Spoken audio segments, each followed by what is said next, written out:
Us. In what? Hello. It's going. Hello. Good morning. Good morning. Thank you for being here.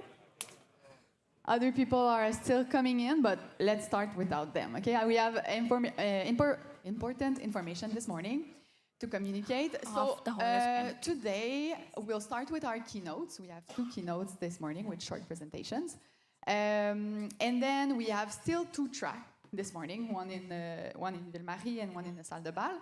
And then this afternoon we have only 1 track, and it will be here in Ville-Marie. Okay, and then we have how do we call that in English? A closing ceremony? Yeah, closing ceremony. And there will be prizes for people at closing ceremony. So please be there. It will be at 5 in Salle Ville-Marie. Okay?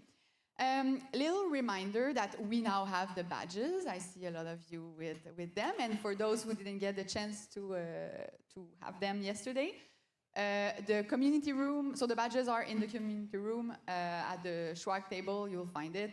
It will start at 10 and you'll have the chance to go until 3. So 10 to 3, get your badges, get your swag for those who have t-shirts also. And it's important you get your badges. You have a lot of things to do today for those who don't have their badges yet. You get your badges and then you go talk to our sponsors, because they have docs in which you can put your badges in and maybe win prizes with that. Okay, so you have all that to do today, plus the awesome presentation we have also. So the other thing I wanted to say, no, that's it. That's it. Okay, so now let's start with our keynote. So AI is part of our life now, right? We talk about it every day. We have enough, I know. We really tried to make NorthSec not all about AI this year, and I hope we succeed. Very good. But we cannot ignore it either, right? So our keynote will talk about AI, but I really love their take on AI. I think it's refreshing. It's encouraging, so this is what we tried to communicate here. Let's make NorthSec not depressing, okay? Not depressing. So we have 2 keynotes, as I said. We will welcome Varsha Dwarakanathan and Salini Mishra. They are 2 senior product security engineers at Bloomberg. And their job is, basically to say what is the worst thing that could happen, and let's not make that happen. Let's make sure that it doesn't happen. And so I feel like they bring a seriously practical security perspective here, and that's why we have them, and we're very excited to have them. So they will have 2 short presentations, so separate presentation on their own perspective on AI. And so let's welcome and start with Salini Mishra.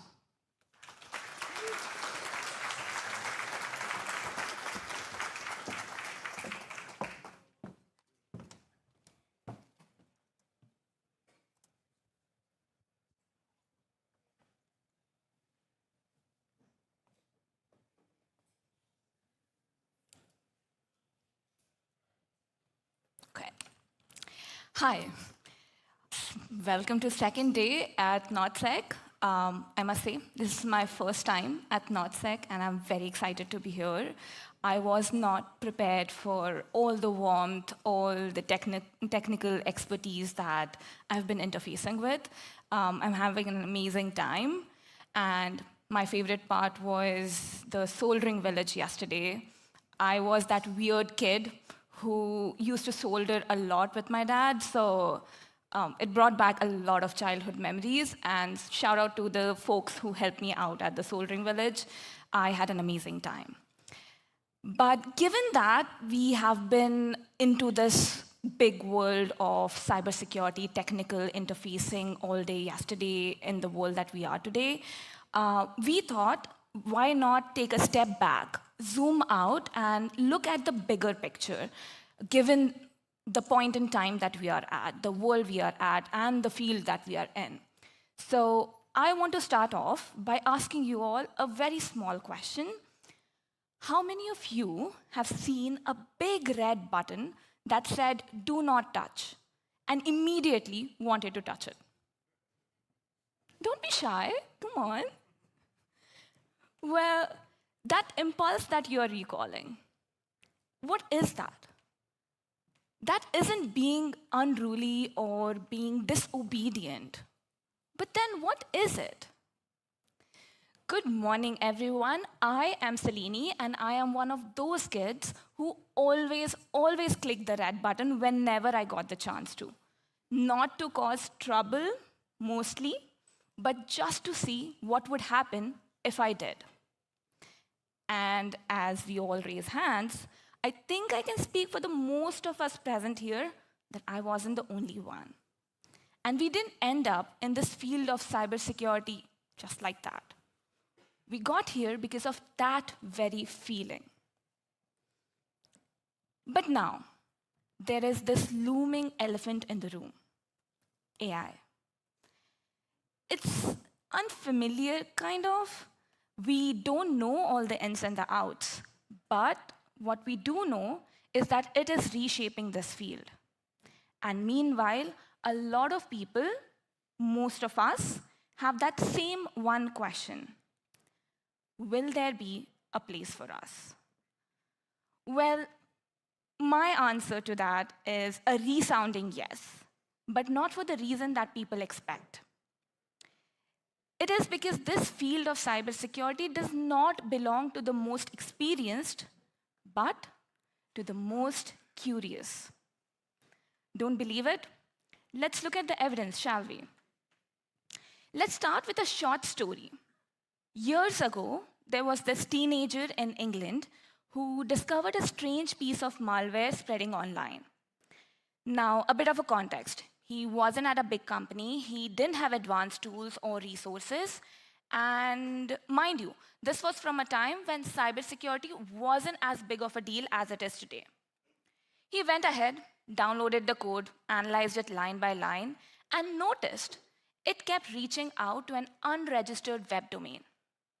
On a hunch, he bought that domain for about $10. And that instantly triggered a kill switch that stopped the global WannaCry ransomware outbreak. That teenager was Marcus Hutchins. Now, he didn't stop the attack because he had the most resources or the most advanced tools. He stopped it because he was curious enough to explore.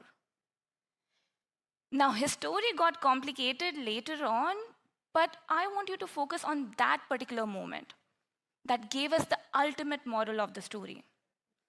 Cybersecurity has always been built by people who ask the question why. That instinct to explore, to tinker, to question is the heartbeat of this industry. But somewhere along the way, our field matured. We built processes, compliance checks, frameworks. We built walls. But you know one thing about walls? They're designed for a specific landscape. And when that landscape shifts or changes, the same walls that were once meant to protect us can now start to limit how far we see, how far we explore. And that is exactly what happened when AI showed up. To thrive now, we have to do what Marcus did.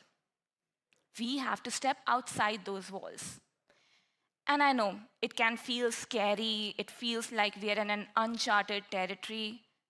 But guess what? This pattern isn't unique to us or to our time.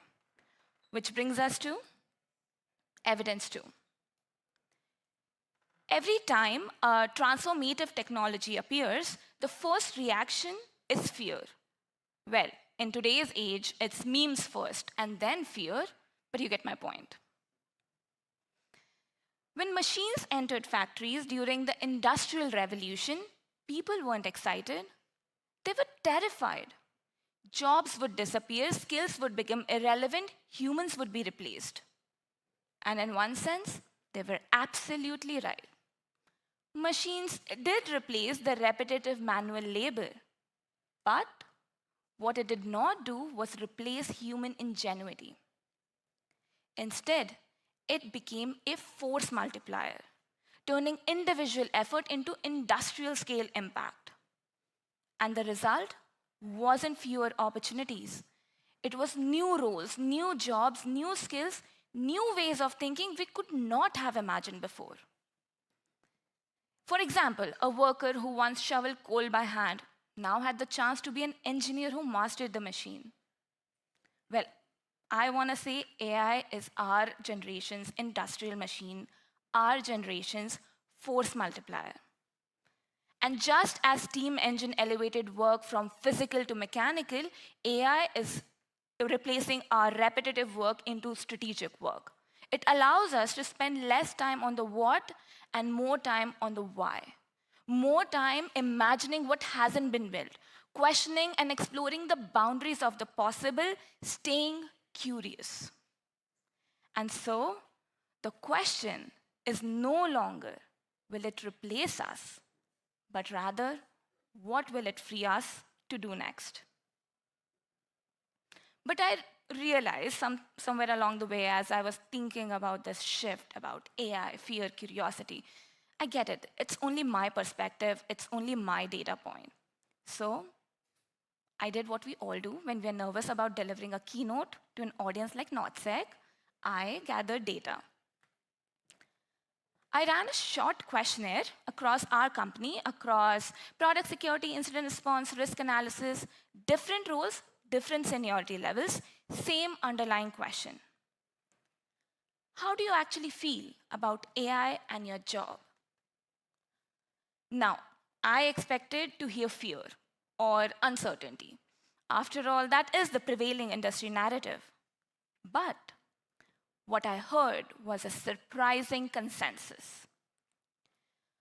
About 44% of the respondents saw AI as a pure opportunity, and the rest saw it as a mix of both opportunity and threat.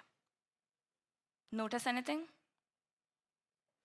In a room full of cynical cybersecurity professionals, not a single person called AI just a threat. Zero. Let that sink in for a moment. And we didn't just talk data, we talked metaphors. And let me tell you, for a room full of skeptics, people who are paid to find a flaw in everything, they got poetic. I asked them to complete a statement, AI and cybersecurity is like, and the answers, as you will see, were pure gold. My favorite one being, icing on a cake, the right amount is perfect, but too much of it will ruin the cake. But looking at all these responses, all these conversations, the consensus seems pretty clear, doesn't it? So here are the 3 truths that stood out to me. First, we trust AI to move fast, but not to decide what matters. Speed is AI's superpower, but without judgment, it can very fast become a liability. It can give us the what, but it cannot define the so what. Second, AI does not replace fundamentals, it demands them. It is a force multiplier for our skills, but if foundation isn't there, AI doesn't just accelerate the work, but also the mistakes and makes them harder to see. And finally, the real risk isn't that AI is replacing people, but rather it being treated as a silver bullet. The fear of unchallenged decisions. Conclusions accepted simply because the model said so. And that isn't a failure of technology, it's a failure of curiosity. And with that, I rest my case. You see, AI can imitate knowledge, but it can never imitate curiosity. It doesn't feel the spark of something's off. It doesn't feel that rush, that excitement when a mystery finally makes sense. We do. That's our edge, and that is what makes us indispensable. And that is the future we have walked into. AI is the flashlight, and curiosity decides where to point it. And so, lastly, as I close out, I just want to say, as we move and explore this AI-powered future, remember, curiosity isn't optional, it's our greatest competitive advantage. So keep digging, keep following rabbit holes, and stay curious for tech's sake. Thank you.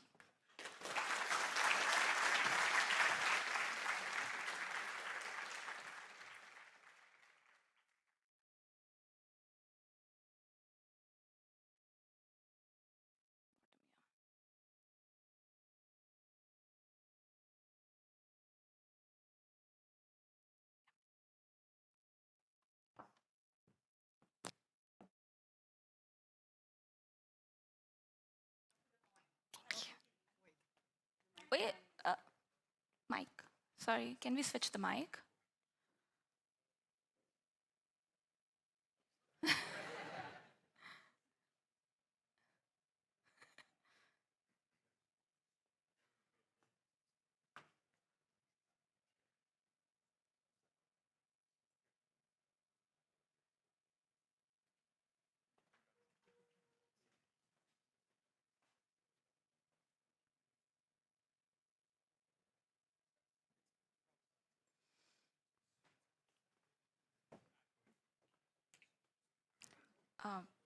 She can take this if.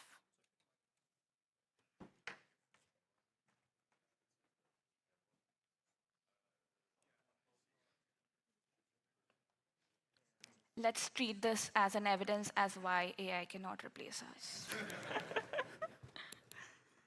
Thank you, Celine. Oh, okay, I'm back. Yeah.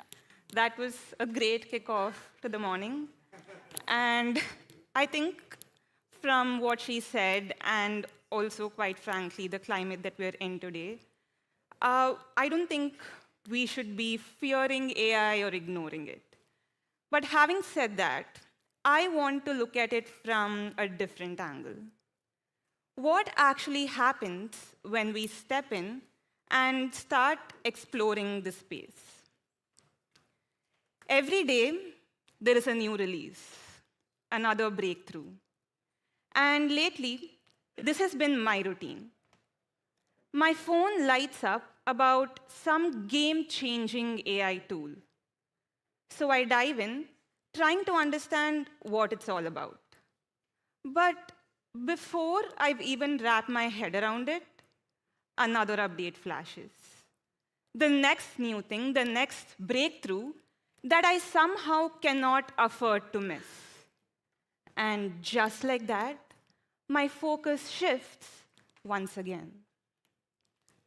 And somewhere in that cycle, I've caught myself wondering, am I already behind? Hi, everyone. I'm Varsha, and I've been right there with all of you, trying to figure out how to keep up. Now, the more I thought about this question, the more I realized how tricky it is.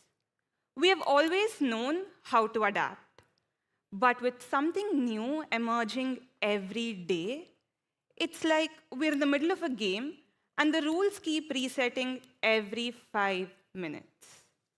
And that entirely reframes the challenge. It's no longer about just keeping up. It's about how to sustain this so we are in it for the long run.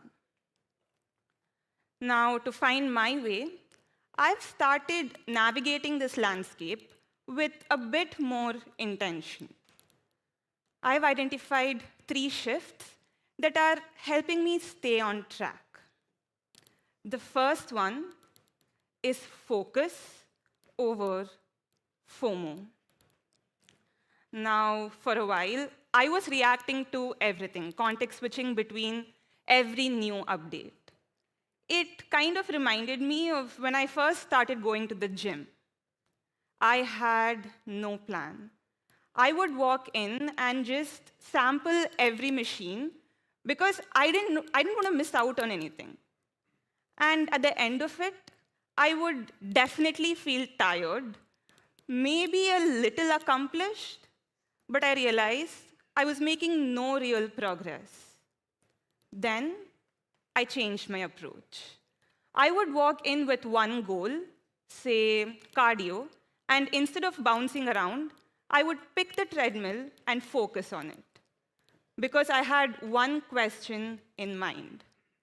Does this move me towards my goal? And over time, I realized that's how I should be approaching AI, depth over breadth. So now, instead of reacting to every update, I focus on the problem that I'm trying to solve. And it could be as simple as improving a process for my team. And when a new update rolls in, I explore just enough to understand what it's actually changing. Maybe it's a new workflow. Maybe it's a new model that improves accuracy, that reduces cost. But ultimately, it comes down to one question. Is it solving any bottlenecks in the project that I'm working on? If it is, I invest in it. And if not, I let it go. That's how I've learned to eliminate AI FOMO without ignoring innovation.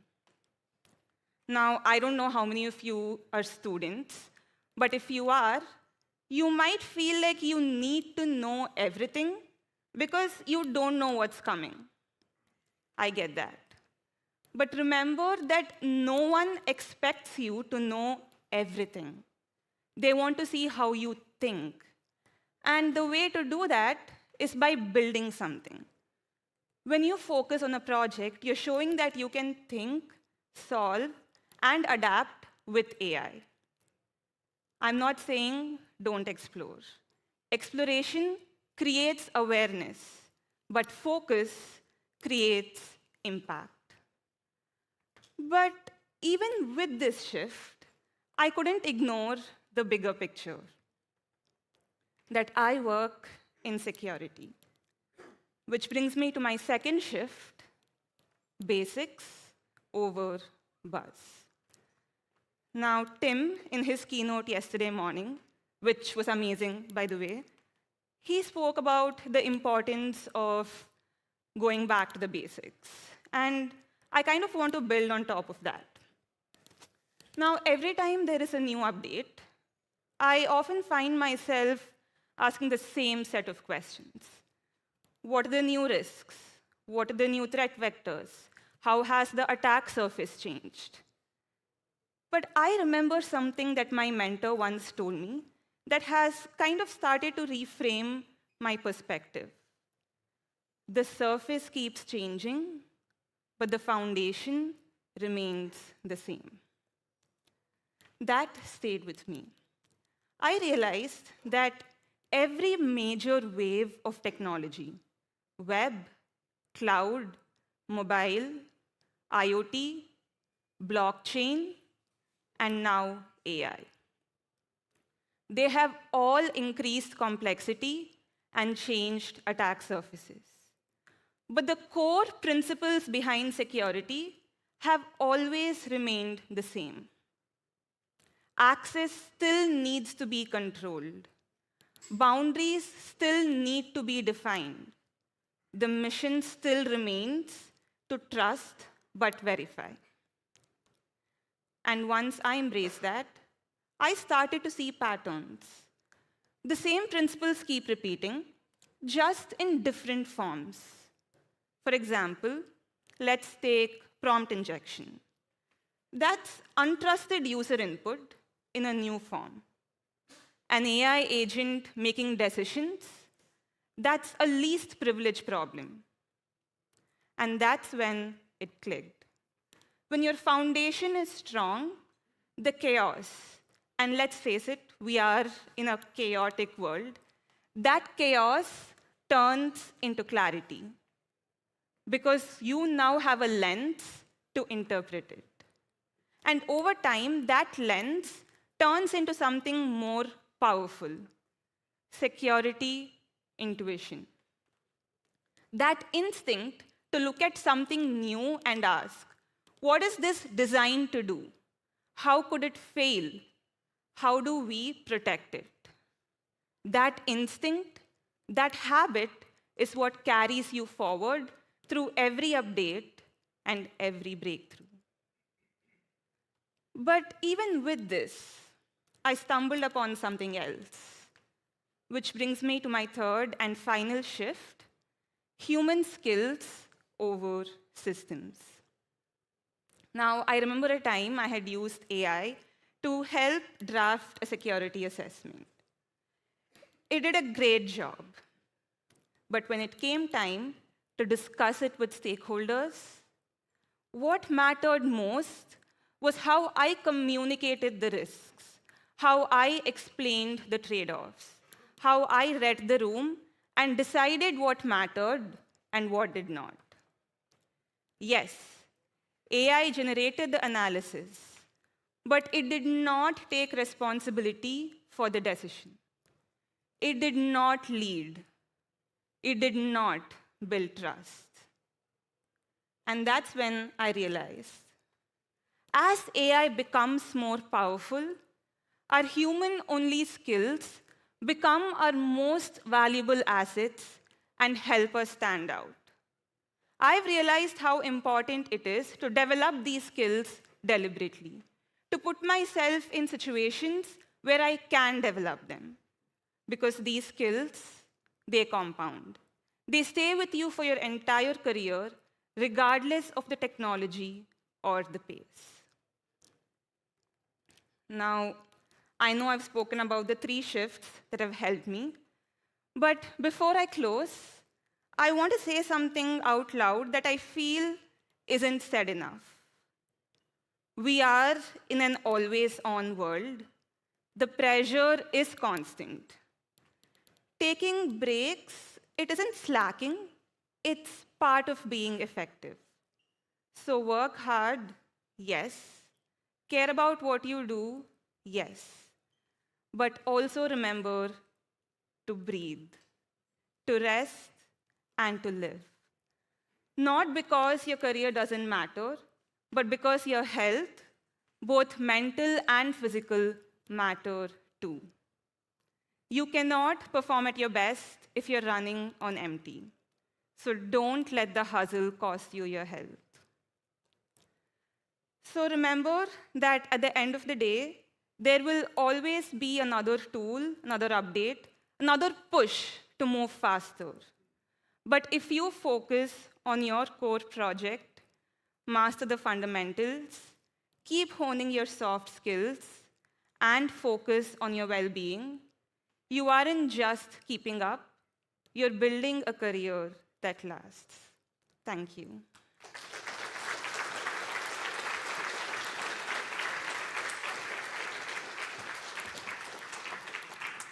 Thank you so much to Varsha and Salini. Thank you for your time.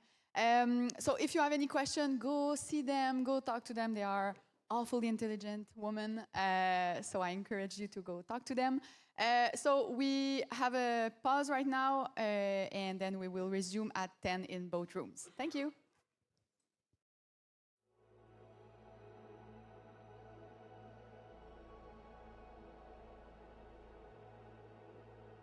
Remove it, don't.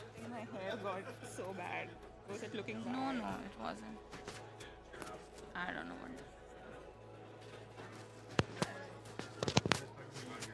Let's take a picture in front of the NorthSec. Let me unplug. Hi, you go. I'm Max.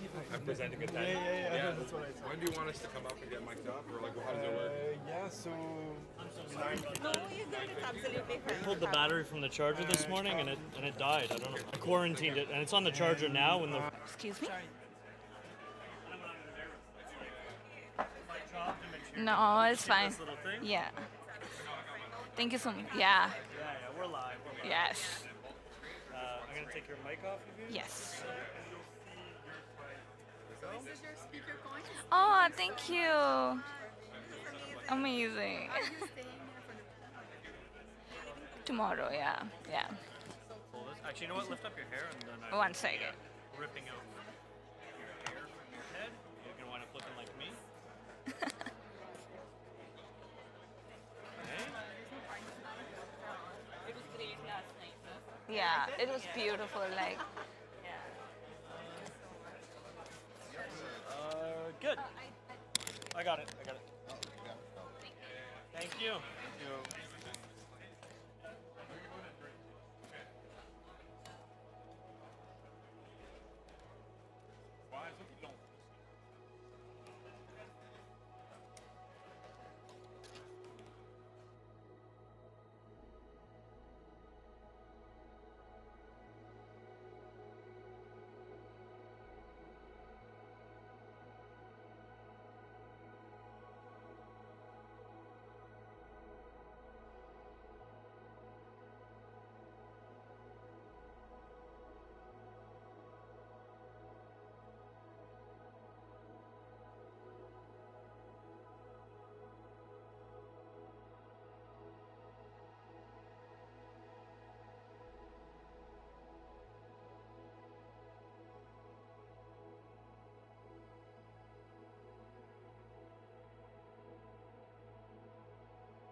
This.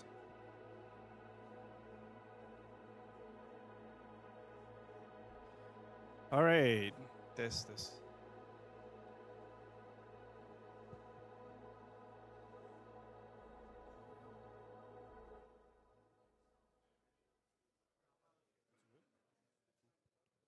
All right, if you guys can take a seat.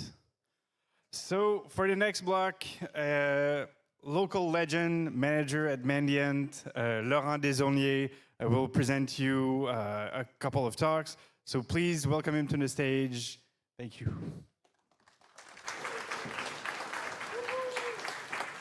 Morning, everyone. I hope you've had coffee. Today we have great talks. First, it's a pleasure to introduce two people from Figment who are going to present to you commit, push, and compromise. First, I'd like you to give a warm hand of applause to Andrew Buchanan, who's a senior red teamer for Figment. Previously worked as a red teamer and manager at a previous very large financial institution, where currently he's conducting red team operation, penetration test, and social engineering as well. So he knows quite a lot. With him, we have Maxime, who's actually an architect and red teamer, working for Figment as well. I'd like you again to give them a warm hand of applause and welcome them for commit, push, and compromise. Merci. Good morning. Awesome. Okay, we're going to talk about owning GitHub orgs today, so thank you for coming. I'm Max, this is Andrew, we both work for Figment, we're a blockchain infrastructure company, and we're both in the red team. We've been focusing a lot on GitHub just because we use it, we depend on it quite a bit, so it's a platform that we have to scale up on, understand the ins and outs, and understand, as we'll show today, the kind of hidden skeletons in the closet. Based on a lot of that work, we sort of fix stuff internally, but then we'll go out and see and participate in bug bounty programs. So there's a bit of what we found down there. Turns out securing GitHub orgs is kind of difficult. Yeah, okay. So today what you're going to get, we're going to talk about initial access, then we're going to talk about once you're in, sort of what you have to do to bypass some protections. None of these are incredibly groundbreaking. None of these are sort of exploits per se. They're all interesting ways of interpreting GitHub features. We were going to have 4 bypass techniques, but the 4th one is still stuck in bug bounty triage, so we can't talk about it just yet. And because we're nice, we'll tell you how to defend against them to the best of our abilities. Sometimes you're just out of luck. So we'll talk about the attack surface first, right? So GitHub, I'm sure you all use GitHub. Back in the day, it didn't start out with the complexity that it has now, right? It started out as a normal source code sort of hosting provider, super simple permissions. It didn't sort of reach that production barrier yet. No one had runners inside their environments. And then Microsoft acquired them, and they went corporate, right? So now we have GitHub Actions, we have pipelines, we have sort of complex self-hosted runners that can run in Kubernetes or on bare metal in your VPC.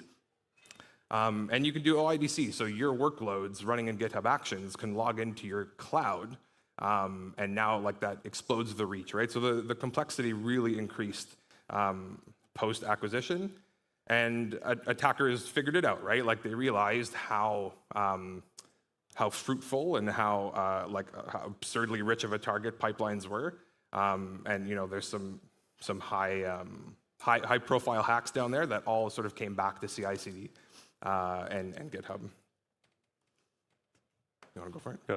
So first I'm going to talk about GitHub tokens. So user tokens. You have the classic PAT, GHP. It doesn't expire until revoked. A broad security model.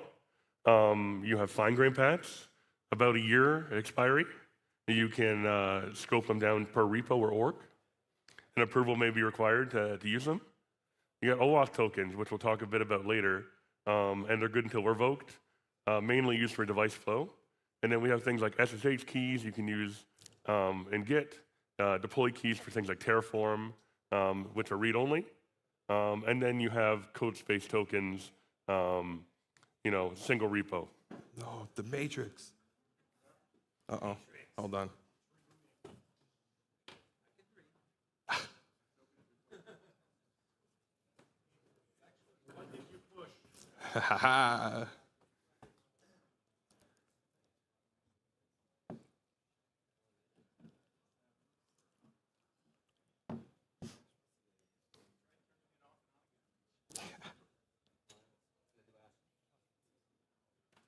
Oh, okay.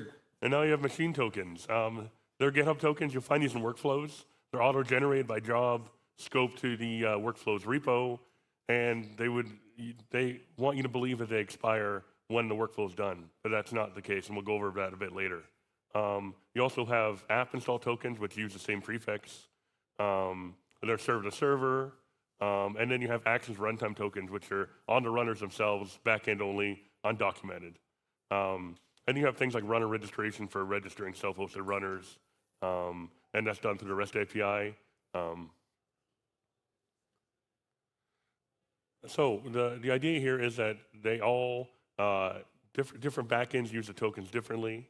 For example, Web UI uses session tokens, REST API, GraphQL API, Actions backend, each accept different subsets of these tokens. There may be read-only for REST and write capabilities in GraphQL, and we'll go over that a bit later too. So initial access. The first initial access method is device code phishing.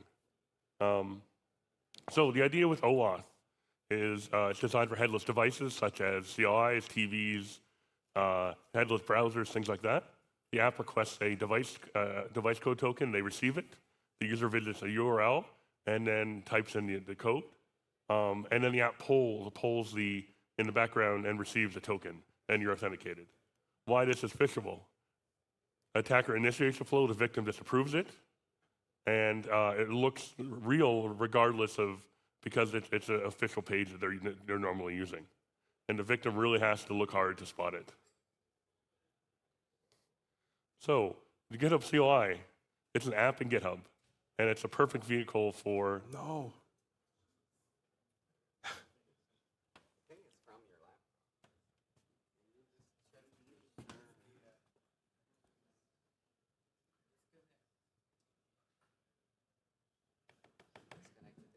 Sure.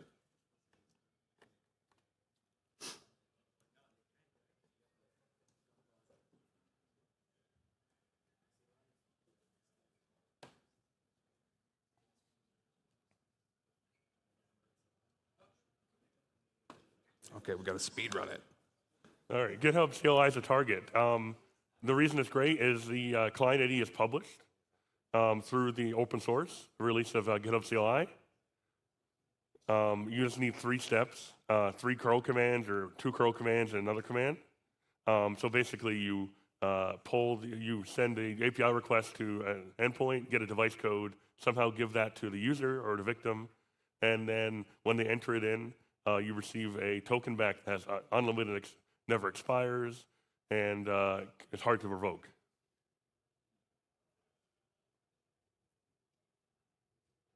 So this is what a person would see when they went to the device code page on GitHub. You see the first image there. They would enter the code they were given, and on the right-hand side, you see things like the GitHub CLI. It looks real. It's an official app. The scopes seem normal, but it has access to all the orgs that you see in the redacted section. Once they approve it, they're given the attacker's given a token that never expires, and they now have access to your GitHub. So why this is so awesome, or if you're an attacker, and not so awesome if you're a defender. GitHub CLI OAuth is auto-trusted in every org. Device code don't expire by default. There's no audit log on the user side. I mean, on the org side, there is on the user side, but for orgs, you're not able to track this. And it looks like the real website. You can even ask for more scope. You can do any scope from admin to org to anything. And after you have this, there's a persistent token that never expires, and it's very stealthy because it's really hard to tell with no auto logs. So defending against this, as I said, there is no auto logs on You could use fine-grained pats, but with other orgs, with other third-party OAuth apps, you can require admin approval. But because it's a privileged app, you cannot do this. So you think you just revoke the OAuth from your org, but that's not possible. You're on your own. You have to do anomalous detections. All right, so I guess the whole point with this section is like you saw all of those tokens, and these are some ideas on how to get those tokens, right? So the device code phishing gets you a device token pretending to be the GitHub CLI. GitHub token leaking lets you use a fleeting token for the duration of a job, but if that window is long enough, you can authenticate to the GitHub API as the org and do whatever you want. So when you spin up a new workflow in GitHub Actions and one starts, GitHub automatically provisions a token called the GitHub token to that workflow. So it's scoped just to the repo that it's running on. And this is automatic, like unless you're not using Actions, like you can't turn this off. It's supposed to be scoped. You can scope it at the org. You can do minimal permissions. A lot of times people don't because they want the token to be useful, right? It's the whole point of this token is for the workflow to be able to authenticate to the API and do stuff for you. And the security model here on GitHub's docs says that this token is somewhat sensitive, but don't worry. Once the job is done, it's gone. It's ephemeral. So we don't have to worry about that stuff. And obviously we're talking about it on stage at NorthSec, so you can try to guess that that's not actually the case. So here's a black screen. Oh no. Oh. All right, so here's a contrived workflow file. If you've seen the syntax before, this will be super familiar. And we're gonna walk through how that GitHub token can actually leak into an artifact and someone can nab it. So at the top, we're setting the permissions for the GitHub token, and we're giving it context right. That means that token will be allowed to push code to that repo. And then let's say we're doing a build, and maybe some debug stuff. So we're going to bundle up the debug stuff from the build, and then we're going to upload it as an artifact for the run, and then some developers can take a look. What GitHub doesn't make very clear is that it automatically puts that GitHub token on disk for you in the .git/config file. Whoops. Yeah, it automatically puts it in that file, base64 encoded. So if you don't know that exists and you're just tarring up your whole directory because you're getting your debugs and your logs, you're actually tarring up that token and you're going to upload it as an artifact. So if you have read on that repo, you can yoink that artifact. Artifacts are for 90 days. But in this scenario, you're using artifact v4, if you can.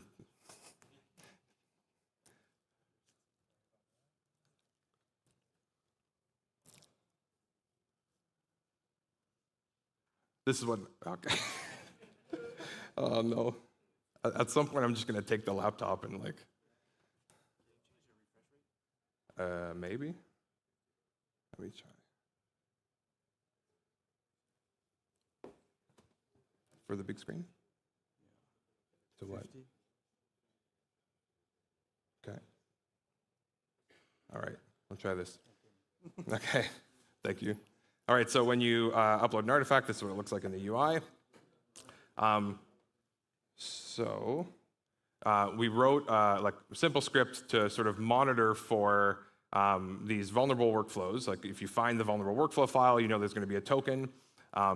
You have to race that workflow and grab the token before the workflow ends and then use it within that window, right? So you have to be, you have to be super quick.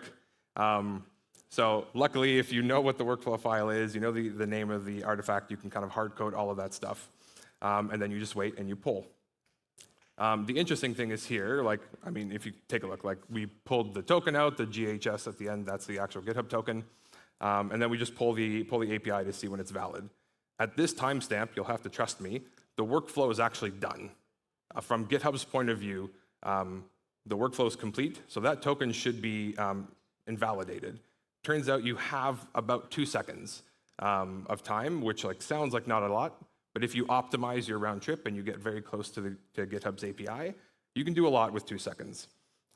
We reported this to GitHub, and they were like, no, it's cool. That's like, whatever, it's fine. So make of that what you will. So yeah, the attack is a race, find the vulnerable workflow, grab the artifact before it's done, and then use that token as fast as you can. You can host your compute in Azure too, so you're even closer to the API and minimize that round trip. The way to defend against it is just like don't make high privilege tokens, like minimize the actual scope to only what's needed, and just don't upload the .git directory. Like just know that file is in there, it's a sensitive file, don't upload it anywhere. All right, so let's assume that you have a token now. You device code fished, you did whatever, and you have your token. Now you're in the org, you're operating as a user within the organization. There's other security boundaries that you're gonna have to cross. And usually those are like branch protection or rule sets, right? You're trying to get code into protected branches, and GitHub gives you tools to stop that. And then you're dodging blue team, right? So you're trying to like not be too gross in the logs. You're trying to not fire too many logs. But really, like the step here is recon. There's so many different tokens and so many different permissions assigned to those tokens that you really just have to do a lot of recon to figure out what you're allowed to do. We have a tool called Pat Down. There's a lot of tools like this, but it takes any kind of sort of GitHub token for the most part, and it'll iterate through looking for like every endpoint read and write to enumerate what you have, because there's no like API endpoint for just like tell me what I can access. You have to go check yourself. All right, we'll talk about secret stomping. So GitHub Actions has this concept of secret, right? You have a secret value that you want to make available to your pipeline. Secrets are interesting because no one can read them, but almost anyone with write can set them. And secrets have a hierarchy. So you can set secrets at the org level, you can set them at the repo level, then you can set them at the environment level. When a secret with the same name exists at multiple scopes, the smallest scope wins. The goal with secret stomping is to just get execution within like a privileged context, right? So either on a runner or in the main branch, you can dump other secrets. So the way this works, it's essentially command injection with extra spice. Secrets are not, I don't think the community does a good job at understanding secrets as untrusted data, and I think we should treat secrets as untrusted data.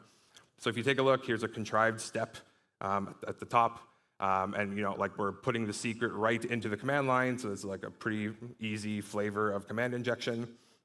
So if I find this and I see that we're running an environment prod right there, then I can go look at the secret called deploy key, and I can say, where is it set? What's the current scope? Is it set at the org, and we're running it in environment prod, and we're pulling it down from the org? Is it set on the repo, or is it actually set in the environment? If I get really lucky, and the secret is set at the org level, well, now I can go set it at a smaller scope, and then hijack that execution, right? So I find the workflow, I confirm that a smaller scope can exist. So let's say, in this case, deploy key is at the org. I can dump the org secrets. Like any secret that's not in a protected environment is just dumpable. You should know this. So we go dump it, we get the actual secret value.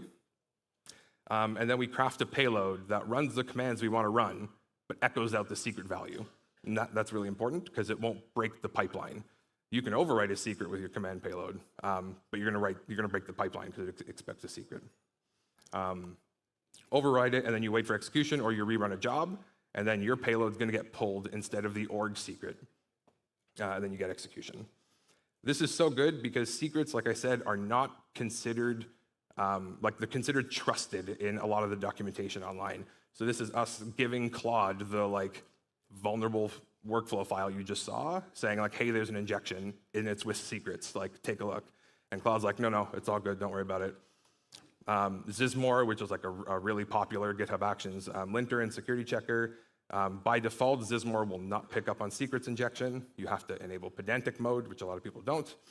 And then even if you look at GitHub's actual docs about walking the fine line of command injection, the only mention of secrets as untrusted is being careful not to have a secret show up in a process. So this is not on a lot of people's radar, and it's actually quite good.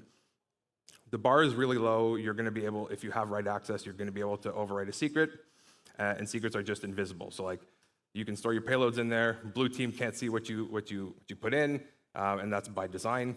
If you do this properly, your pipeline stays green. There's nothing in the logs. No one will know you're there, and you'll get your execution. The way you stop it is just don't write injectable workflows. And also just like move your secrets off of GitHub, store them in the cloud, do OIDC. GitHub Actions is a minefield. Okay, we'll talk about commit signing. So a lot of orgs will enable commit signing as a way to make token leaking less risky, right? So like if I get phished or something and I lose my token, if we've enabled commit signing, then the attacker needs my signing key as well. So you need two pieces of information to actually get code in the org. So yeah, the way it works is you upload some kind of key material, you set it up on your endpoint to like automatically with Git sign all your commits, and then if GitHub sees, if GitHub sees that your commit is signed properly by your key, you get a nice green verified. You get a nice little green verified box, and you can enforce this in a rule set. So you can say like, in my org as a whole, all commits must be signed, period. And that's like probably a good thing to do. The problem is there's a backdoor. There's this, like, this is a feature, it's by design. There's a single GraphQL mutation called create commit on branch, which you can call with just a token, and GitHub will automatically sign that commit for you. It'll show up green, and you're good to go. So it's really unfortunate that this like really good security measure of raising the bar for attackers to go get another piece of crypt is just completely bypassed. This is what the commits look like in the UI, right? So on the left, that's like my actual signature of one of the commits. And then if I push a commit via GraphQL with that specific endpoint, it gets signed by a different GPG key, something called Webflow that GitHub manages. The only way to really defend against this is like the caveman approach. So you have to like look at every single commit in a PR, probably in a workflow or in a required check, and look at what key signed it. And if you see that Webflow key from GitHub, you kind of don't know the provenance of that commit. And if you really care about it, you have to like X the PR. There is something called vigilant mode, which should solve this. So on the user side, you can say, here are my keys. I enable vigilant mode. If you ever see a commit from me that isn't signed by one of these exact keys, then mark it as partially verified.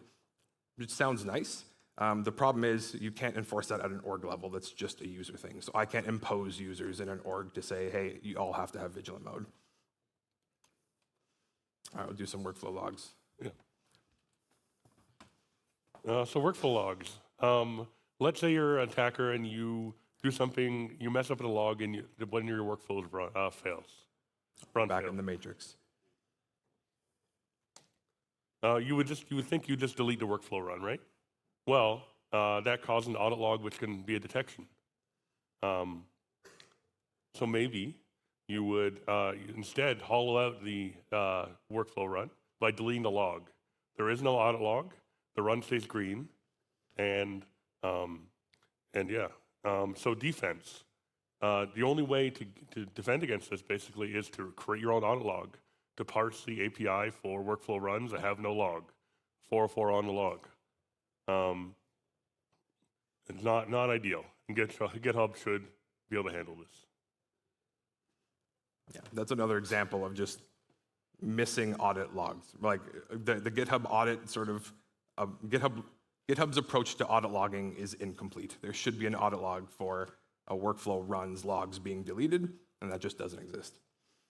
So closing out, I think the point of our talk, other than like having some tips and tricks for your next engagement, is that GitHub security is just not super intuitive.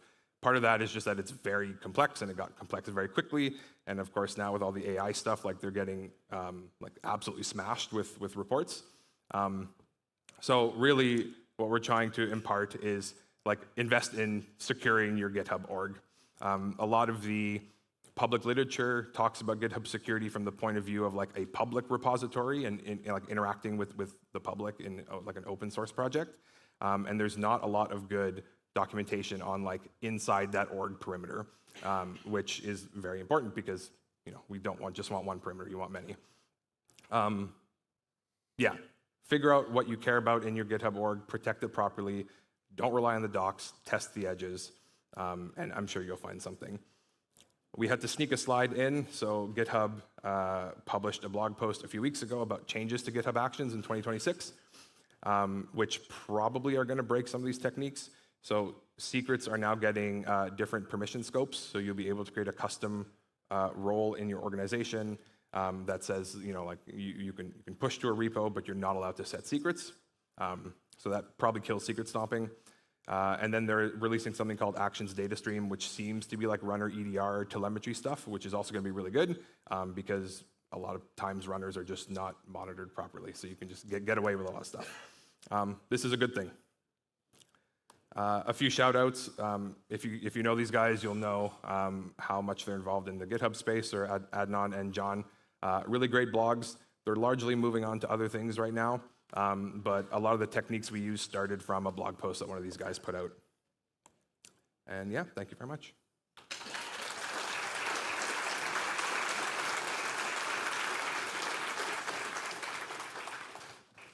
All right, we have time for a few questions. We have 5 minutes. Are there any questions? I'm going to move around. All right, great.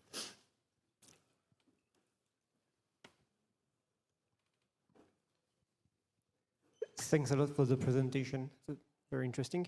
I wanted to talk about the GHS leak that you just presented. I studied something quite similar a few months ago with a very similar leak in Docker images with a pull-push action, which is basically the same as upload artifact. And what I figured out at the time was that the new version of the checkout action, the version 6, fixes the leak of the GHS in the .git file.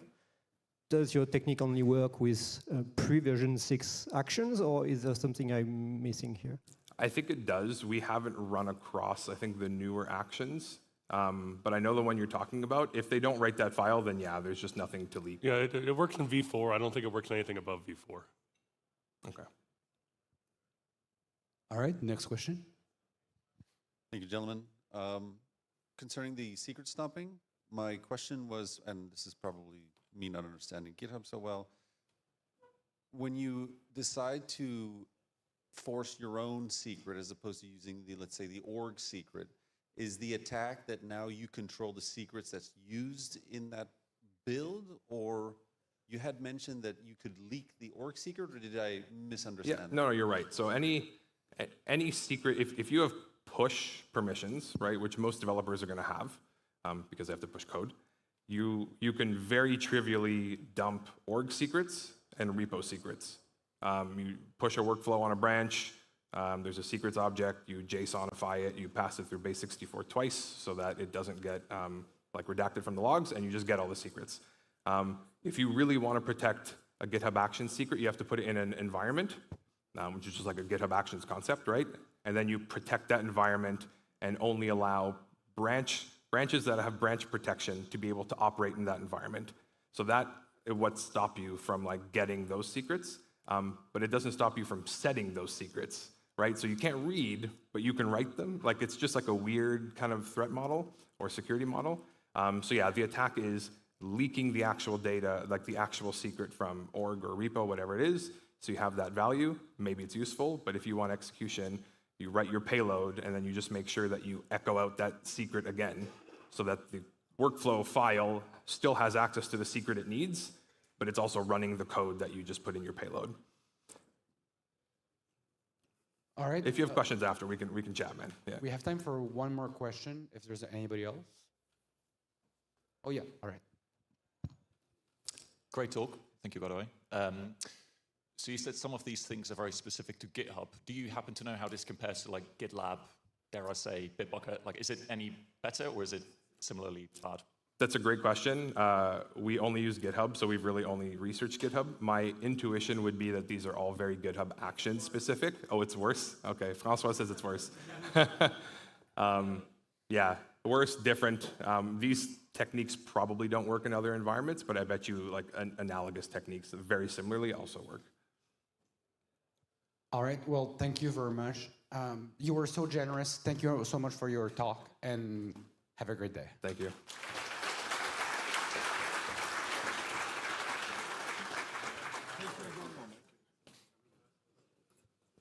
Oh, thank you. Just a I'm a little quick sick, you message. probably don't If you look want sick to win the prizes, you have to go to the bridge just upstairs Thank you. between the two rooms, and you have to register good for questions, the yeah. raffle that will be happening here at 5 p.m.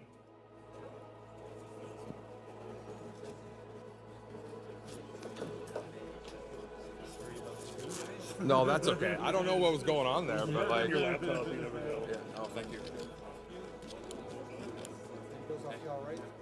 How are you? Good, thanks. Thanks, I appreciate it. I'm sorry it was like flickering. I hope you guys saw like enough.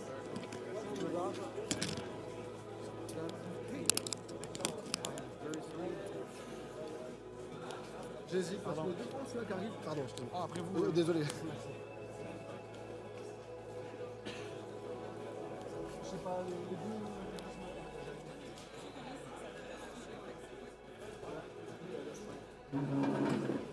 Thanks, man. Merci beaucoup.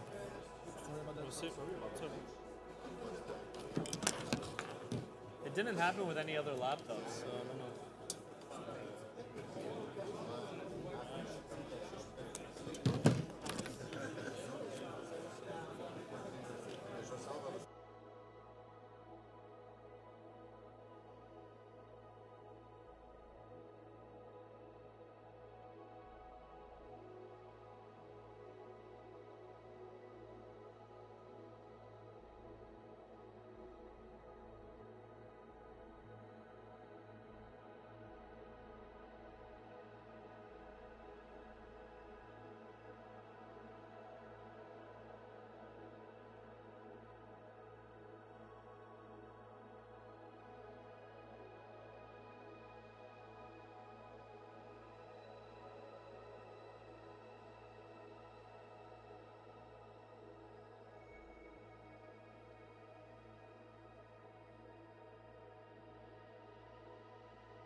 All right, perfect.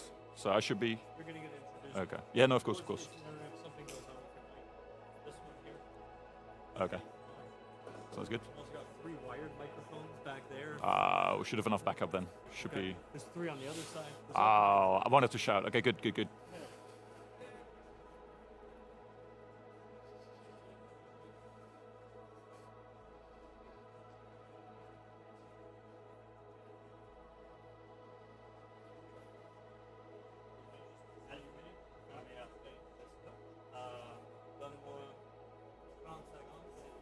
Ça fait 45.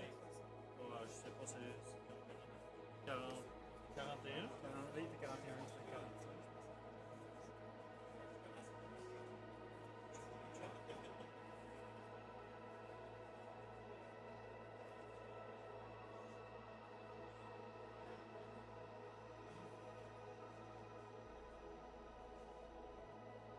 I'm going to embarrass you a little bit before.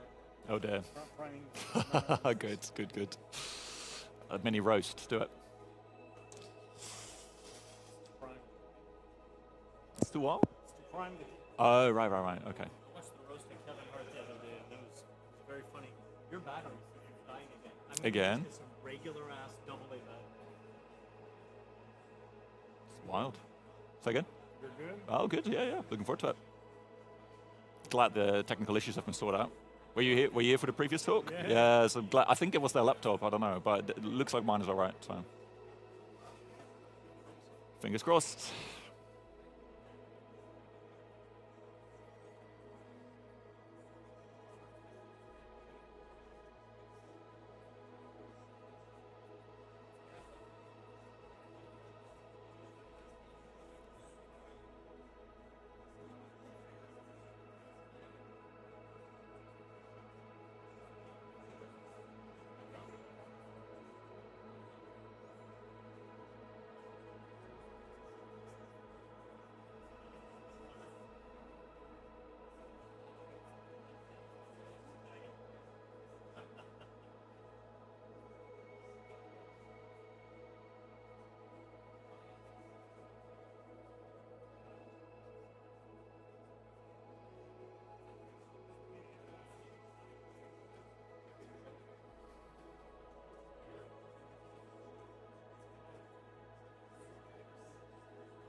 Well, 1 minute.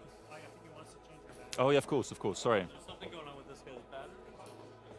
Make sure it's good before we snap it.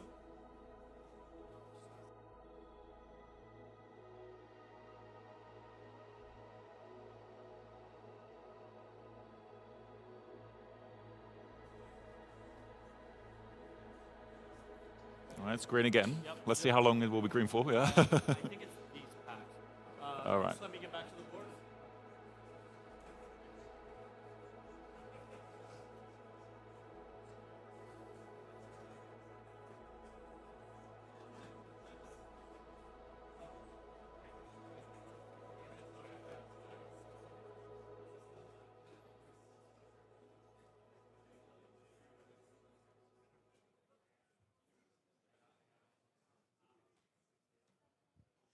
Hello, everybody. Welcome to the second talk of the Red Team track. I hope you have a great NorthSec so far, a great second day.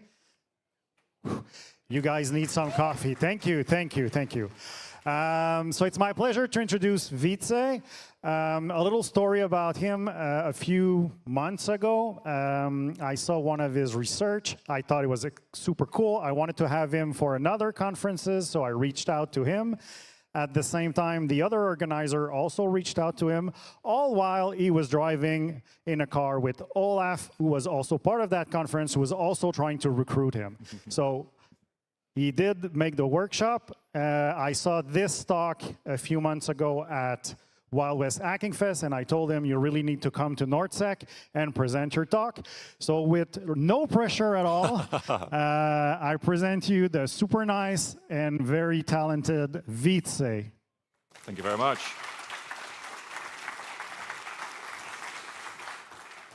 Brilliant. Good morning, everyone. Welcome to this talk. Trust me, I'm a shortcut. In the next 30 minutes or so, we will be talking about LNK files. We'll learn how they work, why they are terrible, and how we can make them even more deceptive. I've already been introduced, so let's skip this boring bit. But what you're about to see here is something that I stumbled into as I was doing personal research. And without further ado, let's just start. Let's start talking about shortcuts. Because on a high level, there's a bit more nuance to it, but on a high level, you have two types of shortcuts in Windows. You've got LNK files, which is what this talk will be about, but you also have something called URL files. Now, as the latter suggests, that's for things that are external to your computer, whereas LNK files are for things that are local to your computer. So that is things on your hard drive, things on a removable drive, maybe even things on a network share, but basically everything that is visible through Windows Explorer. It is actually something that was introduced in Windows 95. So as Bill Gates over there is partying the night away, he was celebrating also the launch of shortcuts. Because Windows 95 was also, Windows reboot as a proper GUI operating system. And it is therefore also very much a UI concept. Even though it was designed to solve problems from the 1990s, it is meant to make it easier to open a file, a folder, or a program. The program bit is actually what makes LNK files quite special compared to, say, macOS and Linux. You don't really have direct equivalents. You've got symbolic links, but what's unique about LNK files is that you can point it to a program and then give it additional attributes like command line arguments, or as we'll see, you can even tell if it should open minimized, maximized, those sort of shenanigans. Something else about LNK files is that it is a custom binary format. URL files, if you open them in Notepad, it's human readable. It's very easy to understand. LNK files are not. Don't know if you've ever tried. If you open it in Notepad, it's just gibberish. It's just binary format, making it harder to understand how it works and what it does. So just to make sure we're on the same page, right, because some of you might not be super familiar with Windows, over there you see a shortcut, Microsoft Word. And you know it's a shortcut because there is a little square at the bottom left with an arrow in it. It's almost like a security feature. This is Microsoft telling you, yes, this is a file, but it's actually pointing to something else. Now, how do you know what's going to happen when you double-click this file? Realistically speaking, there's only one simple way to do it, and that is by right-clicking it and clicking Properties. When you do that, you get presented with this big dialog over here. There are ways to do it with PowerShell and VB script, but again, in Windows, the only real way to find out what's going to happen is by opening this dialog, and that's what this talk will be all about. So here we see Microsoft Word. We see the Microsoft Word icon, which helps, but bear in mind, you can change the icon, which is much to the love of attackers. It tells us it's an application, and importantly, it shows us the target field. So again, this is what tells me that if I double-click it, it's going to open this file path /Microsoft Office root Office 16 winword.exe with, in this case, no command line arguments. Now, there's a lot more to it. You can set the working directory, you can set a key binding, the Windows state, as I was talking about before. We only have half an hour, so I'm not really going to talk about these things. But again, LNK files are very flexible. You can put a lot of information in an LNK file. As I already alluded to, LNK files are old, but they've also been abused pretty much from the start. If you look at the first batch of CVEs ever issued, that did include a high-severity CVE for LNK files. Most notably, you will all remember or have read about Stuxnet. Actually, one of the most crucial parts in that attack chain involved a CVE with LNK files. You could trick it in a weird way to load arbitrary DLLs, which obviously made the whole chain work. Now, what I will be presenting today is not nearly as cool, but as we will see, it's much more applicable to how it's used in 2026. Because LNK files are still used as part of attack chains, mostly for initial access, persistence to some degree, and the common theme here is event evasion. If you work with Windows, if you do instant response, you will recognize these, if not from your own environment, then from other incident reports. It's still used for phishing, because LNK files can be made look like there's something else. You can dress them up like a PDF or an important update. And again, a lot of users don't understand the difference between a shortcut and an actual PDF, which is why that meme over there, which is also really old, is basically how attackers still use it today. They say, trust me, double-click me, it's all going to be OK. And that's how you get your initial access, because instead of that PDF, it's going to then open a law bin or a malware implant, for example. To a lesser degree, you can also see it used for persistence. In Windows, you have a number of startup folders. If you drop your LNK file in there, you can make it look like something benign, but under the hood, it then loads your, again, law bin or malware implant. But the central theme here is masquerading, right? So we're trying to make it look like something else, deceive users, trick them into doing something that they don't fully understand. Now, before we start, I'm going to show you new techniques that make LNK files even more deceptive. So how we can further the goals that I just set out, the way attackers use them anno today. Very helpfully, Microsoft have provided documentation for how LNK files work, which is quite special because they don't always do that. I think they released it in 2010. So up until that point, people tried to reverse engineer it, tried to understand it, but now we have very detailed docs, which makes it great, especially when you try to understand how you can abuse it. This is a photo of me after having read the documentation. It is very dry, it's very detailed, but therefore also very useful, because it sets out in very, very narrow detail, in tables with flags you can set, in what order, the values that you can set, what ranges they're in. So again, super dry, 50 pages. There was, however, one page that was very easy to read. This is not a joke. This is actually in there at the very end. And there is a more serious point to this, because bear in mind, this was invented when we had dial-up internet and floppy disks. When they designed this to make it easier for people to navigate to files that are buried in their file systems or on network drives with changing drive letters, the problem LNK files are trying to solve is to make it easier for users to use the device, not to make it more secure, not to, like phishing with LNK files didn't exist in 1995. So as we will see, and we try to understand how LNK files work, you will see that it's very much designed with a different mindset from a different era. So before I show you the very practical findings, the practical examples that I have, I do need to quickly take you through how roughly an LNK file is organized, because otherwise the rest won't make any sense. So every LNK file has up to 5 components. It always has the shell link header, it's required. And then optionally, it has a link target ID list, link info block, string data, and 1 or more extra data blocks. Shell link header is fixed size and is required. It's always structured like this. It's present in every single LNK file. So things like the header size are fixed, link CLS ID is a static signature, always there. But then we got this special field called link flags. Link flags is only 4 bytes long, but that single field determines what the rest of the file is going to be structured like.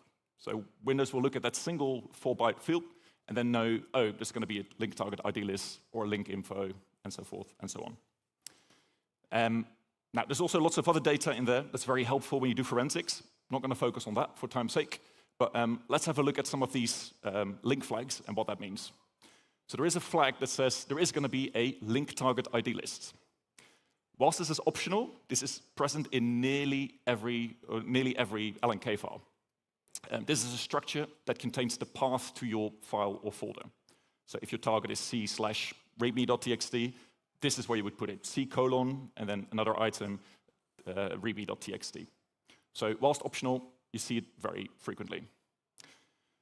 Another block is link info. This is a very interesting block because, again, Windows 95. What happens if you create a shortcut, but then the original file moves away?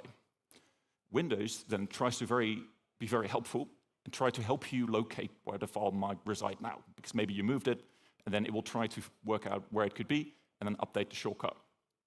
Link info is therefore a special block that contains extra metadata that Windows then uses to identify where the file may be now. So it may contain extra data about the file attributes, the drive letter, or the name of the drive, the file system of the drive, extra data that Windows then can correlate to say, oh, hey, your shortcut points to a drive called D, but maybe the exact same file is now mapped to E. So link info. Then we've got string data, as the name suggests, contains string data. There's a number of fields you can find in there, but most notably, if you create a shortcut that links to a program, and you provide it with command line arguments, this is where the command line arguments will be stored. So your target, say PowerShell, will be in here, so C:/Windows, yada, yada, yada, PowerShell, and then the command line arguments will be stored here. Finally, we have extra data with an asterisk, because you can have one, or you can have 0, 1, or multiple instances of this extra data block. Every extension to the LNK file system since Windows XP is stored in here. So it's a pretty flexible format. There's up to 10 different types you can put in here.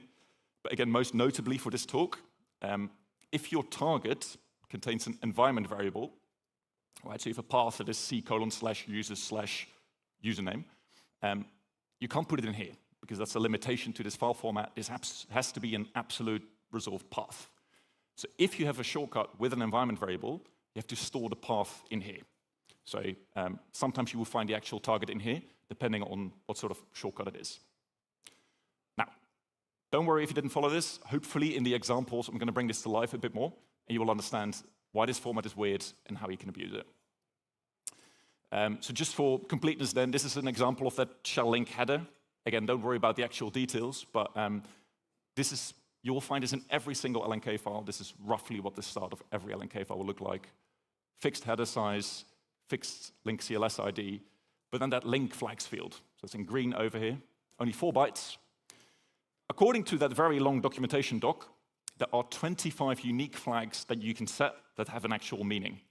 So 2 to the power 25, that should mean there's over 33.5 million possibilities there. Do you think Microsoft tested all of them? Probably not. We'll find out. As I mentioned, there's some other fields in here, very helpful if you do forensics. If you ever have an incident that involves a shortcut, these are very helpful fields. I'm not going to focus on them, but if you want to read more, at the end I have some resources on the full structure of LNK files. All right, so now that we know a little bit more about LNK files, right, I'm a researcher. I try to then see, okay, how can we use this to our advantage? I'm a defender myself, so always try to think like an attacker. So channel my inner red teamer and think, okay, what would I do if I know how LNK files work? So it's very easy to see that LNK files are archaic, and when you start playing around with them, it's very easy to also see that they're full of surprises. The documentation is very strict. It says, oh, you have to do this. If this is set, you must define that. But in practice, if you don't, very often, it's very forgiving. It just fixes itself, or it just tries to make it work anyway. So how do we use such surprises in a way that we can further our goals? At the start, we were talking about how LNK files are used in 2026. So how can we use these surprises so we can create more trust, deceive, or otherwise stay under the radar? So as you start diving into this, maybe we can try a weird combination of flags. I just mentioned 33.5 million options. Must be something in there, right? What about unusual values? What if I set something to only null bytes, or something with only FFF bytes, right? Like really, really high up. Maybe it will break. Similarly, overflowing fields. What if the docs say, oh, the value has to be between 0 and 9, and you set it to 10? What's going to happen? There's only one way to find out. Just try it. And then more generally, a mismatch. What if I set a flag that promises that a certain field is going to be present, but then you don't provide it? What will it do? Will it break, or will it be forgiving and do something unexpected?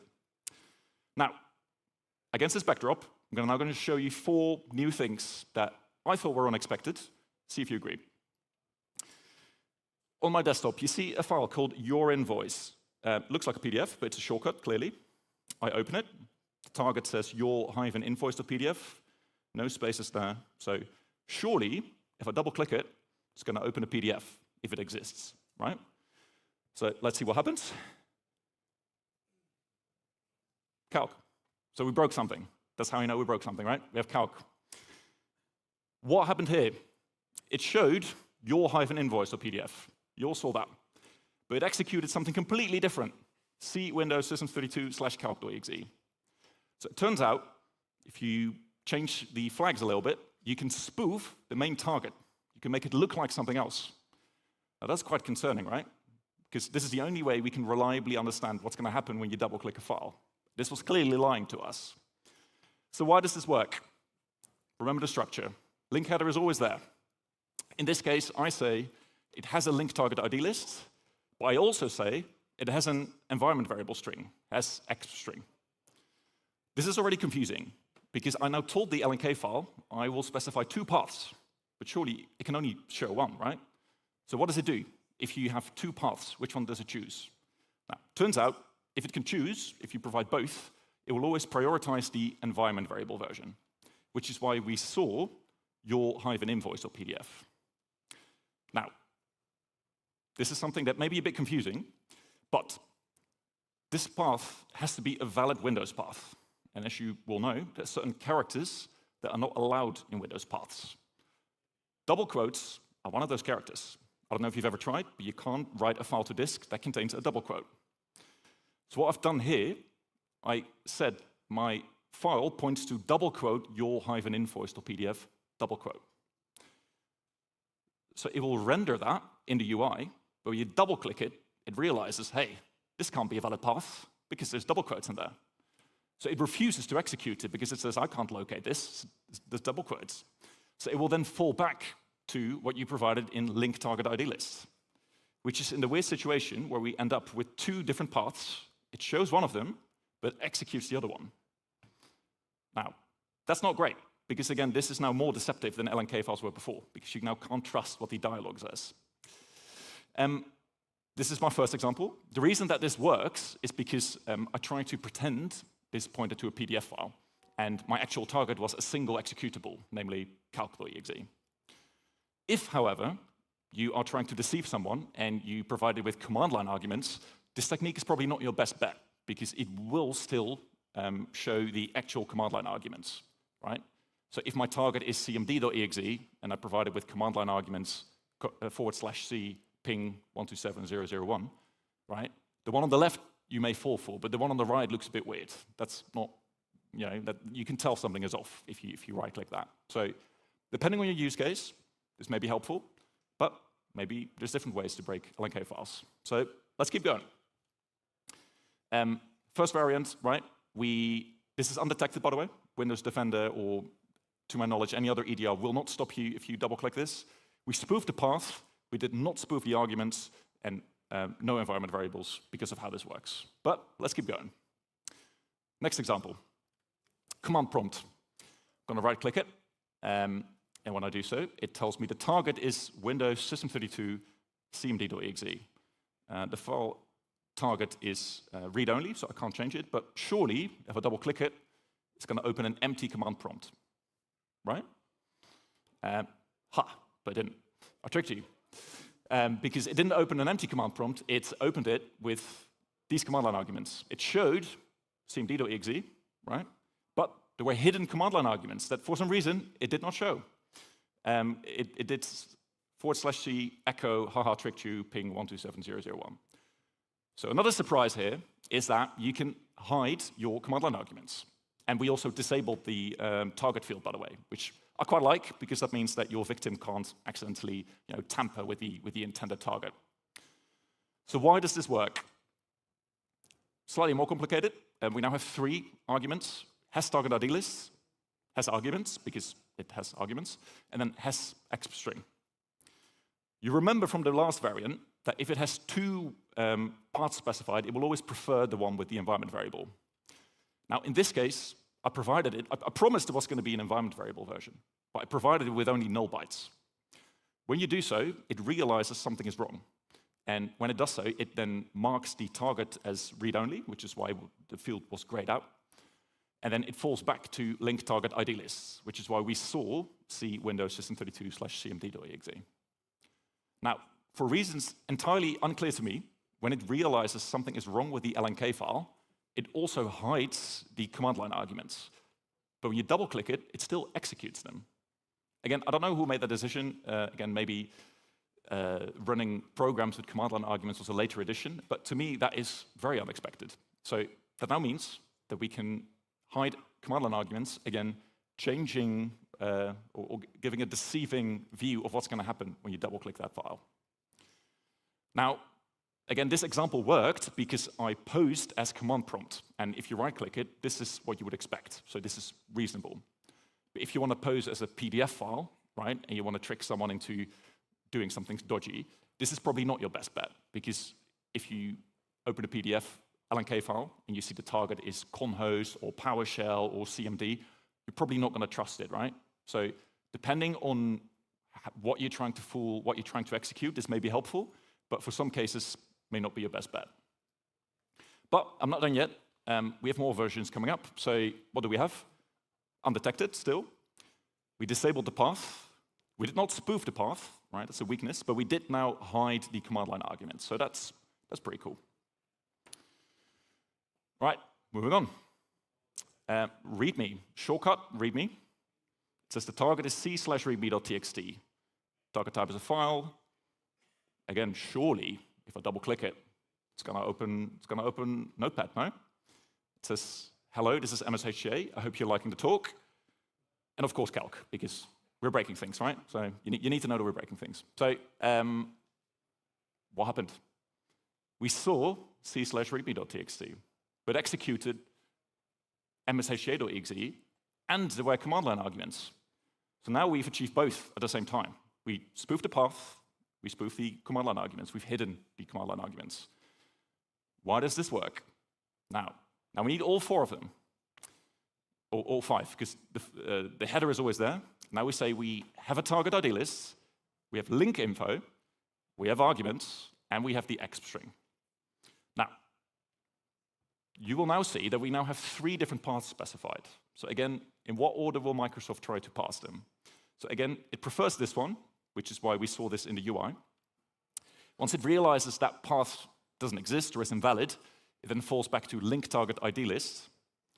In this case, I've given it a path that looks legit, but is definitely not legit. So x:/ and then say 200 underscores. So many it rolls off the screen. When you execute it, Microsoft realizes this is not a valid path, in which case it will fall back to link info. If you remember, that's the technology used for tracking lost files that have been moved around, in which case I tell it it's actually MSHGA. String data is just the command line arguments that I pass to MSHGA. Now again, because it realizes something is broken, it disables the path. But again, we end up in a situation where it displays one thing, executes something completely different, which is quite worrying. There's one important caveat with this technique. Because we rely on that link info field, right? Link info is meant to repair broken links. So that means the first time you right-click it, like we did, you will see c/readme.txt. If you, after executing it once, open it again, it will show the repaired value. So that's on the right-hand side. If you open it again, you now see the actual MSHGA link and the actual command line arguments. Is this a problem? I would argue no.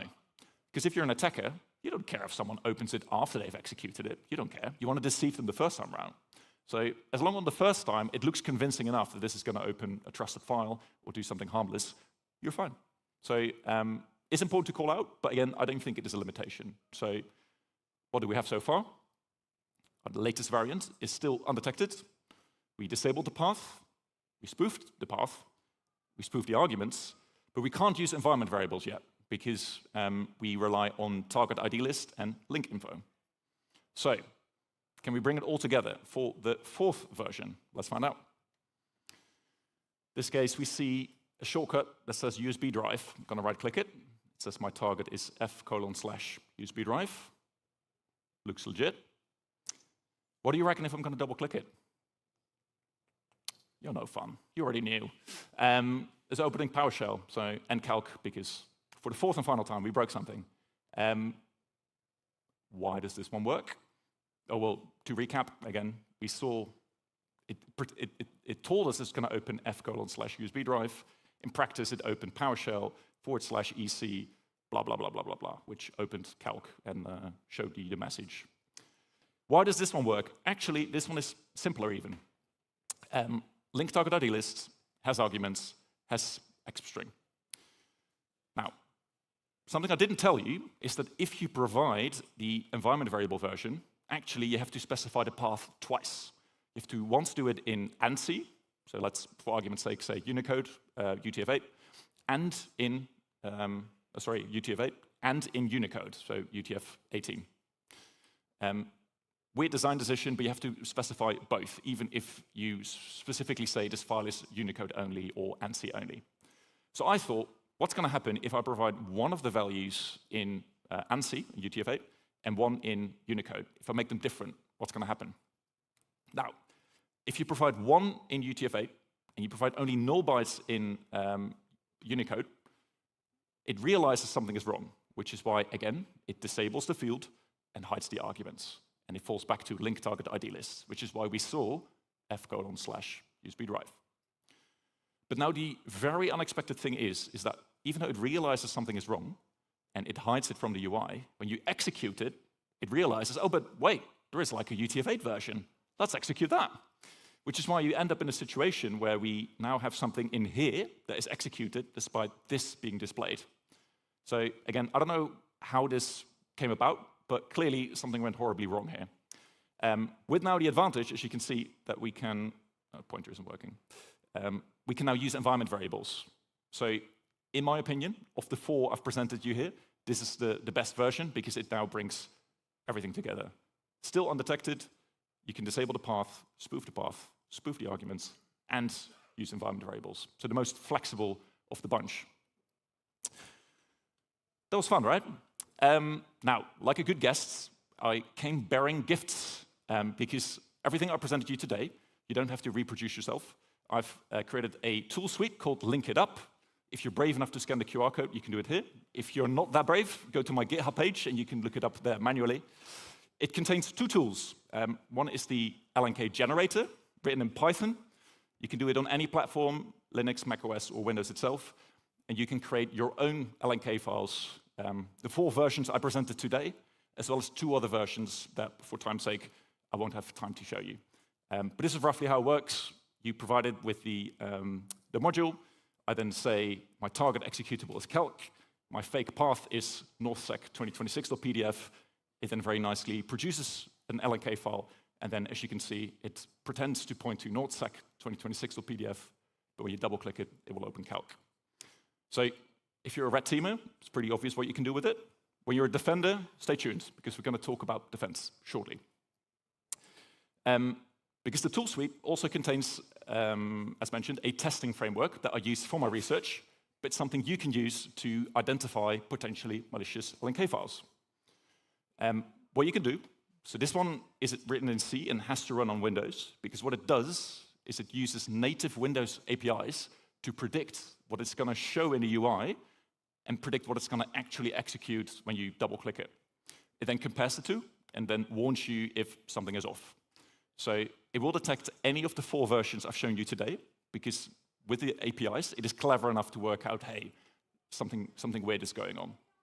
So it's cool if you do research, but also if you're a defender, use this to your advantage. If you ever want to inspect an LNK file you don't trust, this is a great way to, without executing it, working out what's going to happen when you double-click it. So in this case, it says it's going to show this is very innocent of PDF, but it knows, once it's resolved, it's actually going to execute cmd.exe. So use this to your advantage. Now, time's running out. So as a defender, right? I'm a defender. I did this to help myself. What did we learn? Well, I hope if one thing is clear, if there's one takeaway, don't trust LNK files at face value. We've seen they will lie to you in your face. So just bear that in mind. Just because the property window says it's going to do something doesn't mean it's actually going to happen. Also beware of frustrated forensics. I told you, right? Sometimes the LNK file will update itself when it realizes the path has changed or whatnot. So bear in mind, if you do incident response, sometimes the LNK file may look different to what it looked like when your victim double-clicked it or inspected it. So bear that in mind. Another thing to point out, some of you may have worked with LNK files, either for research reasons or for IR reasons. So some of you will be familiar with these tools. If you're interested in LNK files, these are great because they will break down LNK files. You can inspect these blocks. You can see what values they set. But bear in mind, they follow the documentation. They are very strict. They say, well, if you set this flag and you don't provide the field, I don't know, man, this LNK file is not compliant. I'm just going to break and not give you the answer. So Windows, on the other hand, is very forgiving. So bear that in mind, that if you inspect an LNK file with any of these tools, they may not work as expected because they expect your LNK file to be compliant. Also bear in mind, most of these are command line tools. I have seen ways in which you can obviously then spoof the terminal output to make it look like something else. So whilst very helpful, just bear in mind they're not perfect. So what can we do to detect LNK files? This is hard. Obviously, you can use the tool I provided today. If you're brave, you can use Yara to identify suspicious patterns. But from an EDR perspective, these are virtually impossible to detect. So bear in mind that your best defense is still to look for the actual execution itself, the lol bin, the suspicious arguments. That's still your best bet. But there are ways you can do to identify the LNK file itself when it's malicious. So final slide. I hope it convinced you. LNK files, whilst a relic of the past, still very much used today. So just bear in mind, as a defender, that you understand how they work, how they can deceive you, and what you can do to understand them, investigate them. We also learned that Windows is very forgiving, which is great. Resiliency was one of the design decisions, but it does mean it can be abused. So as we will continue to see LNK abuse in the future, just make sure through talks like this, through reading up on extra resources, that you know how they work and what to look out for. And with that, I think I'm at time. So thank you very much. Thank you.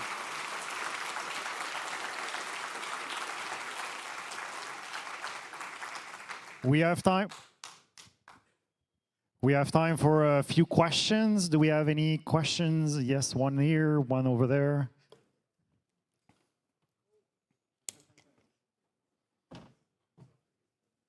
Awesome talk, thank you. Thank you.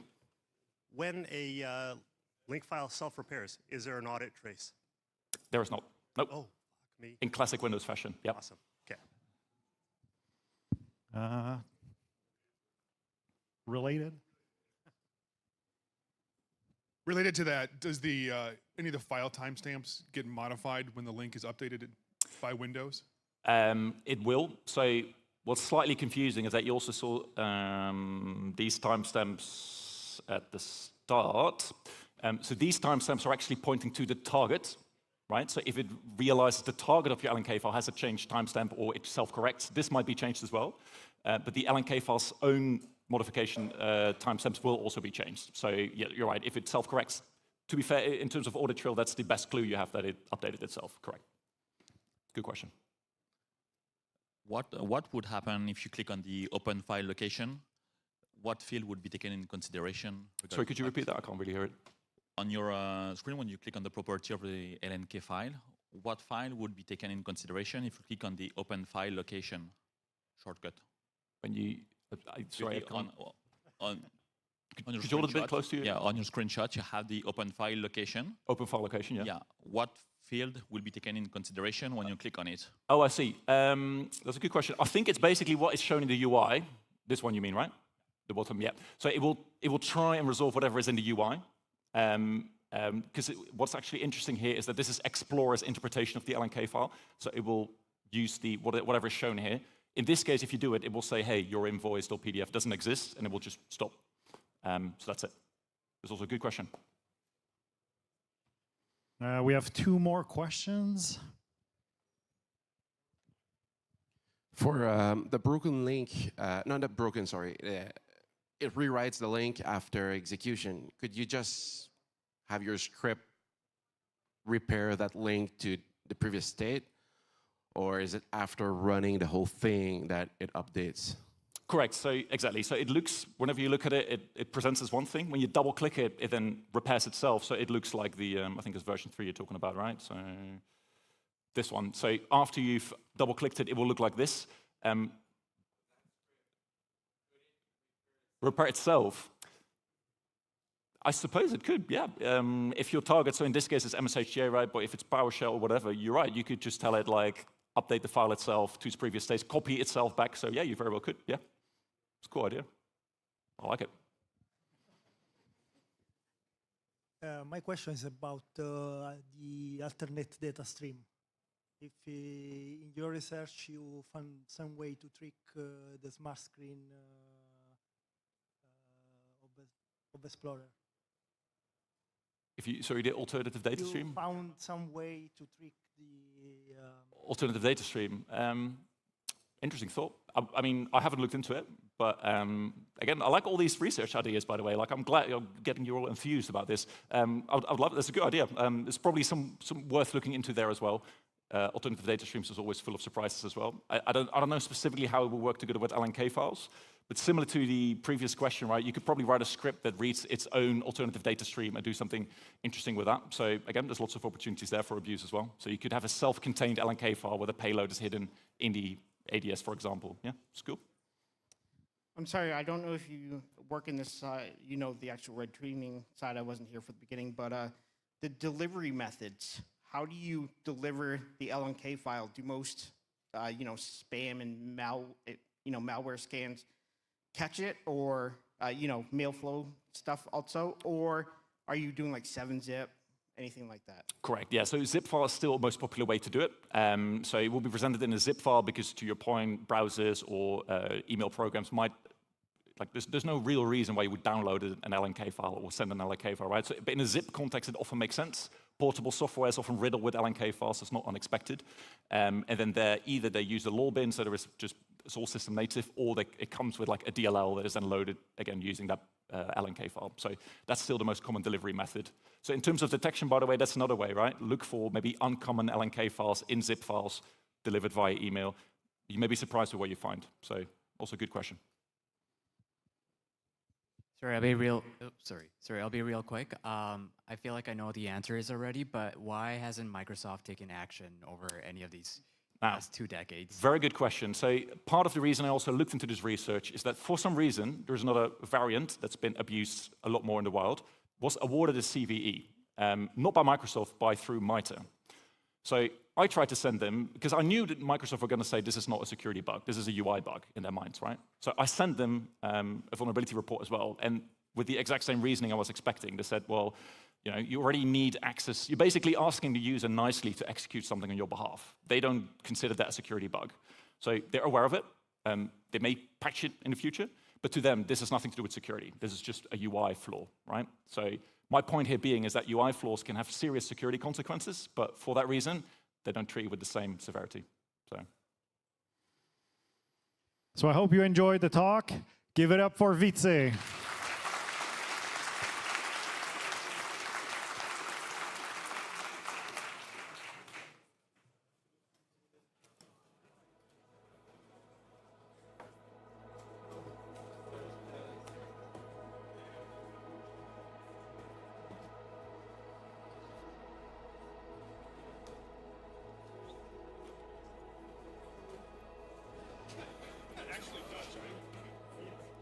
Has a slight Manchester to it. What's the Manchester. I live in London. That's the secret. Yeah. You got definitely British. British twang to it. Yeah. But not quite. It's not. You got the TH with the Dutch and the other something like that. Yeah. No, it's 10 years of living there is what. Oh, cool. Oh, love it. Very cool. Thank you. Cheers, man. I appreciate it. The Chrome team had a really huge problem with LNK files for a while. Chrome team, did they? Yeah. So they were changing the flags just after the Chrome LNK file, and now there's a process that Chrome looks at its LNK file to make sure that. Thank you very much. No problem. What is your name? I'm Vito. Vito. That's good. So when I walked up and introduced myself, I was like, and I heard your name, I was like, does he think I said his name back? I did actually. Yeah.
monde.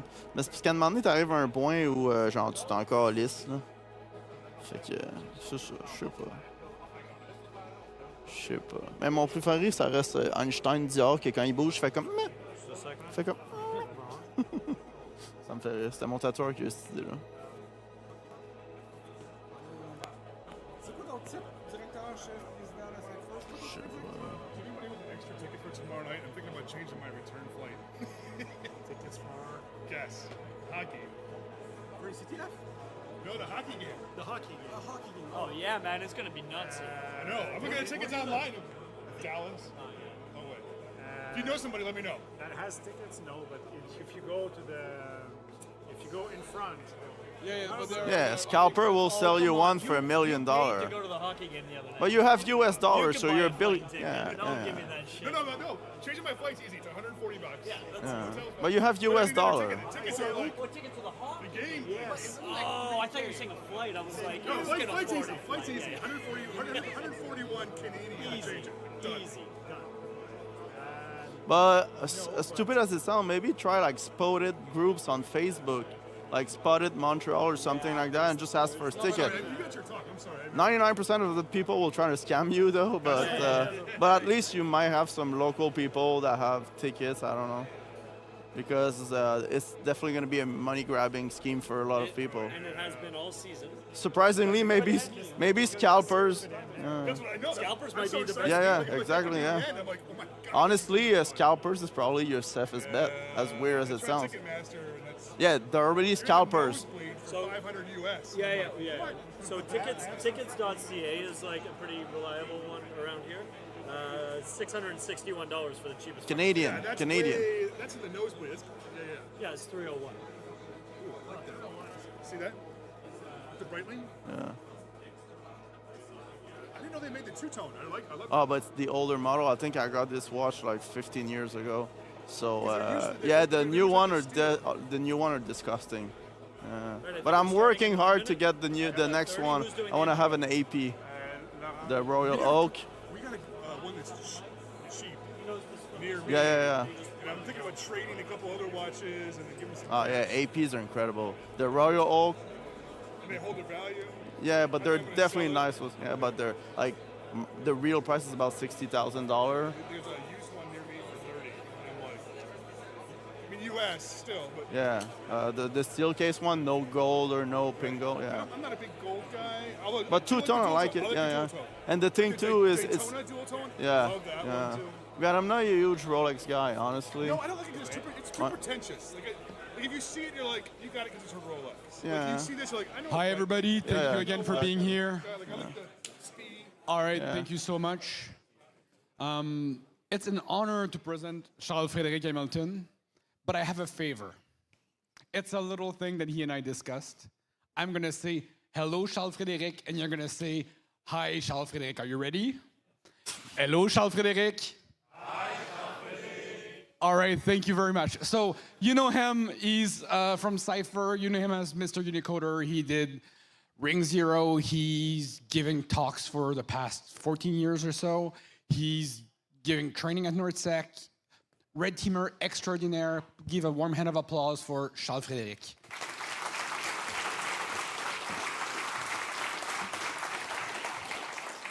Thank you. We never discussed about this iCharles thing, so I don't know where this is actually coming from, but you got scammed by Laurent, definitely.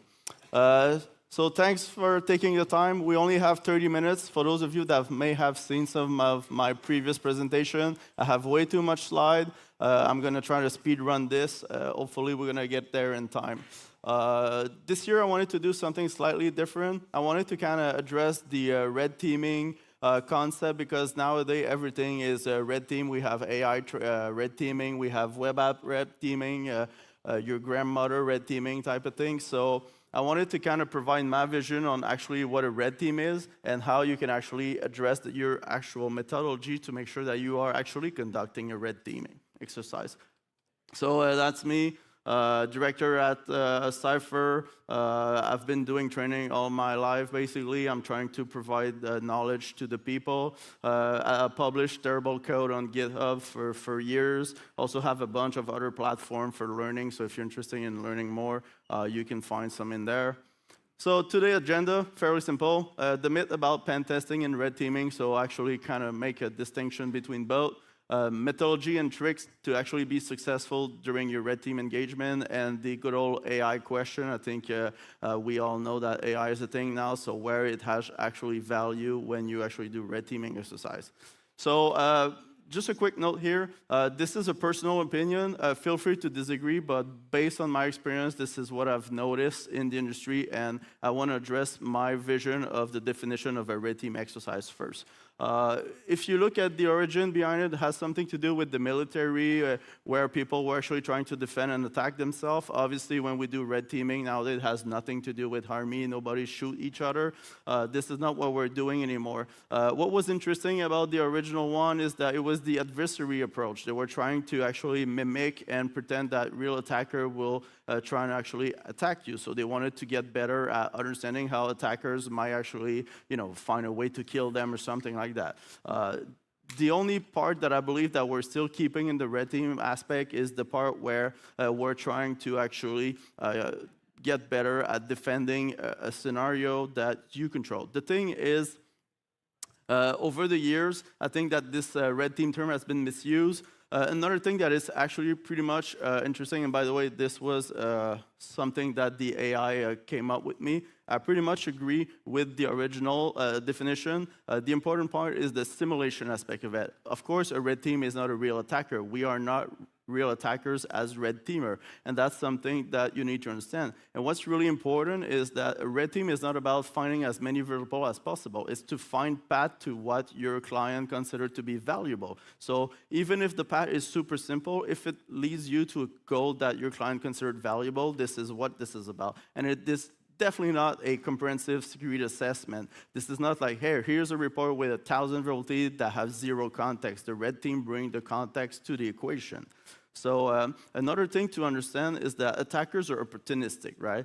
We may actually come across vulnerability. They're going to try it literally against the whole world, and they may find a way to get in. As red teamers, we don't have that luxury. We are hired by our client that usually have a more mature environment, that already has some security in place, and what you're trying to achieve is to compromise that specific organization. The problem with that is that as red teamer, we have to actually be more sophisticated than most of the real threat attacker in the real world, because they don't really care about the actual security of their client. They have hundreds of millions of companies that they can compromise. Real red teamer, we actually have this specific target to work with, which this actually led from a change in the industry. If we go back to the original military definition where people were actually trying to use, attack used by their real enemy and some things like that, I generally believe that nowadays red teamers do not represent what real attackers do. It's really simple. We have to be more sophisticated because the client that we're testing are more sophisticated than the average client. And there's a perfect example of that. I wrote this tool called Thundershell. I wrote this about 10 years ago when I was at actual Mandiant. We used this as an actual C2 back then. It was written in PowerShell. There was the era where PowerShell was actually trendy, so it was making sense at the time, right? Funny enough, in 2026, which is this year, there's a group called SmokeAmp that actually start using that code as their C2. The crazy part is that they consider this to be their modern tool set, but it's something that I wrote as a red teamer 10 years ago. And I've always said that red teamer are not realistic in the sense that we are more sophisticated, but if you are capable of protecting yourself against red team exercise today, it means that you're ready for the threat that are coming in 5, 10 years, and this is another example. So client that actually faced my C2 10 years ago already had detection in place for what is now considered to be modern in 2026, which a group like SmokeAmp. Same goes. Some of you may have seen my presentation in the past. I've been talking about like device code phishing for probably 10 years at this point, and we're seeing now some phishing kit that are actually created by a threat actor group now incorporate the device code trick for sure. So it's been around forever, but now they're starting to use it. So it's always interesting to see this kind of shift industry. We're actually helping threat actors to become more sophisticated and not the other way around anymore. I think to my point is that the industry have to understand on both sides that red teaming has changed, and we have to educate both the red teamers and the defender and the company so they have a better understanding of what we're really trying to accomplish. At the end of the day, we just want to make their detection and their response capability better. So again, it's okay to be more sophisticated in the sense that they're more mature, and we're just trying to help them get even more mature. So that's basically what we do, and that's a perfect example. Clients that were capable of stopping that code 10 years ago are still capable of doing it, right? Another thing too, before we get to the technical part, we need to make sure that we also are capable of finding what's valuable for your client as a red teamer. Again, common things that we see in pentest, people will be like, okay, I'll try to get domain admin access, and then from there I'll tell them that we can break everything. Truth is, during a red team exercise, you don't necessarily have to do that. All you need is to find a way to actually achieve your goal, and sometimes this easiest path is the one that hurt the most because they have zero visibility, because it took you 1 or 2 steps to get there without ever having to enter the environment, especially when you look at SaaS. Nowadays, most companies have SaaS products, so if you can compromise the way that you can authenticate to it, for example, Azure Entra ID, you can use that to actually connect to that SaaS and call it a day, right? You get access to all their customer data. You never had to put one of your foot inside of their internal network, which is definitely something valuable, right? And again, it's also okay to be detected. As red teamer, if you get detected, it just means that the system worked, that the client have some detection in place that actually was able to detect you. So another thing too, assume breach. I've seen a lot of companies that says, oh, we're going to do red team, but we're going to do the assume breach because we know that the phishing will work and all of that. I think it's important to clarify that in your report too, and be honest to yourself. Phishing in 2026 is much harder than it used to be 10 years ago, and a lot of companies just want to simplify the flow. So an assume breach is not a red team because you're also not assessing all the external perimeters detection that they have in place. So make sure that you are honest with that. Same goes with Blood On Certified. These are incredible tools, super useful. Some of you that are doing red team, if you have actually used this during an engagement directly on the client environment, you are not doing a red team. Any mature client should be able to actually detect these tools because they're commonly known. There's detection for it forever. So if you don't get detected, the client doesn't need a red team exercise. They actually need probably a pen test, right? Same goes with EDR exclusion. Again, we're limited in time and budget. If you have EDR exclusion created for you during your red team exercise, this is not a red team exercise for all the reason that we mentioned. You also want to make sure that they can see the original payload, not just the lateral movement and the post-exploitation. Everything has to be audited as part of the actual red team exercise. Again, as I mentioned, you don't need a domain admin, and this is where it gets interesting from the pen tester mindset and the red teamer mindset. As pen tester, often you're going to run automated tools that will give you a big picture of what you have to see, network reconnaissance, and all of that. This is probably the part that costs you the most from a detection perspective. You start with zero information, and you have to find a way to actually learn about the environment that you're targeting. Unfortunately, this is going to be extremely costly. And if you look at threat actors, they have their own custom tool set most of the time. If you look at reports online, they'll tell you, okay, this threat actor has built that C2, they have those capabilities, they have module to do X, Y, Z. And as red teamer and as a red teaming practice, you have to also build that tool set. You basically have to be an APT group on your own. So if you don't have anything customized, you're going to get detected if your client have mature detection, which is expected during a red team exercise. Perfect example of that. Ping Castle is an incredible tool. It helps you get a lot of information about LDAP, the misconfiguration, and stuff that can be actually used to potentially compromise the environment. However, for those of you that have run Ping Castle environment, if there's EDRs in detection, you're going to get detected right away. And this is where you have to actually address these tools and kind of build them slightly differently. And I'll give you an example with Ping Castle.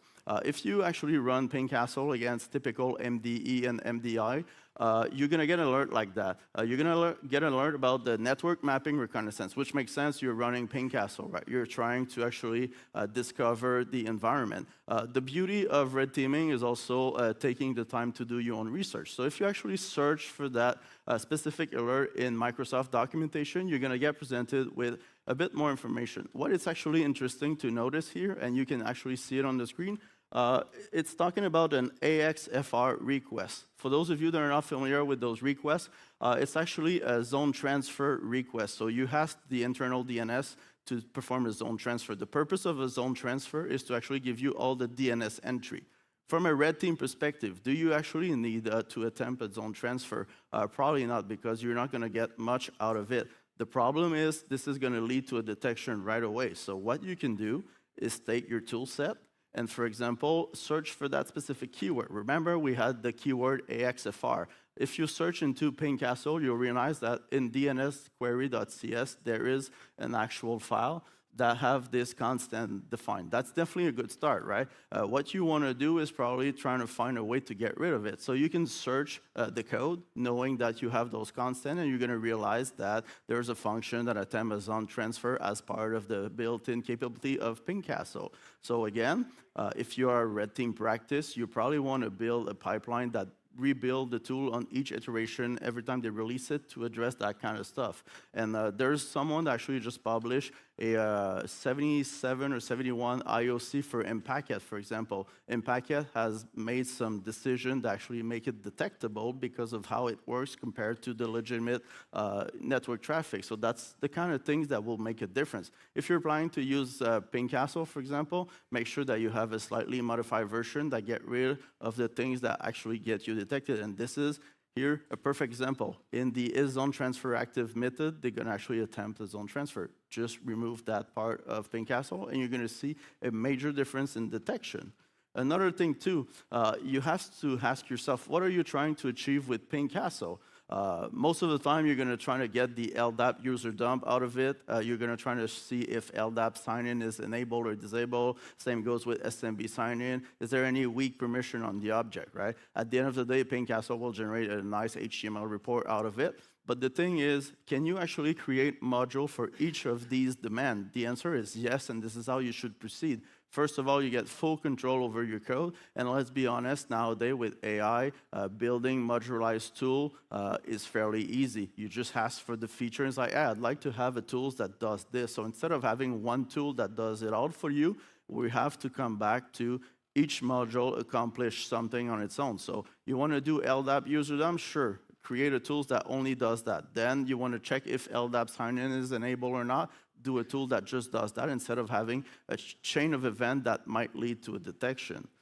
If you're actually using CobbleStrike, which is a pretty typical C2, another thing too is to use buff. So a buff, for long story short, a piece of software that run in the memory of your agent and it's never touching the disk. It's basically C code that you compile, but you don't link. The agent will take care of doing the linking for you, and it's going to make it functional. The reality is that CobbleStrike uses a fork and run concept, so every time certain functions are called, you're going to create a sacrificial process, you're going to do process injection, which is going to get you killed.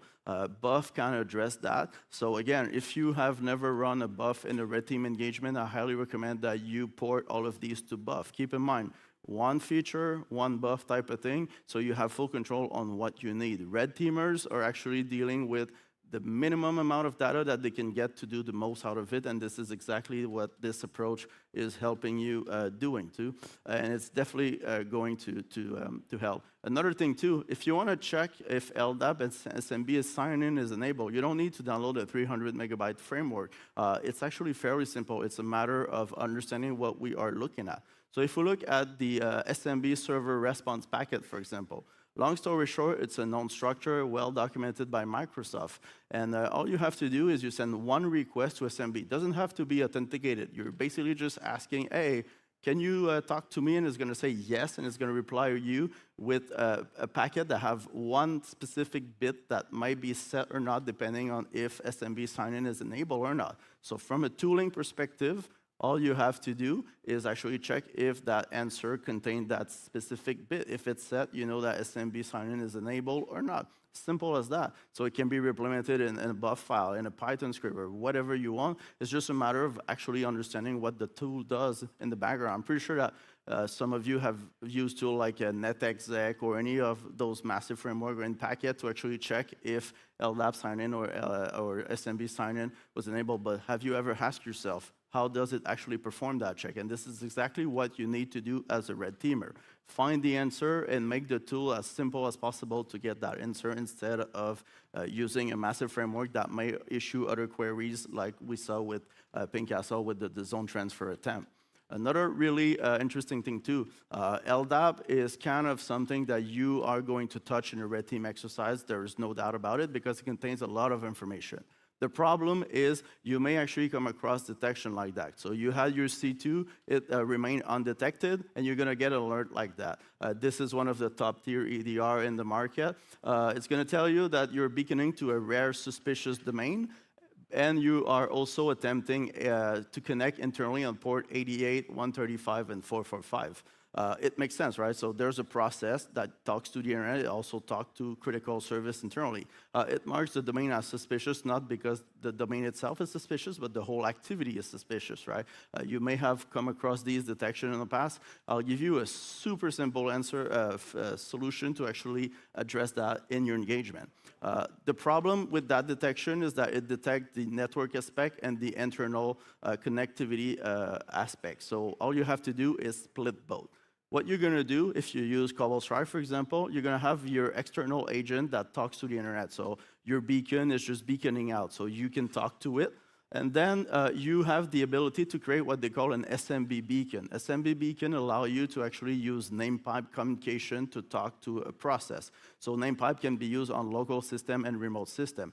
The beauty of this is that you're going to have two agents running on the same system. However, the name pipe one never talked to the internet because it used the name pipe to talk back to the original agent that then send the traffic to you over HTTP. The beauty of this is that now, from a detection perspective, all they see is that you have this system talking to the internet and you have this process here that is also talking internally. So you do your reconnaissance on the SMB agent, and then the SMB agent reconnaissance will be forwarded through the name pipe to your main agent that will send it to you over the internet. So you literally break the machine learning detection like that, because now you have one process on the internet and one process doing the internal reconnaissance. By doing this, you'll be all golden. So definitely, if you've never used SMB beacon, don't underestimate how valuable they are. Another thing too, LDAP reconnaissance is quite useful, but you always have to ask yourself the question, why am I doing this? What I'm trying to get out of this? Another thing that is important to know is that there's literally a million ways to actually get to the information. Same goes with Kerberos roasting attack. Always ask yourself why I'm doing this. What is the chance that I'm going to get something out of it? I'll be curious to see, just by raising your hand in the room, anyone have been able to crack a Kerberos ticket in the last 6 months by raising your hand? Oh, we got a few. We have some Mandian folks, of course, that break some Kerberos ticket.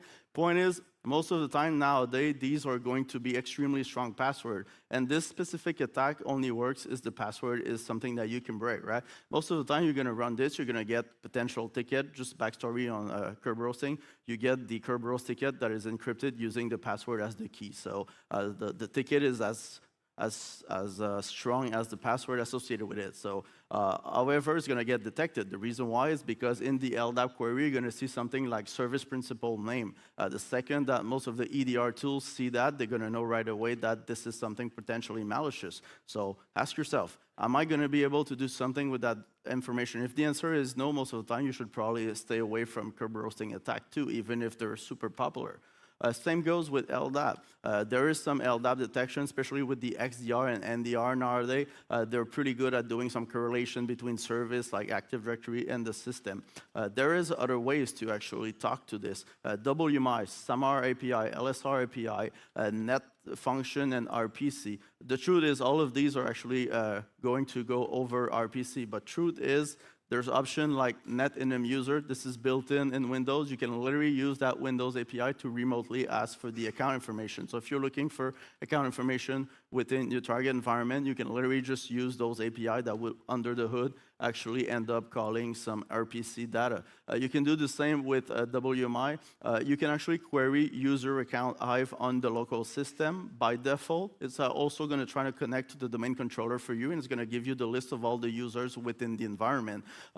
If you're not familiar with WMI, it's basically a query language. So you have a lot of database locally that you can query, like user account, which will return the list of users' account. And this is exactly what you want to do. Instead of using LDAP, you'll get to the exact same information over a different protocol. Same goes if you look on the right with LSA enumerate account. It's going to use the LSA built-in API to actually fetch the information at the domain level. So none of these three techniques rely on LDAP, but you get the same kind of output. And again, in a red team exercise, it's a matter of going where they don't have visibility at first to make sure that you get the data. Another thing that is also important to consider, if you're wondering how these actually work, I kind of give you a bit of a spoiler earlier, but if you actually track a NetInum user, it's actually implemented in NetAPI 32.dll, which is built in Microsoft. If you follow this, you'll realize that this DLL is just a jump table to point to the SAM CLI, and this is where the actual code is really implemented. And if you look at the SAM CLI.dll, you'll notice that all it does under the hood, it calls a function called SAM enumerate user in domain. And if you actually search for that one specifically, you're going to realize that this is implemented as an RPC endpoint. The way that RPC works is you can kind of see it as a protocol that can live in a city, and in that city, you're just asking for a specific house. So you can connect to a bunch of RPC service. In this case here, I'm using the LSAR RPC one, so you have the information about the house. You can see the RPC interface GUID as the house address, basically. And then when you get to the house, you're asking for a specific room in that house, and you kindly ask to connect to it. So in this case here, if we look at EFS RPC, you may remember the Petit Potam case. This is what's happening, right? You're connecting to a GUID, you're asking for a specific function, which is the door, and you talk to them. So EDRs have a hard time adding detection to it simply because everything goes over RPC. There's literally hundreds of thousands of functionality in there. So if you actually find a way to get information through RPC, you're going to have a really good time doing it. So if you look at Petit Potam attack, for example, connect on DC RPC port 135, then it's going to bind to the GUID. So hey, I want to talk to that house. It's going to connect over TCP, do the binding, and then the door that you want to call is the EFS RPC open file raw, and then you're going to pass argument, file name, and flags. If you are wondering why this is working, is because the file name accepts a UNC path, which you fully control, so system will send the information back to a system that you have control, because UNC path by default will send the authentication. It's simple as that. I'm trying to make it as simple as it is, but of course, Microsoft had a layer of complexity because there's Unicode involved, there's packet structure and all of that. So of course, Impacket is a perfect example of framework that actually built on top of it to make it way more accessible. Impacket definitely simplify your life, but it comes with a cost. As I mentioned earlier, there's a lot of detection that has been made because of how Impacket itself is built. And if you want to actually do an exercise with RPC, Microsoft is publishing all the PDF about all the protocols. I think in the era of the AI, that's probably a place that you want to spend a lot of time. Actually, they document everything, right? So if you look at the EFS RPC open file raw, all the information is there. The file name, as they say, is defined in 2.2.1, and if you look at 2.2.1, it tells you that it's a server UNC path. They even put words in green for you to make sure that you spot the keyword of interest. So that's definitely the kind of stuff that you should review. Reviewing RPC documentation is going to yield all kind of actual potential vectors. Another thing that is interesting, we have to be careful with ETW. ETW is event tracing for Windows. They're tracing a lot of information. What's important to remember is that EDRs are actually using this, right? Make sure that you audit the code that you're going to use in your C2 or your feature to see if you can see evidence of ETW. most of the time you're going to see WPP and some random looking letters next to it. That's usually a good indicator that built in the code of Microsoft, there is ETW in there. And there's also a kernel version. This is the user mode version of it. It's going to lead to trace message, which technically lead to the syscall NT trace event. So this is the syscall used to actually send the event to the kernel, then it gets saved in ETW, and EDRs will actually grab that information and make detection out of it. The beauty of this is that's actually built in Microsoft. So again, if you're not planning to actually disrupt ETW event capturing, make sure that whatever you're using does not actually does any of that, or there's no ETW involved in the process. If you may wondering what WPP stands for some reason it stands for software trace preprocessor, so I don't know how they got the acronym for, but it doesn't really match. But just keep in mind that there is a lot of ETW in name. So you might see trace message, ETW, or WPP. These are basically equivalent in terms of detection, right? You might see where this is actually going. Back to my point, you have to have a custom tool set as red teamer. You have to understand that you get detected by things that you don't maybe even know exist. So make sure that you have full control over the code. You understand what your actual code does, so you can actually prevent potential detections, right?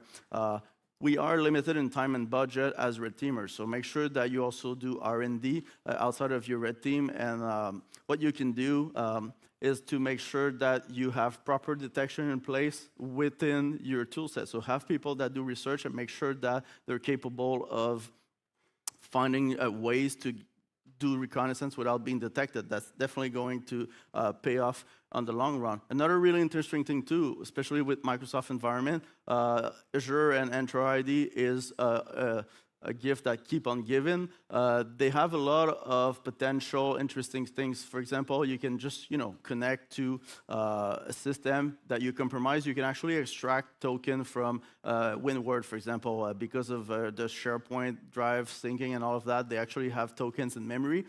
You can get token to access their Azure environment without never touching LSASS.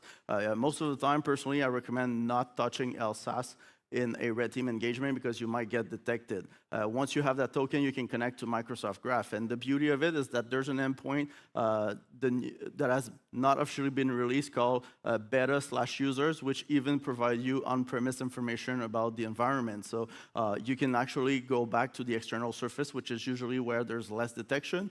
Use that one and actually get the information that you need for the rest. Same goes, right? Once you get in the token, you can go to SharePoint. You can actually search in the SharePoint environment and looking for credentials. SharePoint is always a mess. There's always credential in there. And it's always a question of how can I get as much information as possible without being detected? Honestly, if you just browse SharePoint with a token that you stole, you'll be golden with that. Every time I found a lot of interesting things. You don't even have to be inside of their network to access SharePoint, right? You can just use a token through a device called phishing or just a token that you manage to obtain, right?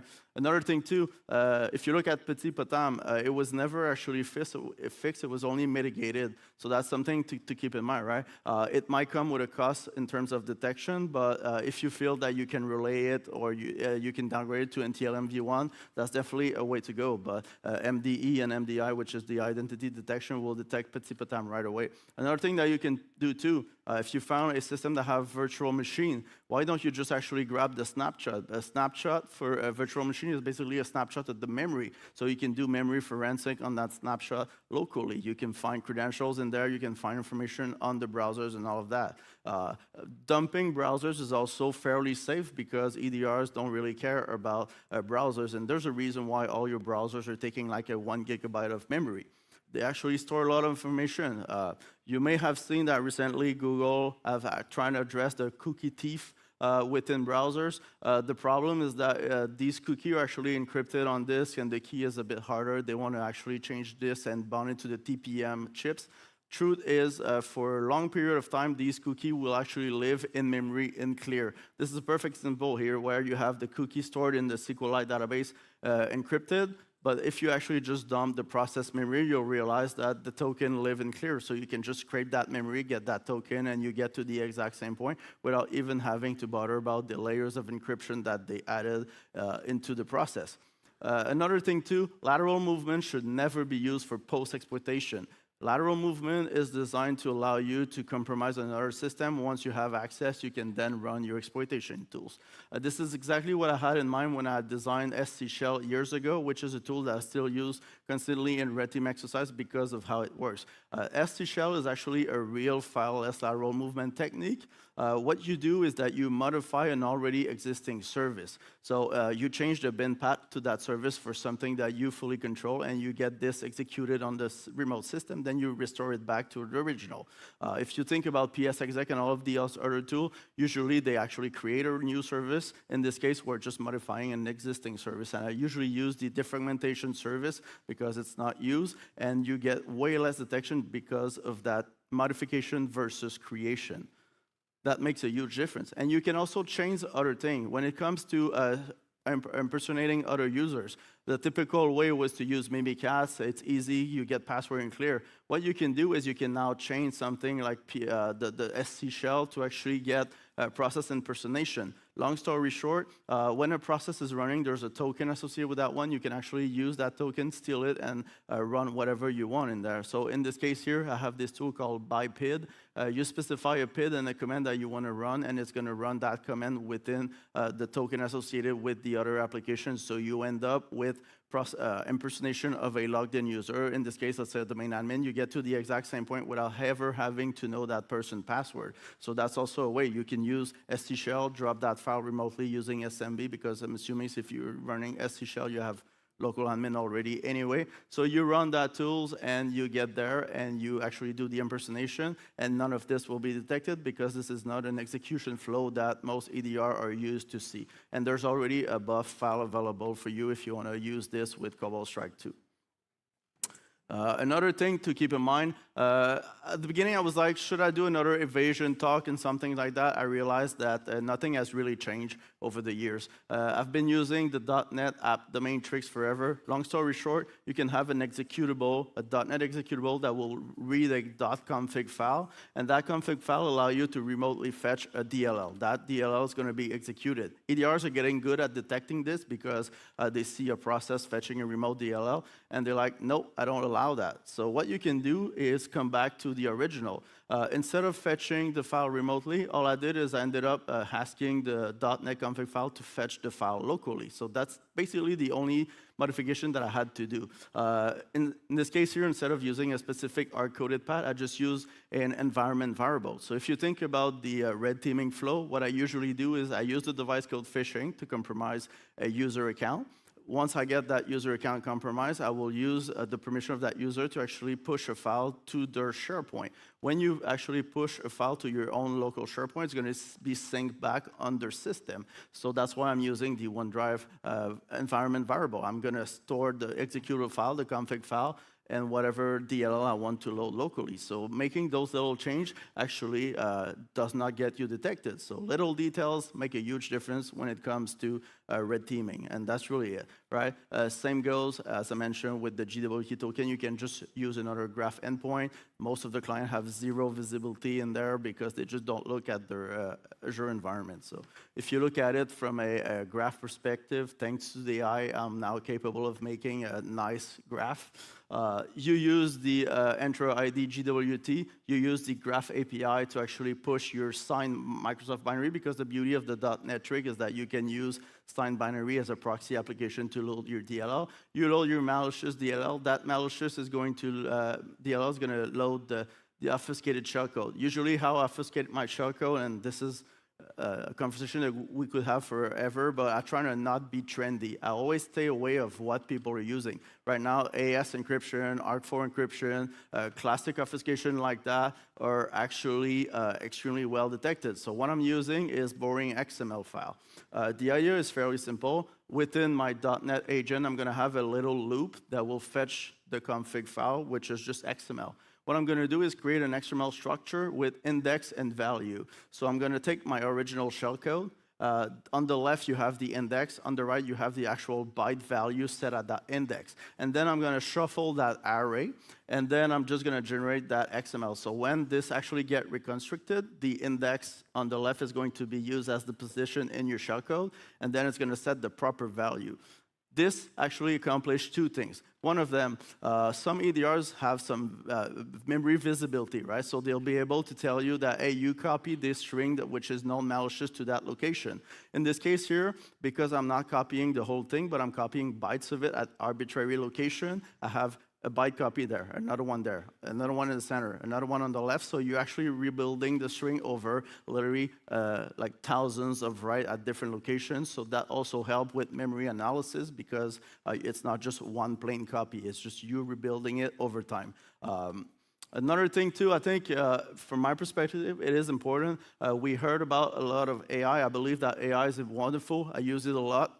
Honestly, it's good at helping you build tools. I don't believe in AI red teaming in the sense that a fully automated red team thing cannot be a thing. And I think it's also important to educate clients. Again, feel free to disagree with me. But the way that I see AI is that AI perform with an extreme amount of data, right? AI is good with data. Red teamer, we actually do the opposite. We're trying to do the best out of nothing, basically. So an AI to be good to perform will have to have a bigger picture of your environment. So if you just ask an AI to do red team, I'm pretty sure in a mature environment, it's going to be detected right away. So I believe that red teamers that use AI to get better makes sense, but AI red team is probably not a thing. So for those of you that do red teaming, I'm pretty sure we're going to be safe in terms of having work, right? As I mentioned, another thing too, if you want to actually port your tools, I highly recommend, especially if you want to use, for example, Pingcastle, as I mentioned, and kind of create it in module. I think this is where AI will definitely help you. Another thing too, when you actually use AI, make sure that you have good prompt, not like becoming prompt engineer or whatever new keyword they come up with. But make sure that, for example, if you use Claude, you have a good Claude MD file. This is basically just going to be your skills for Claude. And make sure that it documents what it does. So ask him, like, can you port this to something and document how you did it so you can actually learn from it? Because something that I've noticed is that people use AI, but they actually stop learning because they assume that the AI will do it for them. And one of the key things as red teamers is to understand what you are actually doing, and it's going to pay off in the long run, right? So, for example, when you actually also do these engagement, make sure that if you don't get detected the whole time, at some point you get detected. You want to establish a threshold of detection.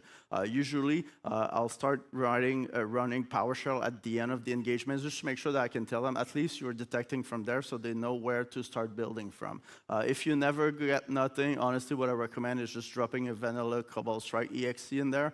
Usually, this should get detected with pretty much all tools, right? And the other thing that I found really interesting is if you manage to actually get a lot of data, AI is going to be super good to process that actual data. Keep that in mind. It's going to be wonderful.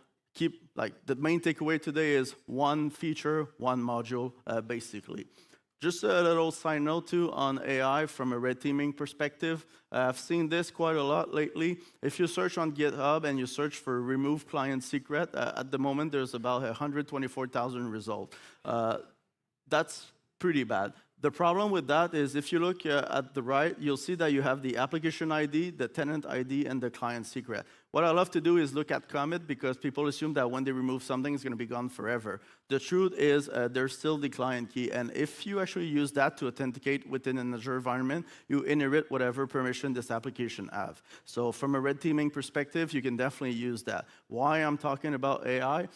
Definitely if you see this is a commit that wants to remove something, there's nobody in the world that will be so verbose about them removing something that they did wrong. So that's definitely one giveaway. And the other thing too is if you look at the right, the last line, API, permission, mail, send application, and the little green check mark, nobody also do that. So we can definitely tell that this was committed by an AI. It was also reviewed by an AI. So probably someone asked the AI, hey, can you check my code? I think I did something wrong. And this is the kind of result it leads to. But this is a direct access to someone Azure environment. And in this case here, you have the permission to send email on their behalf with the key that is on GitHub. So if you're facing a client that have Azure, check that. It's definitely going to pay off. Again, simplicity is the key, as I mentioned. Evasion, you have to just be careful. All that took for me is a randomly shuffled array within an XML file. For Cobalt Strike, you don't necessarily need Outflank. All you need is to actually build your own tool set because you have full control over it. Outflank is interesting, but you don't know how it actually works under the hood because you don't own that product, right? As red teamer, you have to understand the tool set that you are using. Make sure you have custom sleep mask, custom loader, like the one that I show you, and you are going to be good when it comes to it. One last thing, if you're going to build a network profile, make sure that you blend in. How you do that? Fairly simple. You can use Charles Proxy. I have nothing to do with the tools, just have the same name as I do. But you can actually monitor that network traffic to build your own profile. So for example, here, what I love to do is I just monitor legitimate Microsoft tools that run on my system, and I'm going to replicate that into my C2 profile. That's going to make a huge difference too. You're going to blend in. It takes a couple of seconds to do. So you just re-implement what you see on the left, and you're going to blend in. Your traffic will look literally like an actual legitimate network network traffic they're going to expect to see because these are Microsoft signature, right? Final word, it's okay to be detected as part of a red team. Don't see this as a failure. It just means, again, that the system works and the client is getting better at detection. At the end of the day, we're here to actually help the customer become better. And I think it's important to also educate people, including your customer. They have to understand what the actual real difference is between a red team and a pen test, for example. So I hope that you'll be able to actually also educate them. And for those of you that are doing red team, hopefully you can appreciate my vision of it. Again, I don't believe that AI red team is going to be a real thing. It's probably going to be just a glorified pen test. But what I believe in is that red teamers with AI assisted will become much better and use AI. I think that the nature of red team cannot just be replaced by AI, but we can definitely help it, use it to become better at it. And that's really it for me.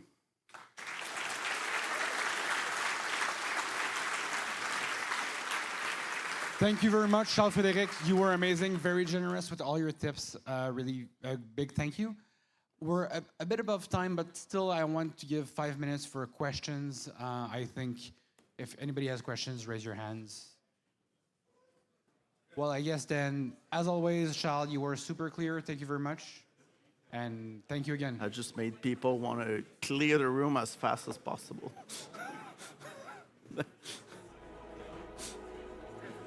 Ouais, je m'excuse, j'ai vraiment beaucoup dépassé, là.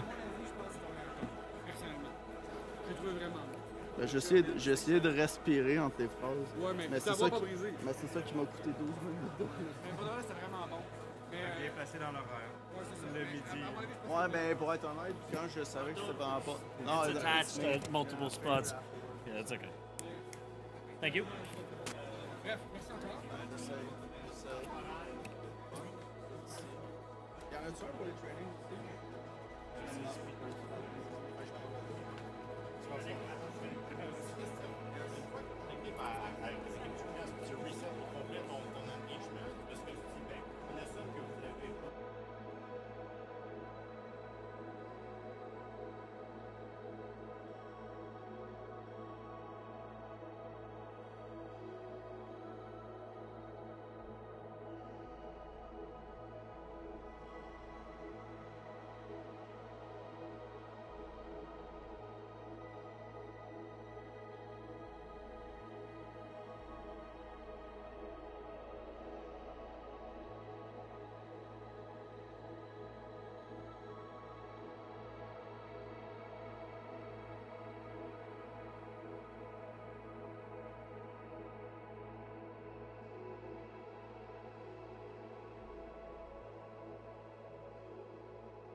Montreal, yeah. Okay, yeah, same.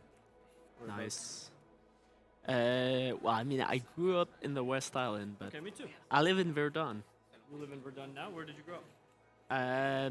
Like Beaconsfield, but the border with Pointe-Claire. Okay, yeah, I'm from Point Claire. No way, dude. Right near the Lakeshore General. Oh, okay. I mean, I currently live in Paincourt because I don't know if you've noticed the price of housing on the island is fucking insane. Yeah, West Island houses are so It's expensive. $1 million. Yeah, it's crazy. I think my grandparents bought a house for $46,000. Yeah, it's basically that. Yeah, same for my First, I didn't parents. inherit it, but whatever. That's a whole other story. Yeah, sorry then. Well, I'm just gonna pull his cabling a little more. So he's got like a mullet of- All right, awesome, dude. Okay, so you're from Beaconsfield. Yep. So from around Point Claire Street in Jasper, that area. Yeah. Like 3 streets out of Jasper. Sweet. Did you go to Félix Leclerc? I went to St. Thomas next door. Oh. Is that West Island town? I Okay. went to 3 different high schools and moved to Toronto, but I've moved 30 times in my life. I'm based out of. Yeah, it was like 2 schools, French, English, and there's the auditorium in this side. They'd like throw rocks. At each other. Yeah, the doors were locked. Like you couldn't go from one to the other because Now, people are St. so Thomas dumb. got relocated to Lindsay Place, which is another school I went to. Oh, really? Yeah, and now Lindsay Place is called St. Thomas. This is And St. Thomas confusing. is, I think, just old Phillips. Oh, really? Wow. What an upgrade. Huh. On la top. Yep. We need the light. I think I shut it off on the bottom. You know how to turn it on? You just hold the power button, and then you'll have to make sure it's on. Yep. Just give it 30 seconds.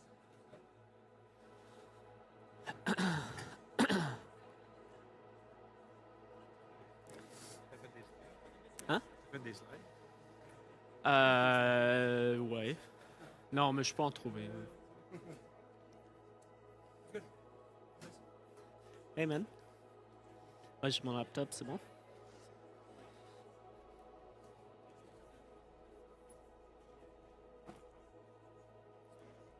Lenovo. J'ai oublié c'est quel... Il est pas pire, man. 64 GB de RAM.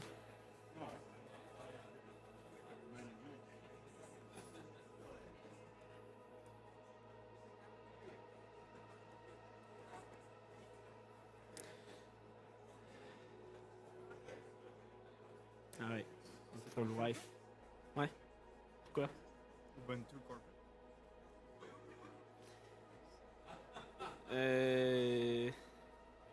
Ah, j'avais pas pensé à ça. Ouais, ben... Ben, sinon, j'ouvre le PDF, là, whatever. Non, je vais prendre le PDF. Ouais, c'est juste... Ouais. Mais je peux prendre un PDF. là. C'est juste des slides. Ouais.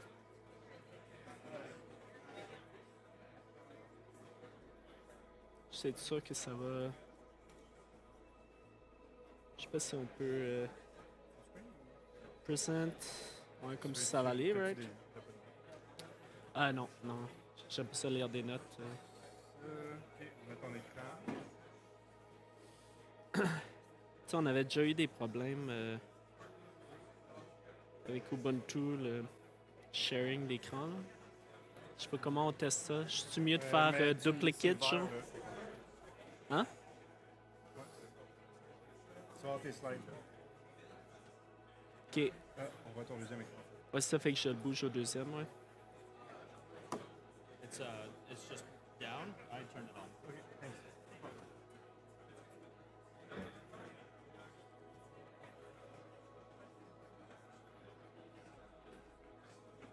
Oh! Jesus! Ouais, c'est 4K, man.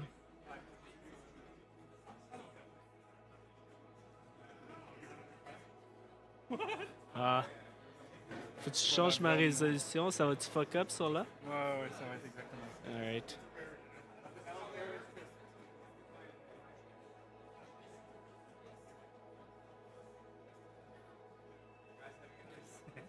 Ouais.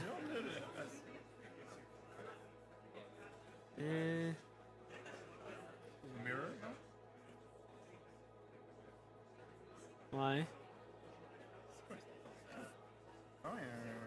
Ben, c'est 4K, je sais pas. Ouais, il est vraiment. Mais j'aime pas ça avec 4K, mais ça fait plein de shit comme ça, tout le temps. Non, mais là, tu vois là. Parce que c'est mirror.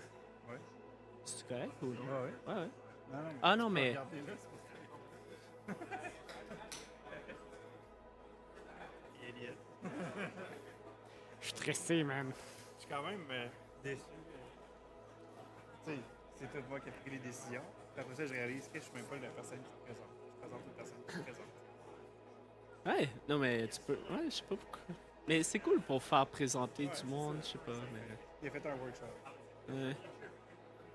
J'ai de l'air de quoi? Je suis beau? C'est une photo pour elle. Pour?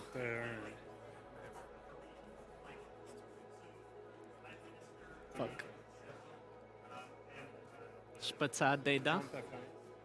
Hein? Non, c'est bon.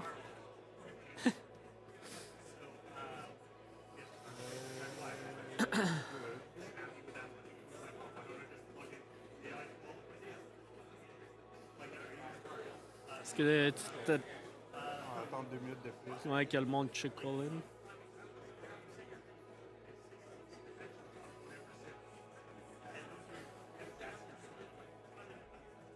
T'étais-tu au party hier? Je me rappelle pas. Est-ce que t'étais au party hier? Je t'ai vu. Mais là, j'ai essayé de te rejoindre. Mais juste genre, tu sais, t'étais quand même en avant, les tam-tams. Ouais. Puis genre, j'étais comme fucké. Genre, j'ai pas réussi à get. Mais je fais drag partout, là. Tu sais, le dude qui était à GitHub avant lui, là. Logan? Ouais, Logan. Man, lui, il m'a amené...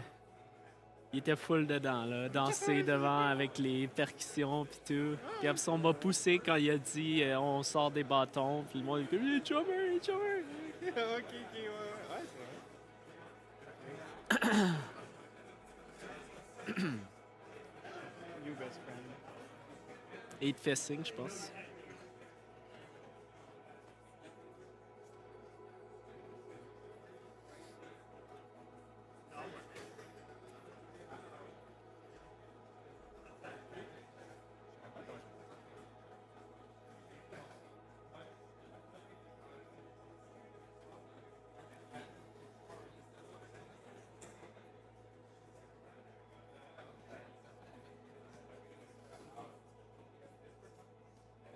Penses-tu recevoir des tomates? Ouais, c'est pour ça que j'ai mis cette chemise. Nous autres, c'est pour ça qu'on dit. J'ai comme un petit fond de tout, là. J'espère juste que je vais pas trop tousser, mais ça va aller. Es-tu là, en fait, Je sais pas, man. J'avais pas prévu, mais j'ai quand même le goût de voir le CTF un peu. Je vais peut-être essayer de last minute m'offrir bénévole à quelqu'un qui a besoin, parce qu'à date, je suis pas bénévole puis pas de challenge designer. Fait que je vais perdre mes perks. Mais je suis en fin de grippe aussi, fait que je sais pas. Peut-être juste... Non, plus.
Good luck. Thanks. Have fun.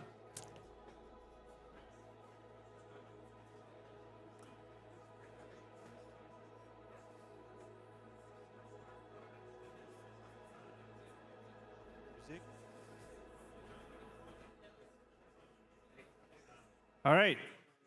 So welcome to the last afternoon of NorthSec 2026. We're going to start the machine learning AI steal your jobs block with François. But before I'm presenting to you, Fan Rousseau is going to be moderating this block for you today. Thank you.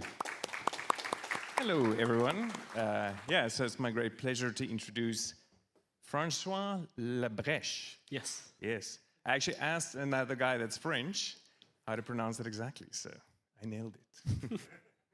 François Labrèche is a principal data science at Sophos, which focuses on applying machine learning approaches to research problems related to security alerts and vulnerabilities. He focuses on using machine learning to improve the prioritization of alerts and vulnerabilities in the context of XDR and vulnerability management. He has a PhD from École Polytechnique de Montréal. Yes. Yeah, very impressive. And has published research papers on the topics of threat research, spam detection, malware analysis, and machine learning applied to cybersecurity. He has presented at Access, Camless, NorthSec, B-Side Montreal, University College of London, and École Polytechnique de Montréal, and has published papers. He's published a lot of papers, this guy, so definitely knows what he's talking about, so I'll hand it over to him. Yeah.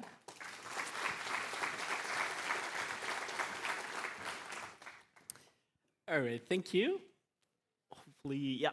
So welcome to my talk, A Needle in a Haystack, Identifying an Info-Stealer Attack Through Trillions of Events in a Large-Scale Modern SOC.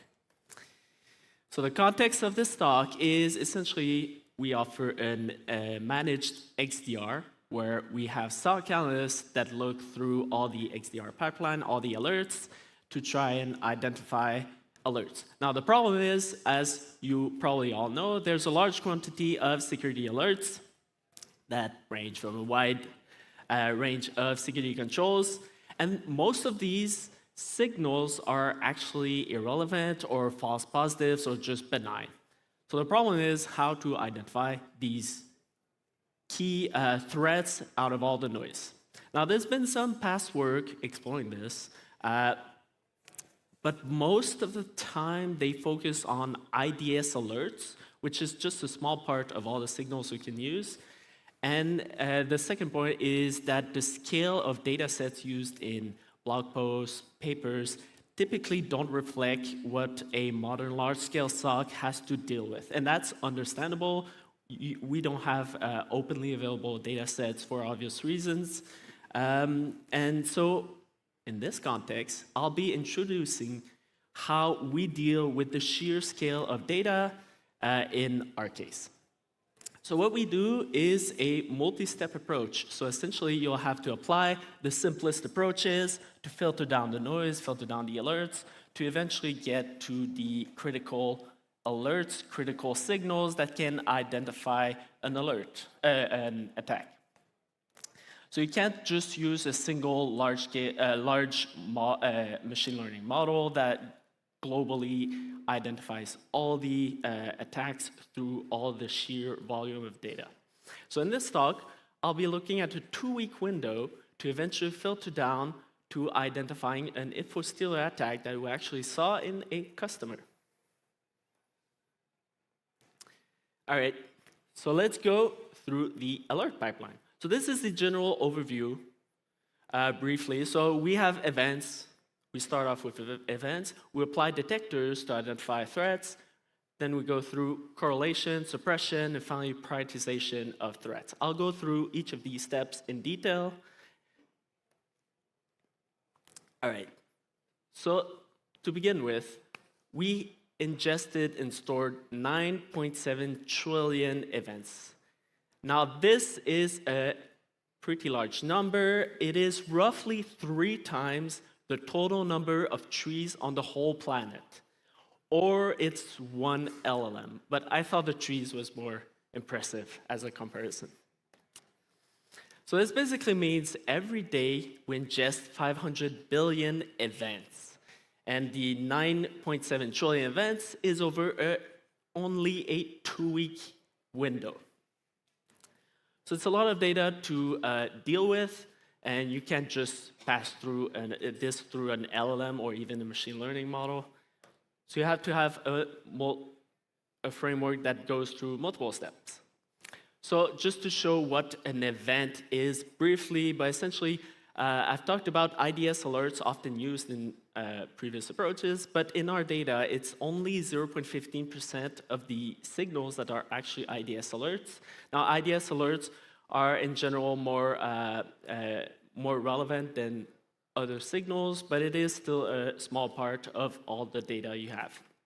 And the other events come from multiple places. They come from EDR detections, from cloud, firewall, identity alerts, emails, networks, even IoT. And examples of these are authentication events. Might be benign, might be malicious. You have process events, file modification events, a lot of things that you're trying to correlate into, is there an attack happening or not? So the first step in our alert pipeline is the detectors. Now these detectors, most of us know these in some form or another, but essentially we're just trying to detect possible threats. You'll have a lot of false positives, but in the end you just want to see elevate to alert anything that is roughly weird, anomalous, potentially malicious. And we have 3 types of these that we use. The first one is what we pretty much everyone knows, simple indicators and rules. So that's the typical, you have a malicious IP, malicious domain, you'll flag an alert, pretty straightforward. Or for example, you have explorer.txt launching Mimikatz, you'll raise an alert, pretty straightforward. Simple matches, you can do this at scale, string matches, regex matches.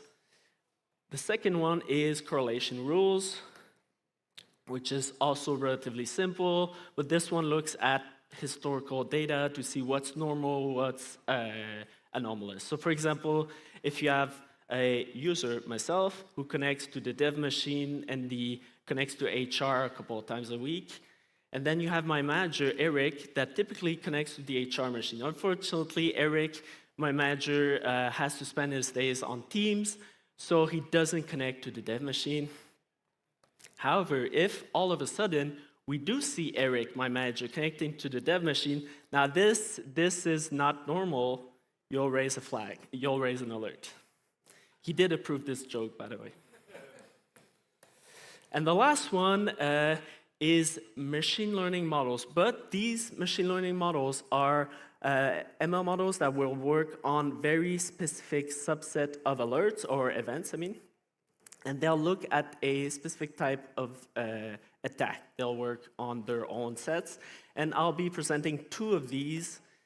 The first one being a DGA detector, so a lot of places have DGA detectors. This one, we have an example of a URL there, totally real URL.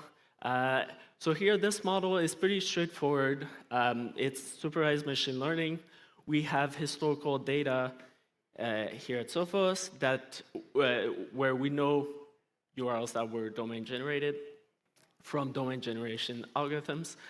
So we have all this historical data, and essentially we train the model on 6 months of data. We use LSTM to train the model. Now LSTM is deep learning, but it's not as complex as the transformer models that we see nowadays for LLMs and whatnot, but it does the job when you have URLs as input for a text, and essentially the model relies on the principle that DGA-generated URLs will have a higher entropy than normal URLs. We can see here a higher entropy than the NorthSec.io URL, which essentially makes the model work and be able to detect. So essentially this model will be a detector. It'll be applied to every URL, but only URLs that you see in the data.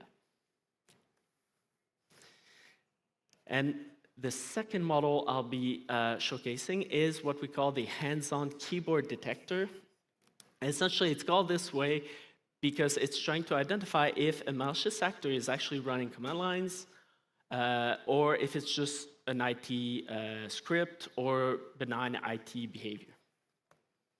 Now, this, again, is a classical machine learning, supervised machine learning model. This one uses logistic regression models, so even simpler than LSTM. It runs at scale because it has to run on command lines, but it only runs on command lines. So again, a very specific subset of the data. And the features here are typical features you would use to build a machine learning model from command lines. So things like the length of the command, if the user of the process in the command line is admin, the arguments included in the command line, add, create, proc dump, or the processes involved in the command line. If there's echo, command, things like that. And we have an example command line, set of command lines in the bottom. And essentially here, what we do is we train multiple logistic regression models that we ensemble, take the majority voting, and then we apply this to every command line we see in production, in clients. Now, these are detectors. It's just the first line of defense, but it's the biggest filter because only things that match will go forward and be promoted to alerts. So here, we're promoting only 0.03% of events to alerts. Now, you might think this is a relatively large filter, but we're still left with 2.6 billion alerts, way too much to deal with. And if we're looking to identify specifically an info stealer, the alerts linked to info stealer activity still number close to 16 million alerts. So which brings us to the second step of the alert pipeline, alert deduplication and correlation. Now, alert deduplication is pretty self-explanatory. It's essentially when you see a lot of signals of the same event, you'll group them into a single grouped alert. So for example, you get thousands of requests for denial of service. You'll put them all in a single alert, same for scanning activity, password sprays, and this reduces the noise. You also have alert correlations here.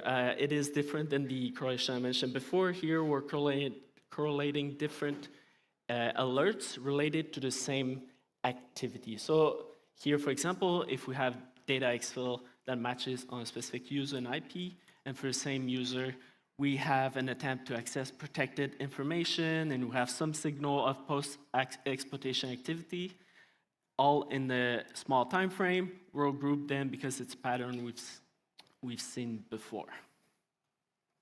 So this reduces even further our alerts. We're down to 9.5% of our raw initial alerts. We're down to 250 million alerts.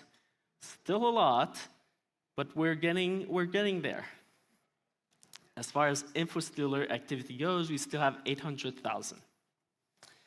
So let's go to suppression next. And this is essentially closing alerts for specific contexts. So when you have, for example, false positives based on bad threat intel or bad IOCs, you'll want to suppress them instead of just introducing noise everywhere across the board. Also, you might have specific clients that have security measures in place for certain alerts, and they don't want to be notified of this. For this specific customer, you'll close the alerts. And you have things like internal scanners will flag a bunch of things that you know are authorized activity, you know where it comes from, you can suppress them. With this, it's a smaller filter, but we still suppress 16% of our alerts. And now we can look at the final step of our alert pipeline, which is alert prioritization. So typically, EDR detections, XDR detections that come from detectors will have a hard-coded severity set to them. The severity is not meant to be exactly precise, more of a ballpark figure. Is this something we should look at or not? But we can use it to separate our remaining alerts into two general buckets. The first one of high and critical alerts, and the second one of medium and lower severity alerts. And essentially, we'll use the higher severity alerts to apply complex ML approaches globally, and then we'll bring back the medium and lower severity alerts to bring context to any threat that was identified by the ML model.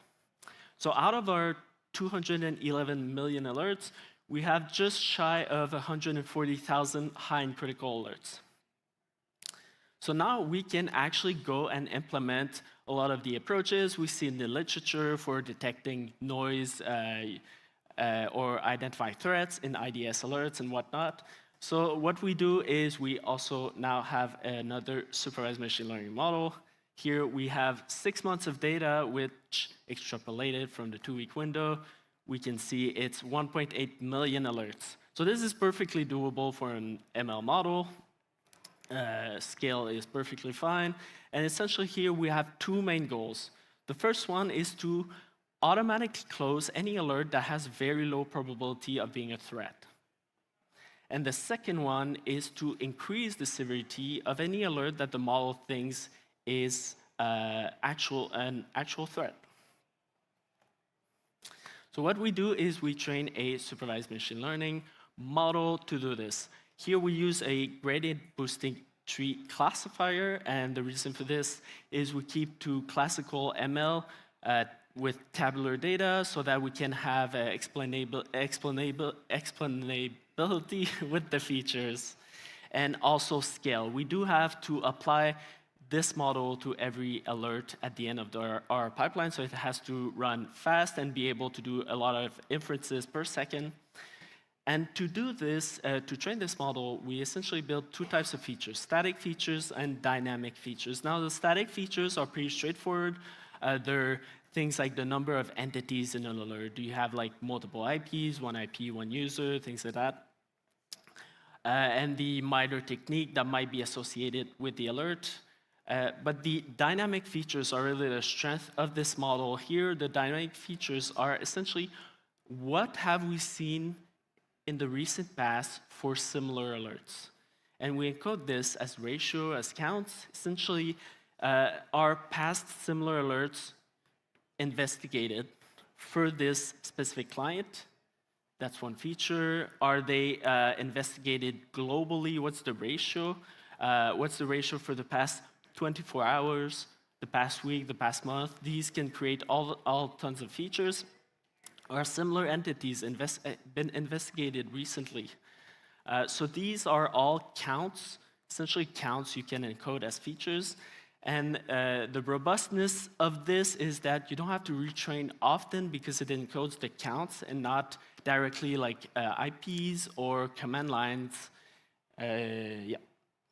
So this model performs relatively well. So now we've trained it over 6 months of data. It has decent accuracy, precision recall. But really, with this type of model, what you'll be aiming at evaluating is really doing live monitoring. Essentially, this model, it's been trained, performs well, but now we want to see, once we deploy in production and actually close alerts, how does it do? And to do this, we have to do live monitoring of the model. And there's 2 key things we want to see. The first one is the false negative rate. Essentially, that's on the left here. We want the false negative rate to be as low as possible so that you don't close an alert that might be an incident. So essentially, in this case, a false negative is something the model closes that is actually a threat.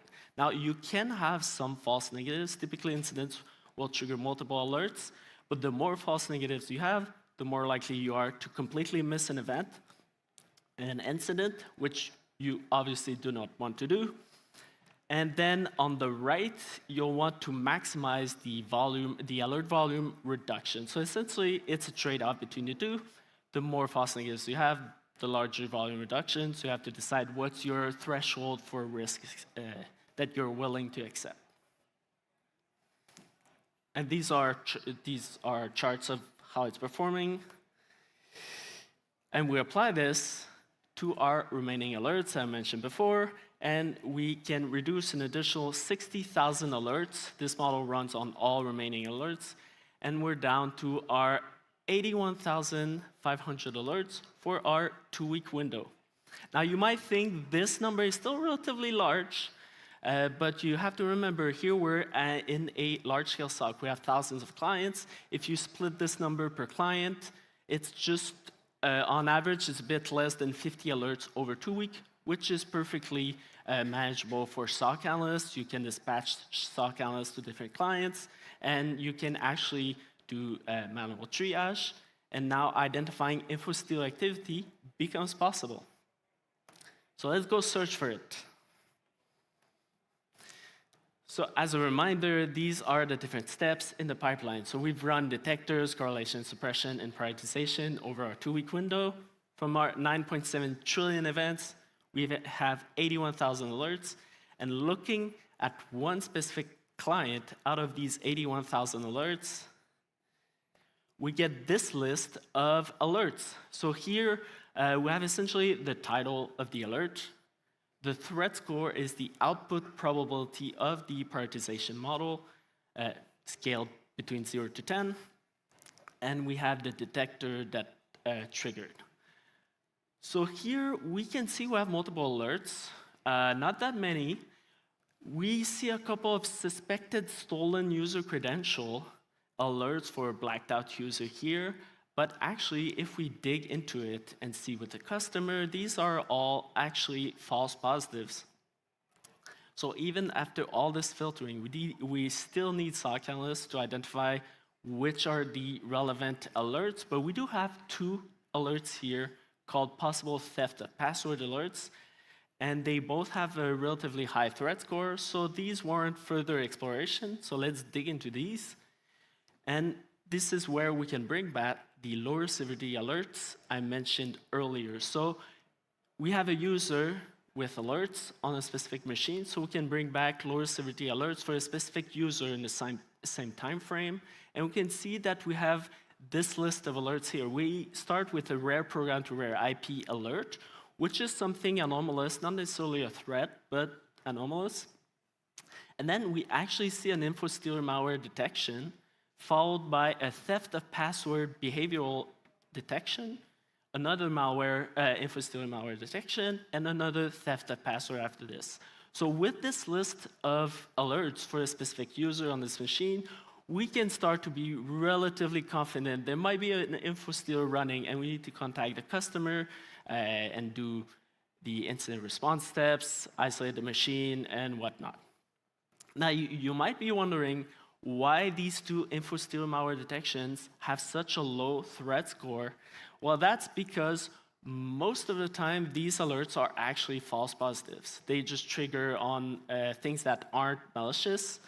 And the fact is, by themselves, these alerts aren't something generally worth looking at, but the combination of all these different alerts gives us the confidence to really know that something fishy is happening on this user's machine. And if we want to try and picture the whole story of what's happening, we can even look at the events underlying the alerts to try and understand what happened. Not sure if it's too small for the people at the back, but essentially here we have the list of the events underlying the alerts. We can see it starts off with a PDF editor executable that is probably something the user downloaded off the internet or got through email, whatnot. And then we start seeing theft of password behavioral alerts. And then we see the same executable opening network connections. Maybe it's connecting to a CNC server. And then we start seeing the info stealer malware detections multiple times, followed by a cloud audit theft of password alert. Multiple theft of password alerts. So looking at this, it's pretty clear there's an info stealer running for this poor user, and we need to contact a customer. All right. So in summary, I've shown from 9 trillion events how we go through multiple steps to eventually get down to 81,000 alerts, where we can apply a global ML model, identify 2 critical alerts as an example in one of our customers, bring back the lower severity alerts, to understand that there was an actual info stealer malware running there. And yeah, that's it. References for the things I referenced.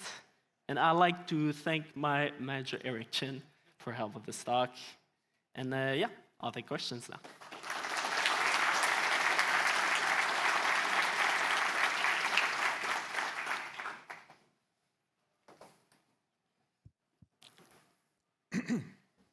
All right. Thanks, Francois. That was great. Real smooth. All right, do we have... Yes, you, sir. Yes. At some point you mentioned that you had an average of 50 real alerts per 2 weeks per customer, kind of like per tenant? Yeah. So, but I guess it's average. So what's the Oh, standard deviation? It varies Seems pretty high. a lot. It varies a lot. Oh, you mean it seems high?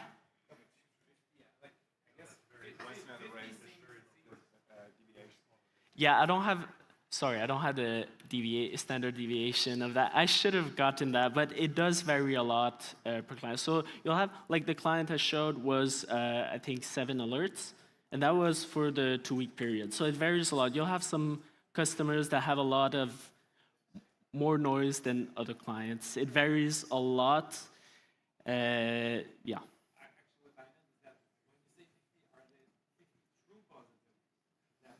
Oh, no. It's the remaining. So we do the whole filtering.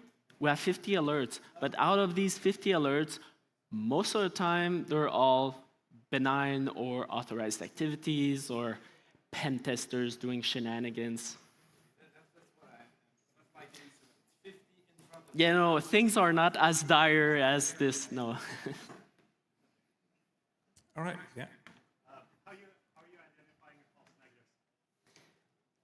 That's a very good question. So I didn't include it in the talk because of time constraints, but essentially when for our prioritization model, what we do is we sample about 7% of the alerts that we score but do not act on, that we just let through to SOC analysts so that they can, essentially, with this, we can have labels for our future training models, and we can know, was the model actually correct or not? So that's what we use to do live monitoring.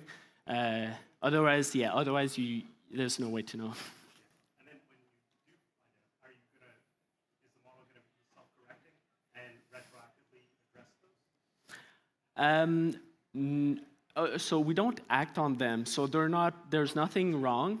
The ones it does incorrectly close, you don't know technically, but so false negatives in that sense, the labels are a bit funky with SOC analysts, so it's not always exactly a false negative. I just put them as is, but typically this model, as far as I know, we haven't missed any incident. Otherwise, we would have dropped the threshold into like alert reduction and false negatives. Yeah.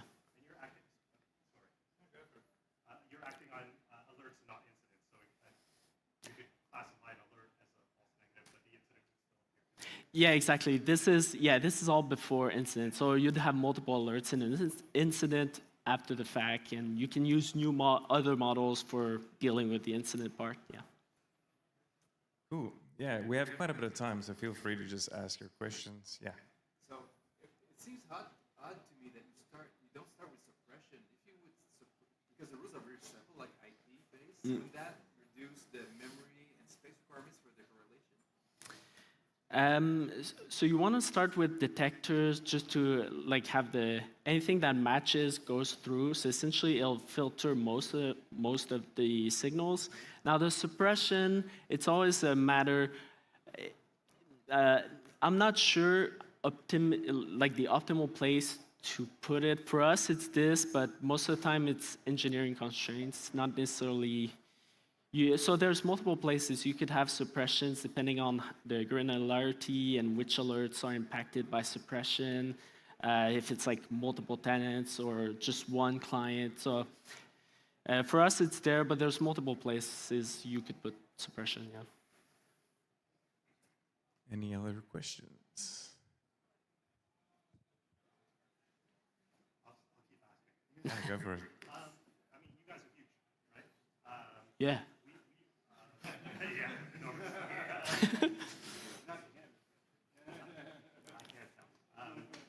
But I work for a good-sized organization, and we're self-managed. We don't have the data that you guys have.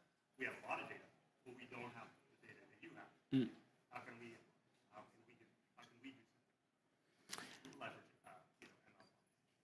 Do you have detectors like in? What? Yeah, yeah, I didn't mention there's an actual paper, but yeah, we can.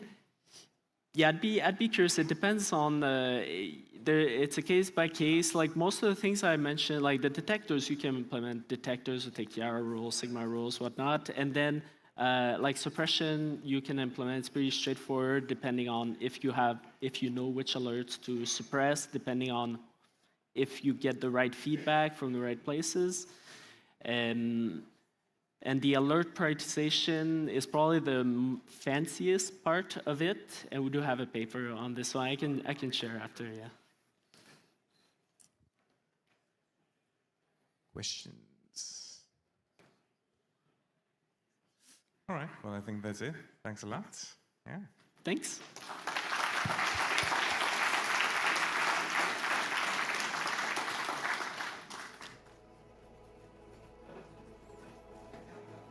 Yeah.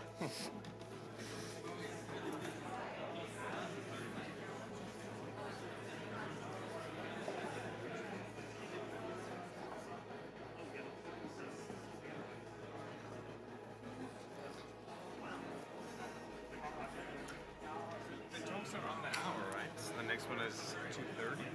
Mine was 30 minutes. Yeah, lift up your foot. Kick this over so we're not stepping on wires. I'm going to steal your microphone Yes. back. We've got a 7 minutes gap for the next presenter. Thank you so much.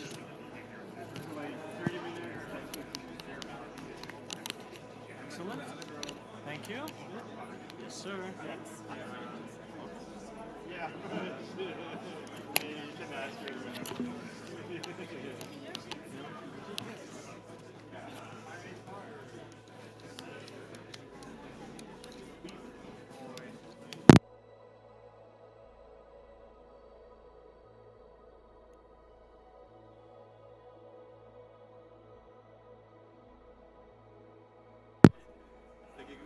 I feel like you and I are like long lost bald brothers or something. Hell yeah.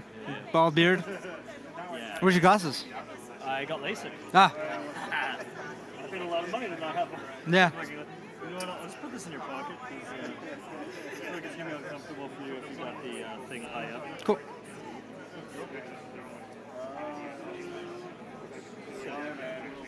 Right on. Sweet. Is there a clicker?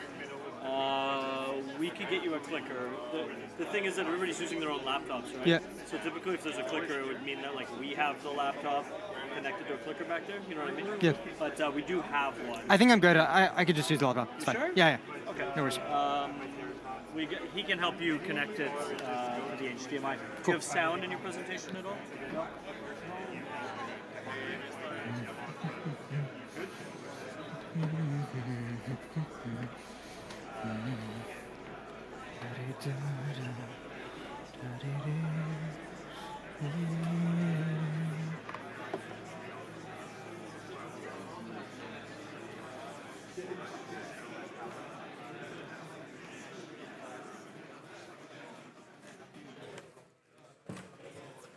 Where's that hook?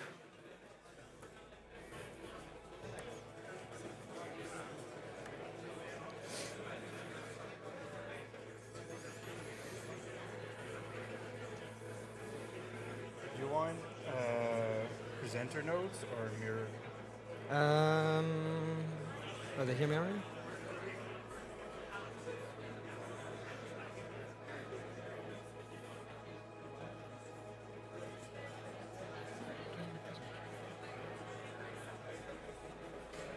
I don't need notes, no.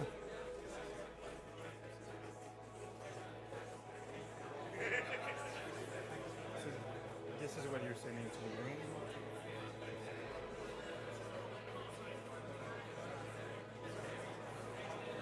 Yep.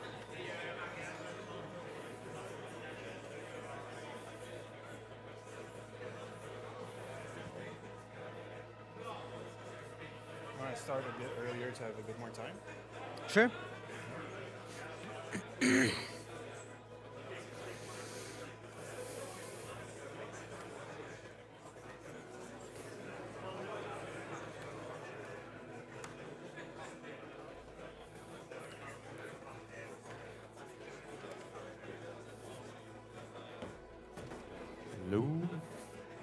We're going to start a little bit early because Jeremy has so many good... Hello?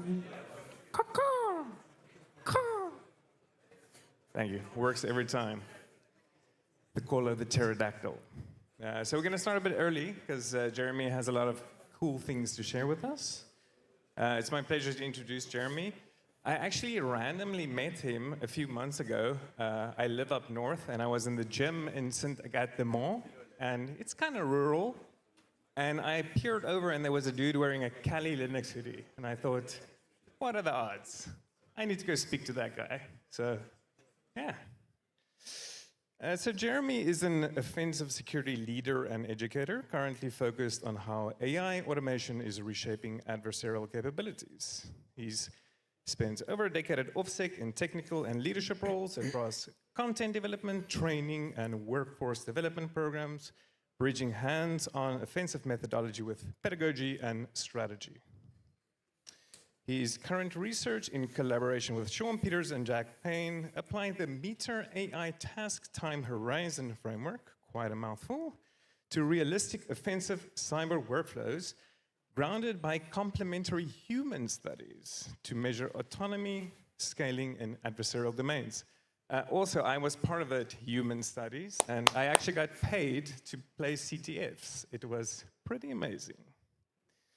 Jeremy's interests center on offense, defense, asymmetry, red teaming LLMs, and AI-enabled infrastructure, empirical evaluation of autonomous systems, and translating AI security and safety research into practical implications for decision makers. So without further ado, I present to you Jeremy Miller. Oh, one moment.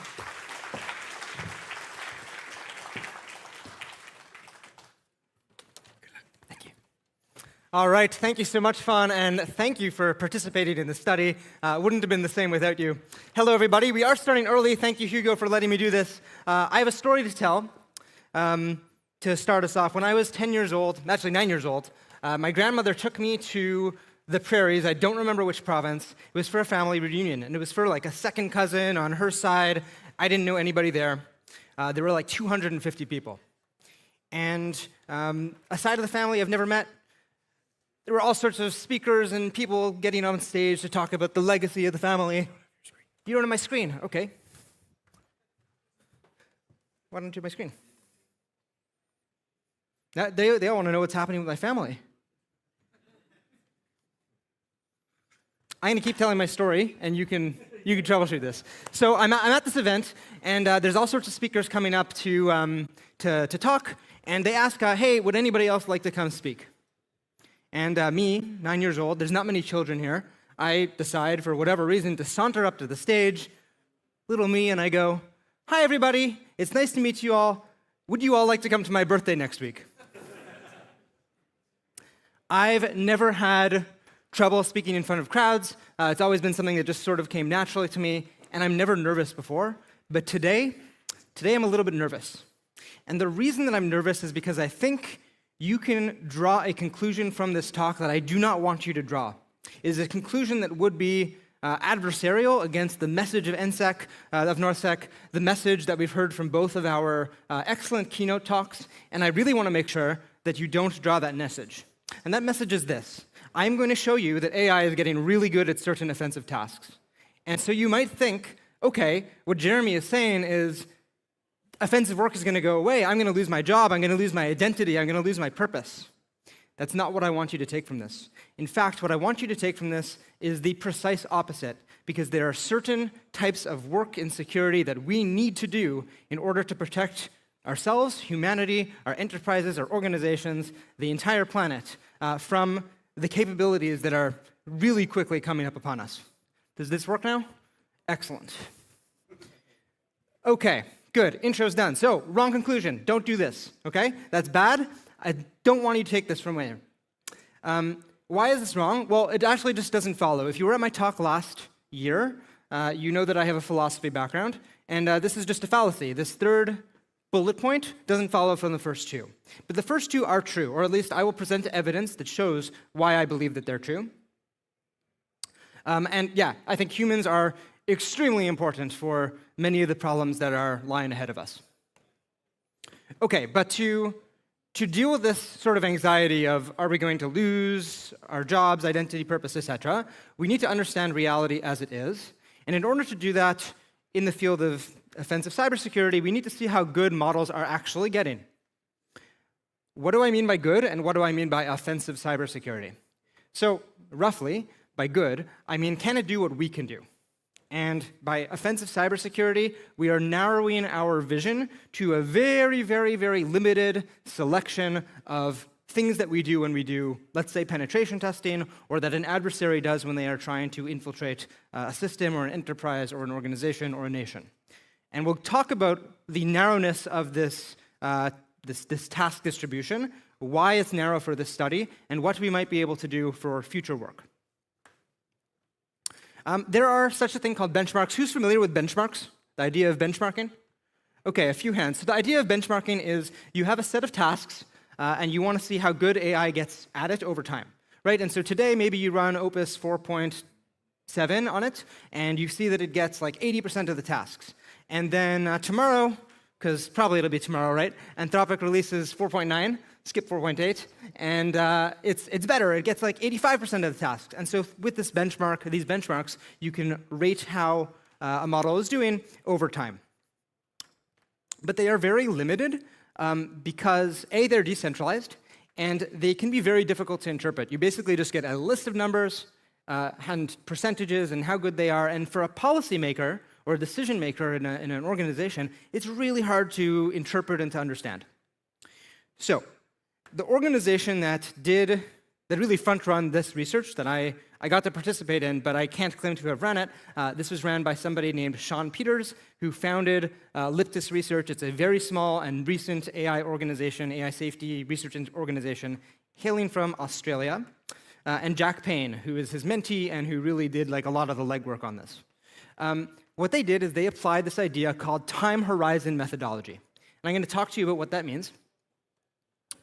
Time horizon methodology was created by an organization called METER, pronounced METER. This is Model Evaluation and Threat Research. This is an organization out of the US. Very, very, very robust organization. They do excellent work. And what they found is that they can apply this idea from psychometrics. Psychometrics is the study of how do we actually measure how good students are at a test or at a particular type of thing, right? We might give them a test, but the test only tells us the results of the test. How do we know that they are actually good at the underlying skill? Well, there's this idea called item response theory, IRT. And what IRT says is that if you can figure out how long it takes to do a particular task, you can start mapping that to difficulty by tracking completion of that task over time. And what METER realizes is that they can apply this to AI capabilities by understanding how long it takes a human to do certain things. So we're using human completion time as a proxy for the concept of difficulty. It's not a perfect proxy. Some things take us long, but they aren't hard, but they just take long, right? And so there are definitely ways in which this doesn't always work, but it's a really, really good representation of difficulty for a wide range of possible tasks. I was going to make everybody stand up and stand on one leg to draw an example, but I won't force you to. I'll do it for a second. It's pretty hard to talk. Actually, I'm handling myself pretty well here. So if you're up here, yeah, there you go. Somebody has their leg open. I'm going to split my pants if I try to do that. Imagine I asked you to stand on one leg. Everybody has some probability distribution of how long it's going to take you to fall, right? So maybe you'll be able to stand on your leg for 1 minute at a time, 50% of the time. In other words, if I ask you to stand on one leg right now, chances are like half of you are going to fall within the first minute, half of you won't. I don't know, I actually have no idea how long people can stand on a leg, but just bear with me here. The idea behind this is to find any point. It doesn't have to be 50%. 50% is just an arbitrary and easy number to talk about, where we can predict that capability falls off. So it could be 50%, could be 80%, could be 90%, could be 99%. These are the time horizons.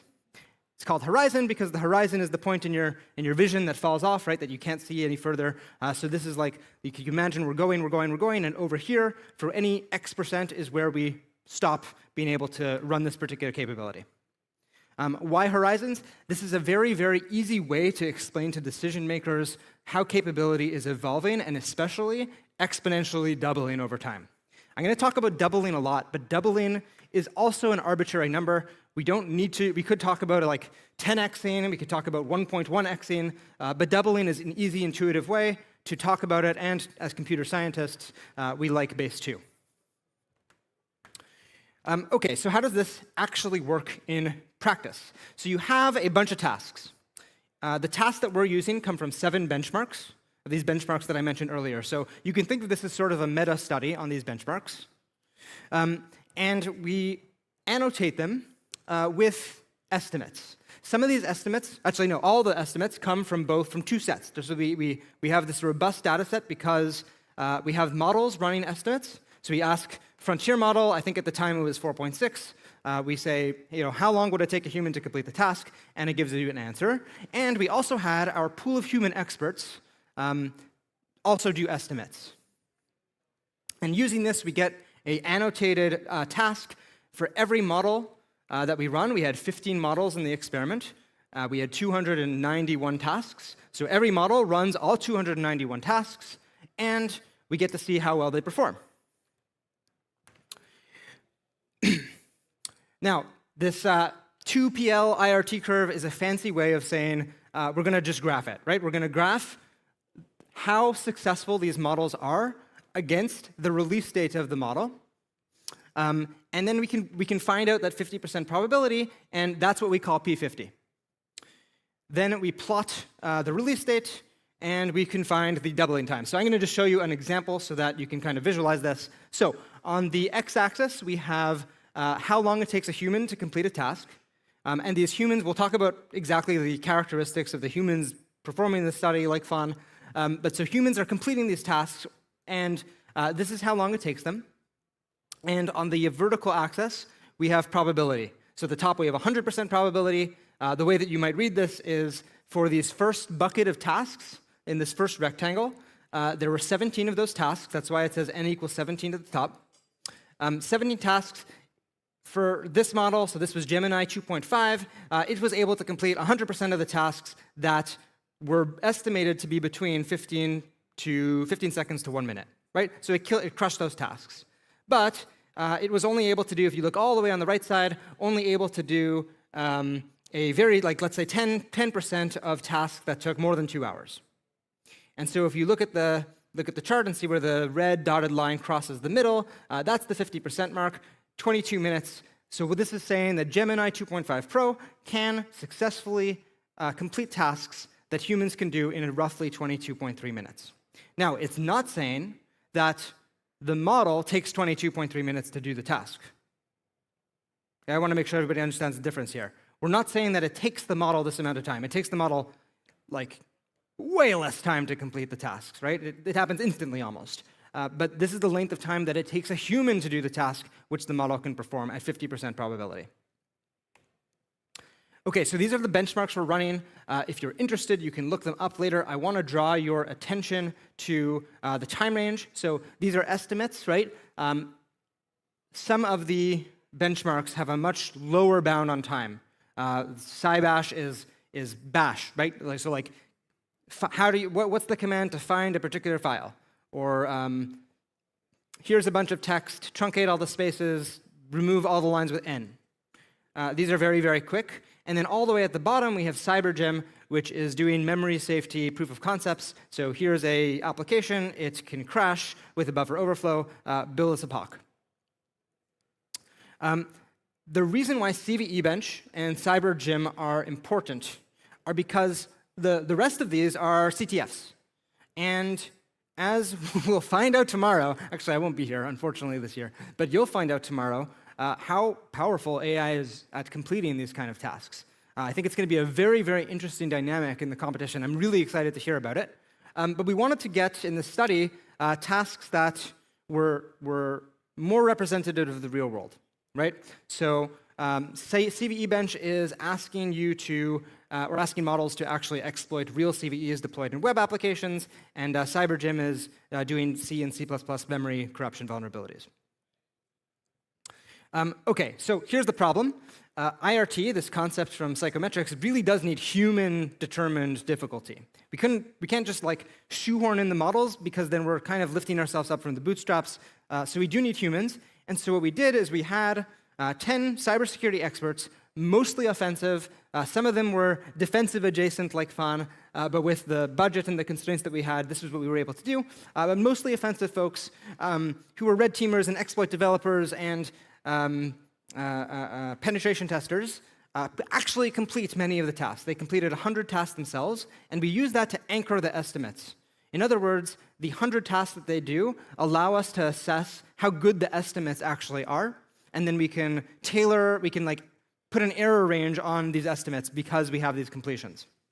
Again, the model also, the frontier model, also does estimates on the full task set of 700 tasks, and this gives us a really robust statistical foundation for which to understand these results. This chart shows all the tasks. So you can see over here, these are the number of tasks that took between 1 second and 1 minute, and all the way at the end, greater than 8 hours. The dark color are the completions. The lighter teal color are the expert estimates. And the ones with multiple colors are where we have data for like we have expert estimate plus a completion. I think there's 1 or 2 that have expert completions, first blood times, and expert estimates. Right, first blood times. I have to tell you about that. Right. So one of the benchmarks has this concept of first blood, and they publish it, and so we know how long it actually took the first person to do this. So we use that data too.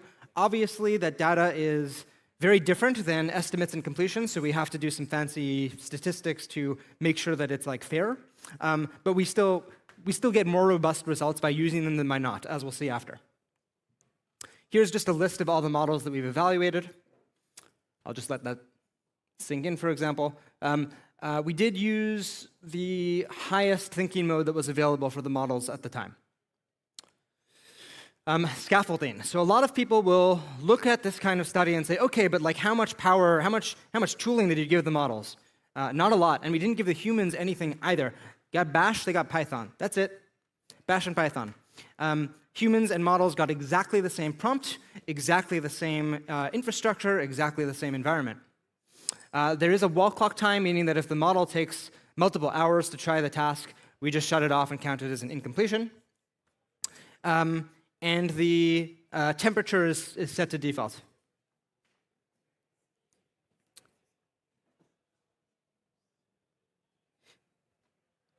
Okay, so now we can show you the results. So this is log scale. I don't know how it shows up if you're all the way in back. I'm going to go on this side of the room to try to... yeah, this isn't super clear. Sorry about that. So right at the top, you can see Opus 4.6. It was the most powerful model that we studied. We don't have access to Mythos. We're not that cool. Anthropic, if you're listening, hook us up, please. But here's 4.6. It is able to complete tasks with a 50% probability that take a human 3.2 hours. That is 3 hours and 12 minutes. This has a token constraint. So the number of tokens that we've allowed for all our runs was 2 million tokens. 2 million tokens, and as you'll see, it results in a, what's the word I want to say here? It results in a systematic underestimate of the power of the models because you can arbitrarily increase token usage. All right, so this is log scale. If you look at the bottom, if you look at the y-axis here, this doubles, right? So we get a linear line. But if we want to see it linearly, it looks like this. So we see the exponential curve, which means the takeaway here is that the models, especially those from 2024 plus, are increasing at a rate of capability faster than the models that came before. That sounds impressive, but it's not, because the models that came before, if you remember back in the days of ChatGPT launching in 2022, not very strong, right? Wasn't able to complete very many tasks, and we'll see very soon which ones that it wasn't able to do. So here, here is the results of trying to fit these curves to all the models' runs. And you can see that like GPT-2 really sucked. It was able to do, can you see my mouse? Yes, you can. Oh, awesome. Okay, so able to do 29 seconds tasks. And By the time we get to 03, we're able to do 29 minutes. So things are moving really fast in terms of capability growth. Here we see GPT 5.2. It was the second strongest, 5.3. This was the second strongest model, sitting at a P50 of 3 hours and 3.10 hours. And then finally, we get Opus at 3.2. So you'll notice again, we have Gemini, GPT, O3, Claude, and we have some open source models that I'm excited to share with you the results on those very soon, because the open source models tell us two things. They help us understand, are there any shenanigans going on with the closed source models that we can't see because we don't have access to the weights? Are they tricking us with giving extra scaffolding that's happening in the back end that we don't know about? And the answer to that is, at least according to this data, not really, because the open source models follow the exact same trend. The second thing that open source models do is they tell us how far behind they are relative to the closed source models. They are weaker at any given point, but they're not so much weaker, and we'll see how much time it takes them to catch up. Okay, so now you might be sitting here and being like, okay, but can I trust you? Can I trust these estimates here? And the answer is, yeah, you actually can. We've done some really, really robust sensitivity analysis. So, full disclosure, I'm not a statistician. This is the first time that I've worked with box and whisker charts. So I'm not going to try to explain these very thoroughly. But what I will try to do is explain why these results show that the sensitivity to doubling, so the amount of time it takes for models to double in capability, is very robust with our data set. And the reason is if you look at the top box, this represents the distribution of tasks with all our stats applied to it. And each of the red boxes shows what happens if you pull one variable away. And what we're looking for, what we don't want to see, is a box that's super far to the left or right, because that would show that that box is really, really impactful on the results. But you see, if you made a column with your arms on the left-hand side, you'd see that everything kind of falls in the same vertical line. The distribution shifts a little bit, the midpoint shifts a little bit, but the results really don't change if you take away any of these variables. So for example, if you look at the bottom, let's say we were thinking, Fan, he's a threat hunter, maybe he's not so good at these offensive tasks. He is. But maybe he's not. And so what happens if we take away his data? Nothing. Nothing happens. It's really, really robust. Where we aren't as robust is if we are trying to understand where that P50 point actually is. And here there are two data points, or two variables, that if we take away, Hugo, can you just remind me what time this ends?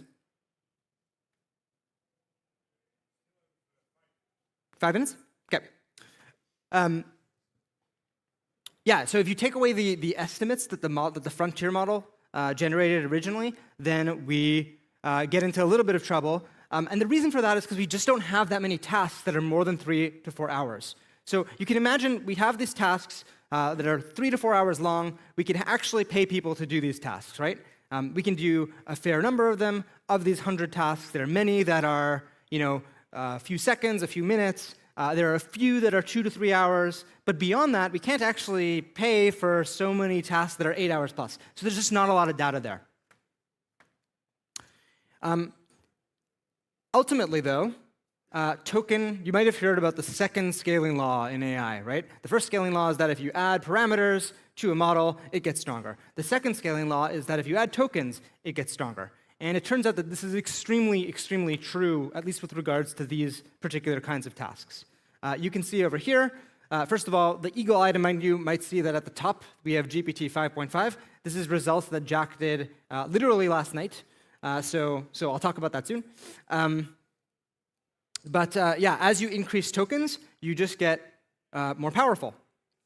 What is really, really surprising, I think, is that if you take GPT 5.3, we didn't do this with all models because we didn't have the budget, but we did a run with 5.3 at 10 million tokens. And at 10 million tokens, it has a P50 of about 10.5 hours. Imagine you have a task ahead of you that's going to take you more than a day to do. You point it at the model goes, done. That's where we're at. But you need a lot of tokens to do that. On GPT 5.5, you need 5 times less tokens to do that. Only 2 million to get approximately, actually better results. Finally, if you take GPT 5.5 and you give it 50 million tokens, then we're what we call saturated. That means that the benchmark is cooked. There's nothing left in the benchmark to do. It can pass all the tasks. We can't actually assess if it's getting better because there's no difference between it completing it today and completing it tomorrow. So if you added more tokens or if you added more parameters, just a stronger model, we wouldn't actually be able to observe different results. Finally, here is the open source models only, and I just wanted to show that they follow the same curve. Okay, so there are limitations to this study. These tasks don't include many of the things that you have to do as attackers, and many of the things the threat actors have to do. There's no target selection. There's no stealth. There's no multi-host environments. There's so many things that we're not having. Negative safe spurs. When you go and try to hack a network, most of the machines aren't going to be vulnerable, of course. But here, everything has a defined solution. We know that it's hackable. The model has a solution defined. I am not saying that models can't do this. Okay, maybe they can. What I'm saying is that the study doesn't show that they can do this or not. There are other limitations here. I'm going to give you a QR code you can use to see the whole paper. But I want to return back to my opening point, which is, yes, there are many, many things that models can do better than you can right now. Just a fact. But there are many, many, many things that you can do that models can't and that we really need you to. Here are some examples. We heard yesterday the idea of using threat modeling as a methodology to steer AI. Excellent. Keeping humans in control of accountability and decision-making? Absolutely. There are so many other things. And these are many of these things are things that I'm about to go turn to work on. I am changing job roles as of Monday. And I want to tell you about that a little bit. So first of all, here's the QR code. I'll leave that up for a second if you want to take a look at the Phil paper. It is Liptis Research if you prefer to Google it. And this has all the stats. All the stats is available. It's fully transparent, the entire methodology. So Liptis Research, like I said, Australian small organization. They're looking for funding or in the process of getting funded. Really excited about that. Really happy to have helped them get off the ground with this study. The organization I'm joining is called MATS. It stands for Machine Learning, Alignment, and Theory Scholarship. And what it does is it takes folks much like yourselves who are in certain fields that are very applicable to AI safety and security, upskills them, pairs them with a mentor, lets them do research in person in Berkeley and in London, and gets them off to go producing really important things in topics like these. Finally, if you're like, man, I hear so much fear-mongering about AI, and I don't know if it's actually scary or not. I've heard about catastrophic or even existential risk, and I want to learn more about that. Blue Dot Impact is an organization that offers free courses on AGI strategy, on technical AI safety, on AI governance. Highly encourage you all to check that out. And that's my talk. Thank you so much.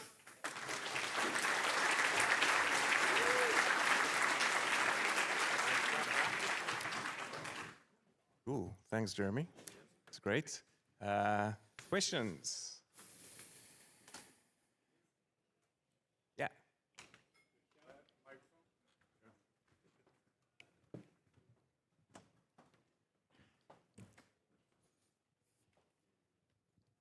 I'm going to try to do two small ones, but probably long answers.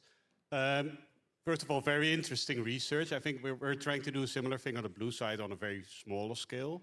The questions I had were, one, what we've noticed and what we see other analysts say is that some of the model providers are also training on the benchmarks. Yep. So adding a custom control-like group would be, I think, a nice, interesting improvement to see if that would skew the results somehow. There, thanks. Other question is, did you consider using variants of like harnesses to see differences in results? Yeah, very good questions. So yeah, and definitely there's a lot of interest in doing this on the blue team side too. So definitely would love to talk to you about that more. So you mentioned data contamination. Yeah, some of these benchmarks are definitely in the training data. And so there's some stats that we've done to try to figure out how much, and you can read the paper, and the paper shows you exactly what we did there. But yes, very good point. And your second question on scaffolding, no, for this study, we just did bare minimum, trying to really, really focus on what can the model do with like the least possible access. That's fair, thanks. Cool, any other questions?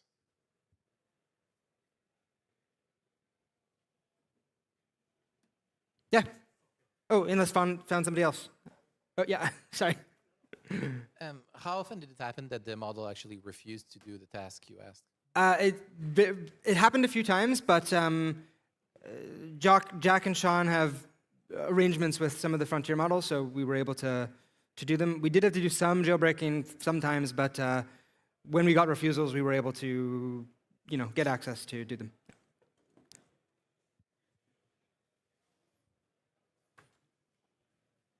I like talking. No question in my mind, there's nothing better than frontier models right now, right? But for people who do have access to not large, but significant compute for local models, what's our sweet spot? Like what, because even a 1 million token context window is extreme, right? Yep. For a local model. So have you determined what a good starting point might be where, myself as an analyst, I don't trust the shit that comes out of small models a lot of the time. Yep. Right? So have you looked into it, like in practical terms? Yeah, I don't remember offhand if we have stats showing less than, we don't have less than 2 million, or less than 1 million tokens. We might have compared 1 to 2, but I have to check the full paper, but I'll get back to you. Any other questions? Going once, going twice. All right, thanks a lot, Jeremy. Thank you.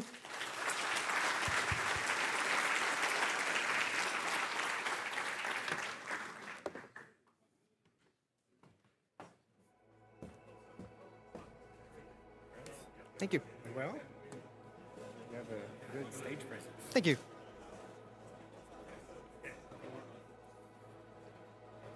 Thank you so much. Yep. Gorgeous. Really pretty. I didn't make it. No? Damn. But Next year. I'll forward the. Are you staying around? Or, Yeah. for the CTF as well? No, I'm with the tenant. How long do you think the opening ceremony is?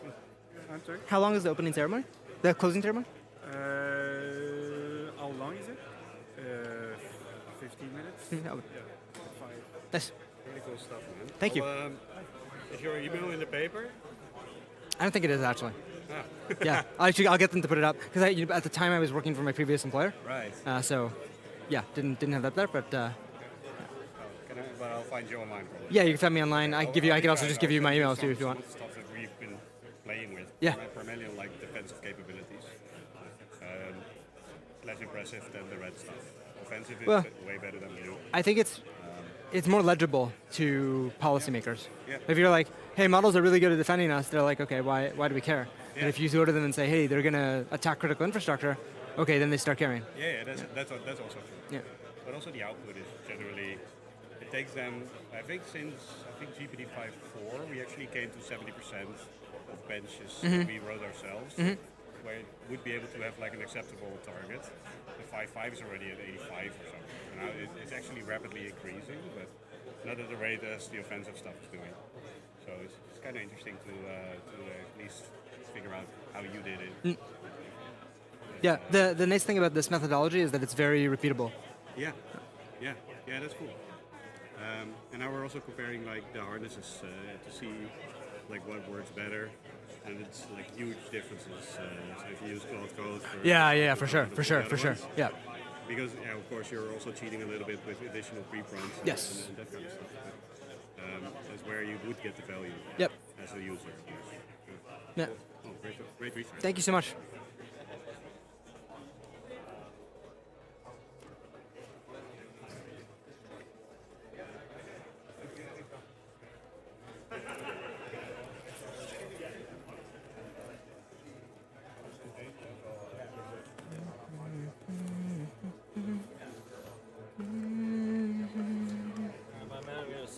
Yes.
attach this to your belt or pants or whatever you got.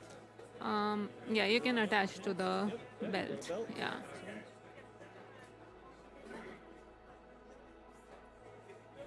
Just tuck around the extra wire so you don't have as much dangling. All right, this is good. I'm gonna just lower this a tiny bit. There you go. Sorry, it's. I think the. Here it is. The wire. Hold this in place. There we go. And place on your face. How's that? That's pretty good. All right. All right. Awesome. Thanks. You were gonna do the intro? Laptop's already set up. Okay. Light on the HDMI. Perfect. Excellent. Have a good time. Thank you. Also, if for whatever reason there's an issue with your microphone, there's always this one, which you just Okay. pick up. Yeah. I've also got 3 wired microphones back there, so if you want your friends My to God. come up, all right, cool. Hey. I'm going to introduce you. This is all I know about you, so is that okay if I just say that? Or I think that's fine. Okay. I can say a little bit about myself later on. Yeah.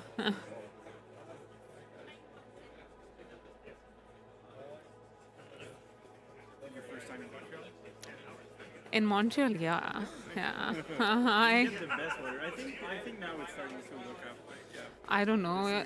I thought that I'm just gonna roam around 2 days, but it was raining a lot.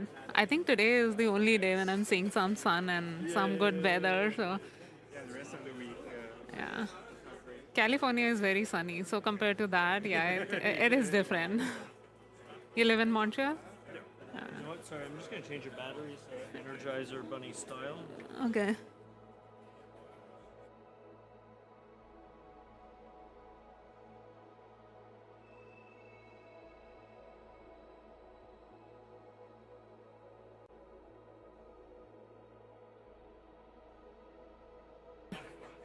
That's the main office where I operate from, so yeah, nearby. Have you been to California? I was at Google before.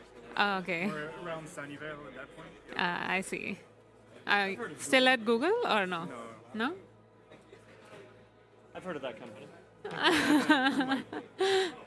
funny that people from the Netherlands are there. It's just like, and he works for a little company called Google.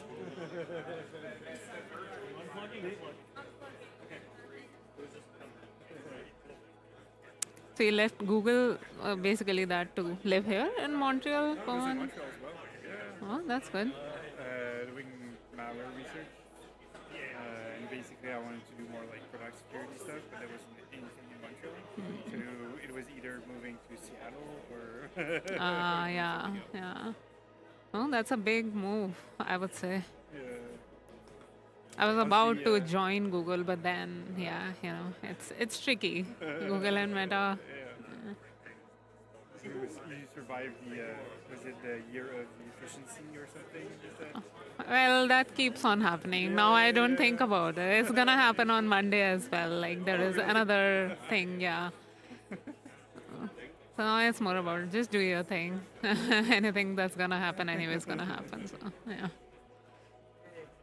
We're sharing stories with the people with Meta. And it's like, right, Yeah. what's the year of the efficiency? Yeah.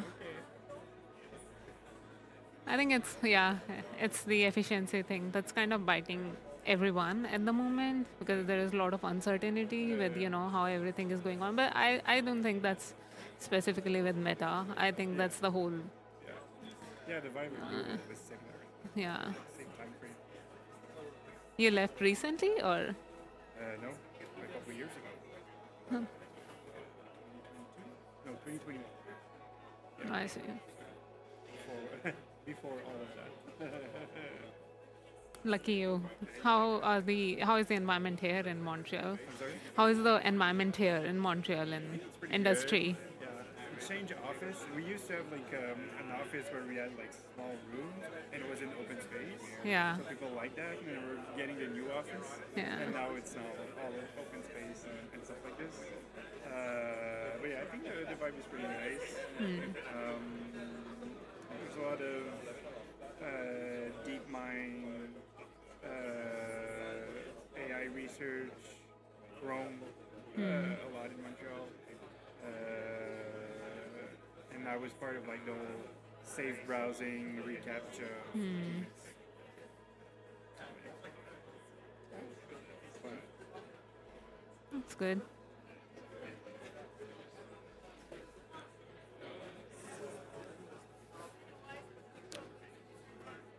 Is this the last talk or are there more talks after that? There are more? Are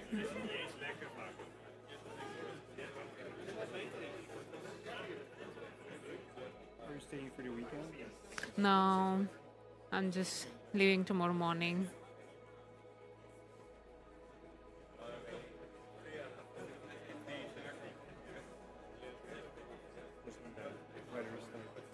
Yeah.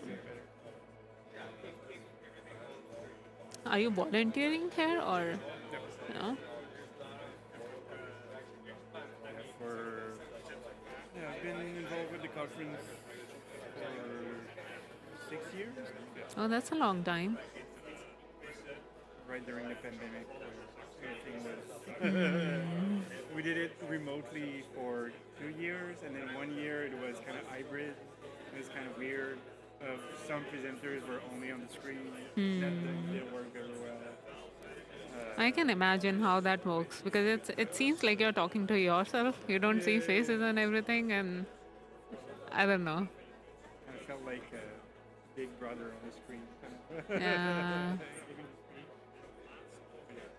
And like the past 2 years, sponsorship was down, training sales was down as well. So the budget wasn't super good. So we're like, are we gonna survive? And now it's Yeah, I think now everything is getting back to track. So.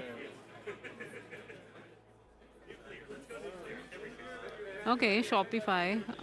How many sponsors are there this year? 20? It's good. a lot of like the lower tier. Meta used to sponsor a lot of them, but I think with the budget cuts and everything, they are shifting a lot. They used to spend a lot. I think Google is still. Very specific. Yeah. There was that recruitment strategy at Google, and it's kind of like, if that event happens at that school, then you get the budget. If Yeah. it's not at that school. I know. Are you from the Bay Area? Yeah.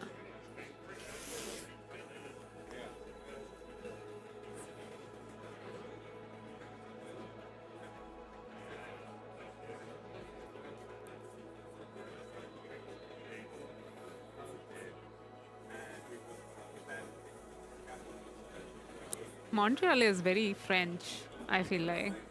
Are you French? Yeah. Yeah. So I was seeing how difficult it is to have the conversation because sometimes And people that don't area understand is English. pretty, Yeah. English-speaking, but And then I was wondering at conference too, there might be some people who might not understand, the accent and this English because it's very new to them. the Montreal style of presentation is you give your talk in French, but your slides are in English. In English, Yeah. yeah, I can see people might be finding it difficult. Some people at least. Yeah.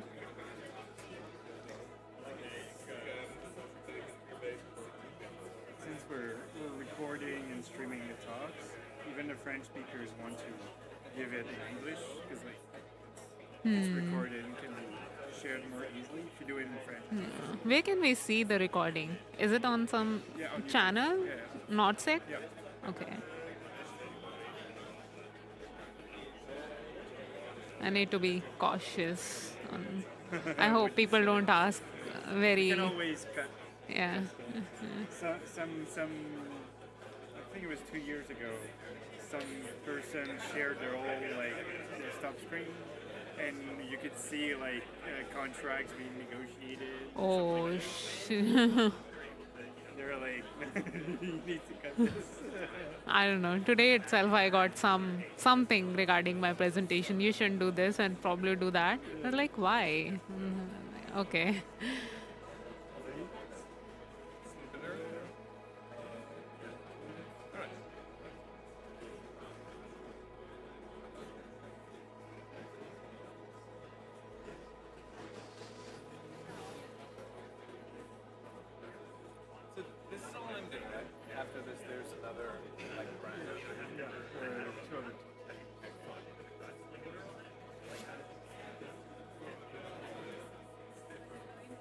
Hey. Nice to meet you. Tanu, nice to meet you.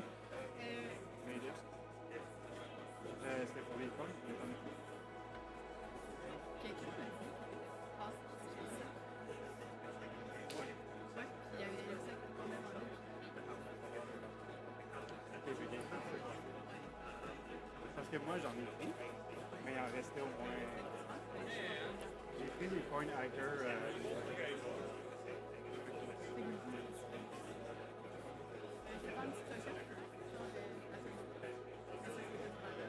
Mais j'en ai. Il y en a qui des hackers.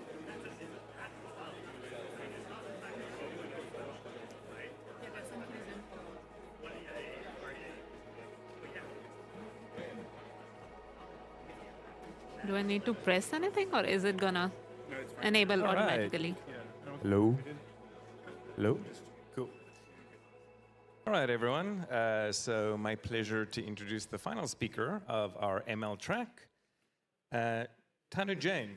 She's a kind of a mystery to me because all I know about Tanu is that she's a security engineer at Meta with more than 16 years of experience in software engineering and cybersecurity. So I'll let her fill in the gaps. Welcome, Tanu.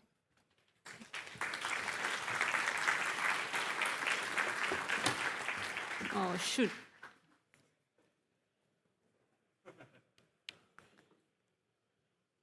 Hey, everyone.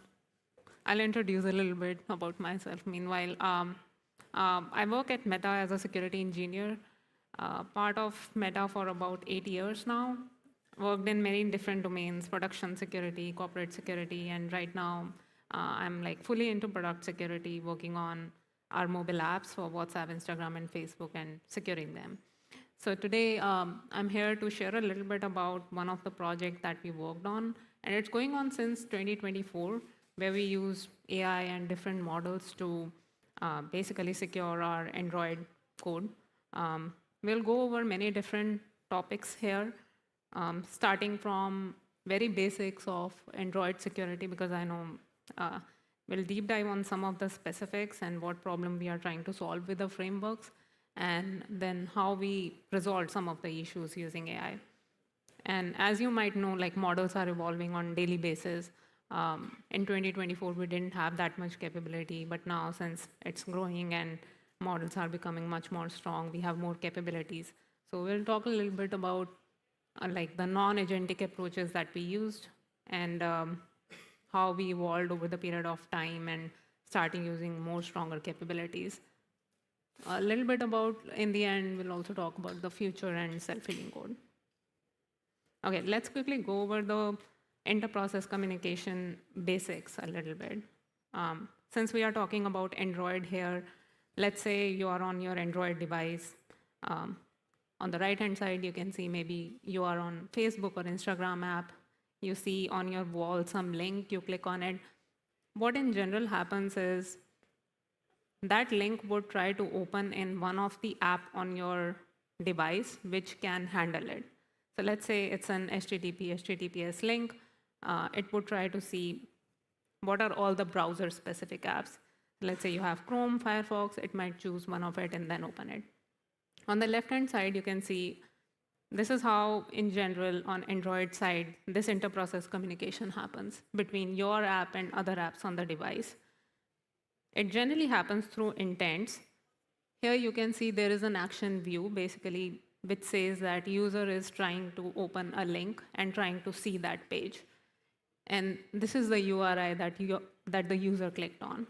And start activity is what dispatches it from one app to another. So this is very basic, how the inter-process communication happens.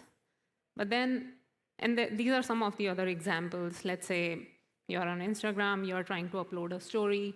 You might want to capture a photograph. You might want to pick and retrieve an image which might already exist in your gallery.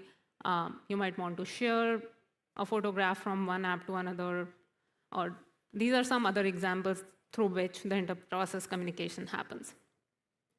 Now, why do we need security in that communication? Because this seems very basic. In general, the whole resolution on which app would be handling when user is clicking on something is resolved by the OS. That is not handled by your app. So if two apps exist on your device, a legit app and a malicious app, generally people, like side download some of the apps directly from some other website and install it on their device.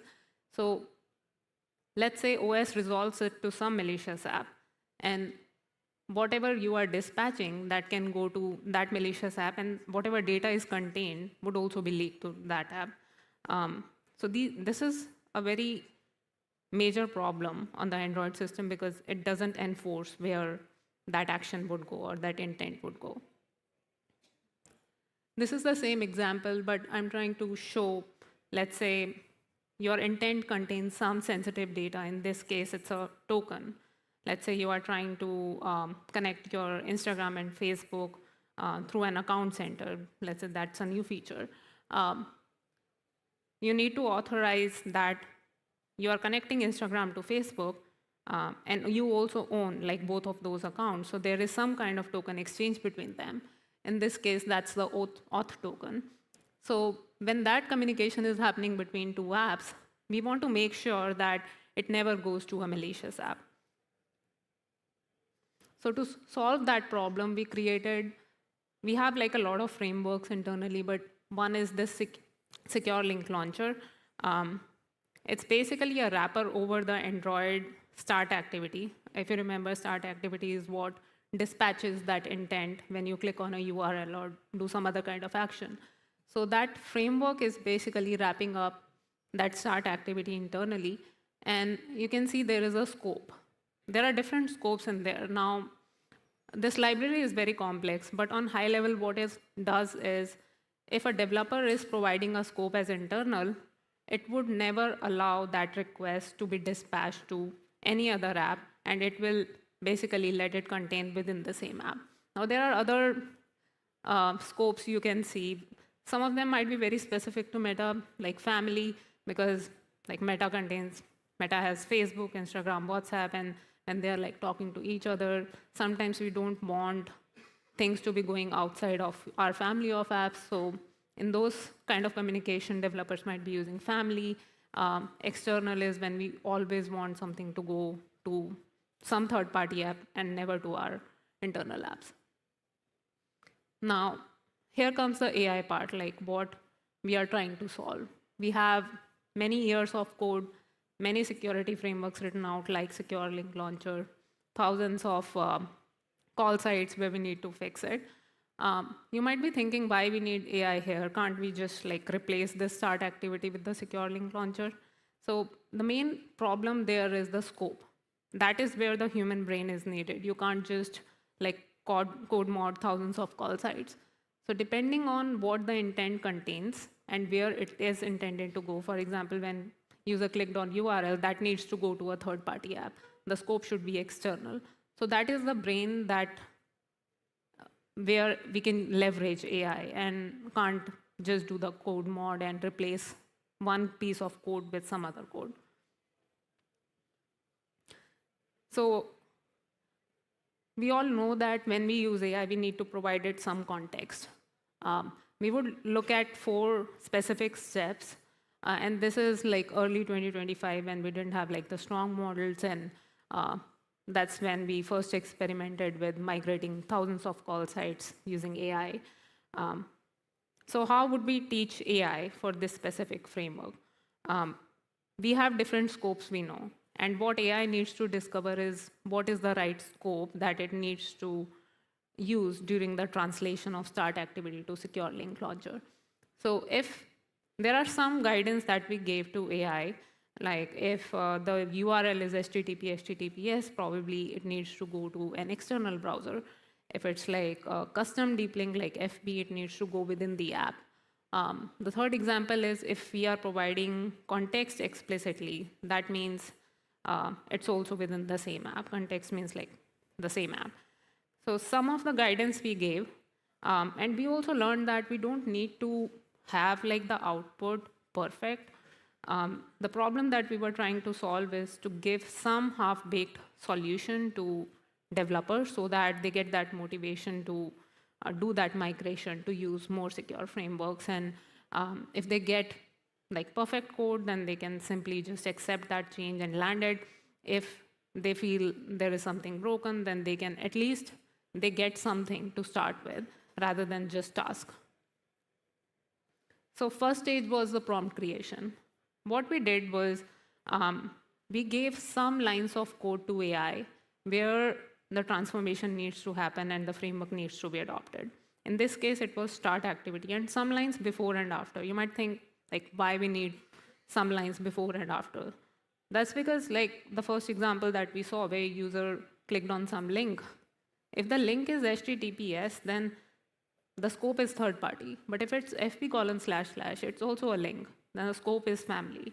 So sometimes the context around start activity and how that intent is created gives some information to the AI on choosing the right scope for us. So that's why we gave some lines before and after. And then we gave some human onboarding kind of guide, how you should choose the right scope and what the framework does, what are the different scopes available. We gave all of that to AI. And since this was in the beginning of 2025, we didn't use the much agentic approach. What we asked AI is to just take that code snippet, give us the modified snippet, and it gave us some actions. Like, you are using a new library, you need to import it and add all of those dependencies as well. So AI gave us the modified code, gave us some actions that we needed to do later on. Okay, so AI output is there. Now we need to do some kind of validation how good the AI did, whether the issue that we were trying to solve still exists, app still compiles, all the tests still passes, formatting no issue. So all of these validations happened, and then we asked our system to do that maximum of 5 times so that it doesn't go in that loop forever. That was the third stage. In the fourth stage, it was just human review. We wanted developers to take a look so that we don't break anything in production, and like choosing a wrong scope means that functionality would break totally. Like, user click on some link and it doesn't open because we chose, let's say, internal scope and it can't handle it. So by the end of it, we were able to migrate like more than 1,000 call sites. And this was like beginning of 2025 when we didn't have the agentic approach. Now, other example is, this is also kind of Android specific. Broadcast receiver, you're on your Android device, you have low battery or Wi-Fi is not available, network is not available. Generally, system broadcasts these kind of information to all the apps on the device because sometimes your app want to handle it in a very specific way. Let's say you're running low on battery and somebody sent you 50 images or videos. And if it tries to download like all of them, probably it would like drain your battery much more faster. So sometimes apps want to take that information and do specific things in your app. Now here, why do we need security? Let's say, this is just a makeup example, not necessarily how things would work like this. Let's say an app decrypts some of its password or something, or some credentials, not password, when the system or your device is unlocked. Now, you will see the device was locked, user unlocked it, system sent some action that is broadcast, and then app decrypts that sensitive data as a result of it. Now, in between, if an attacker comes in and spoofs that information, it would make that app decrypt that sensitive data, which is not good, right? So we need to make sure that these system-specific actions or who should be allowed to broadcast should only be allowed and not like malicious apps on the device. Now, in general, these are protected actions. It's not like anyone comes in and then broadcasts and makes anyone decrypt that data. But it's not always system that broadcasts. Sometimes it's apps too that broadcast between them in order to talk to each other. So that's where we need more of the protection. An example, let's say you have Instagram and Facebook, you uploaded some story to Instagram. There is this setting where if a toggle is enabled, your story would be shared automatically to Facebook. That, let's say, happens through broadcast. So if that broadcast can be done by a malware app on your device, does that mean that malware app can give any story to your Facebook account and then Facebook would upload it for you. That's where we need to make sure that only legitimate user Instagram account, when uploads that story, should only be allowed to cross-post it to your Facebook account. So we need to ensure that who the sender is should be validated on the receiver side.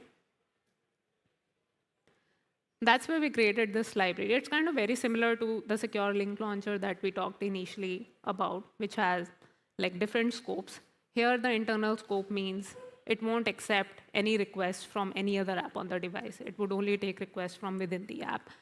Family means if it's implemented within Instagram, it would only take requests from, let's say, WhatsApp and Facebook and not from Spotify. Protected means it would take only from system. So these are all on the receiver side. Now we have both the puzzles in place. We have the sender and the receiver. On the sender side, we have secure link launcher, which would make sure that the data is never leaked to a malicious app. On the receiver side, we are making sure that we only accept requests from the sender who we only allow. So that's where protection exists on both the sides, both from the leakage perspective and like issues such as CSRF or any those kind of vulnerabilities where we do not authenticate the caller. So for this too, we used AI, but now in this case, in the previous case, we saw the change was much more localized in the sense we had to change the start activity to use secure link launcher. But in this case, it was much more complex and it wasn't localized. In order to use the right scope for the receiver, it had to scan through the whole code base. And that requires more agentic capabilities. Before we deep dive further, I'll just quickly go over some of the terms here. In general, like we use agent, tools, MCP, orchestrator, sub-agents, and we create like the whole pipeline. What are all these things? An agent is like an LLM that would reason and call some of the tools to achieve a specific functionality. And then MCP is on top of it, which basically connects like those agents to those tools. It would make sure that right agents are using like the right tools. And then orchestrator is like one layer above. And that would coordinate all the agents and the sub-agents that you have. And you can create like the whole pipeline out of it. So this is an example and all the tools, for example, that we use for our code modernization purposes and for the implementation of the frameworks like reading file, running linters, building the project and making sure once the changes are done, they compile, grepping the code base, millions of lines of code. We need to find something in that, how we do that efficiently. Editing the file once changes are finalized by AI. So these were some of the tools we gave to our agent. And this is like the sample file of the full orchestrator tools and MCP and some of the building verification and testing verification. So we can also specify like maximum number of iterations we want it to have, maximum number of, like maximum time it should run. Sometimes it just takes like too much time. Getting diff details is when we give it some examples on how it should do the translation and do the code modernization. We gave some existing call for it to look up to linting, grading, and all of those things. And on what files it operates, since it was Android, so it was Kotlin and Java. So the teaching mechanism, we give some of the information to AI on how to modernize the code.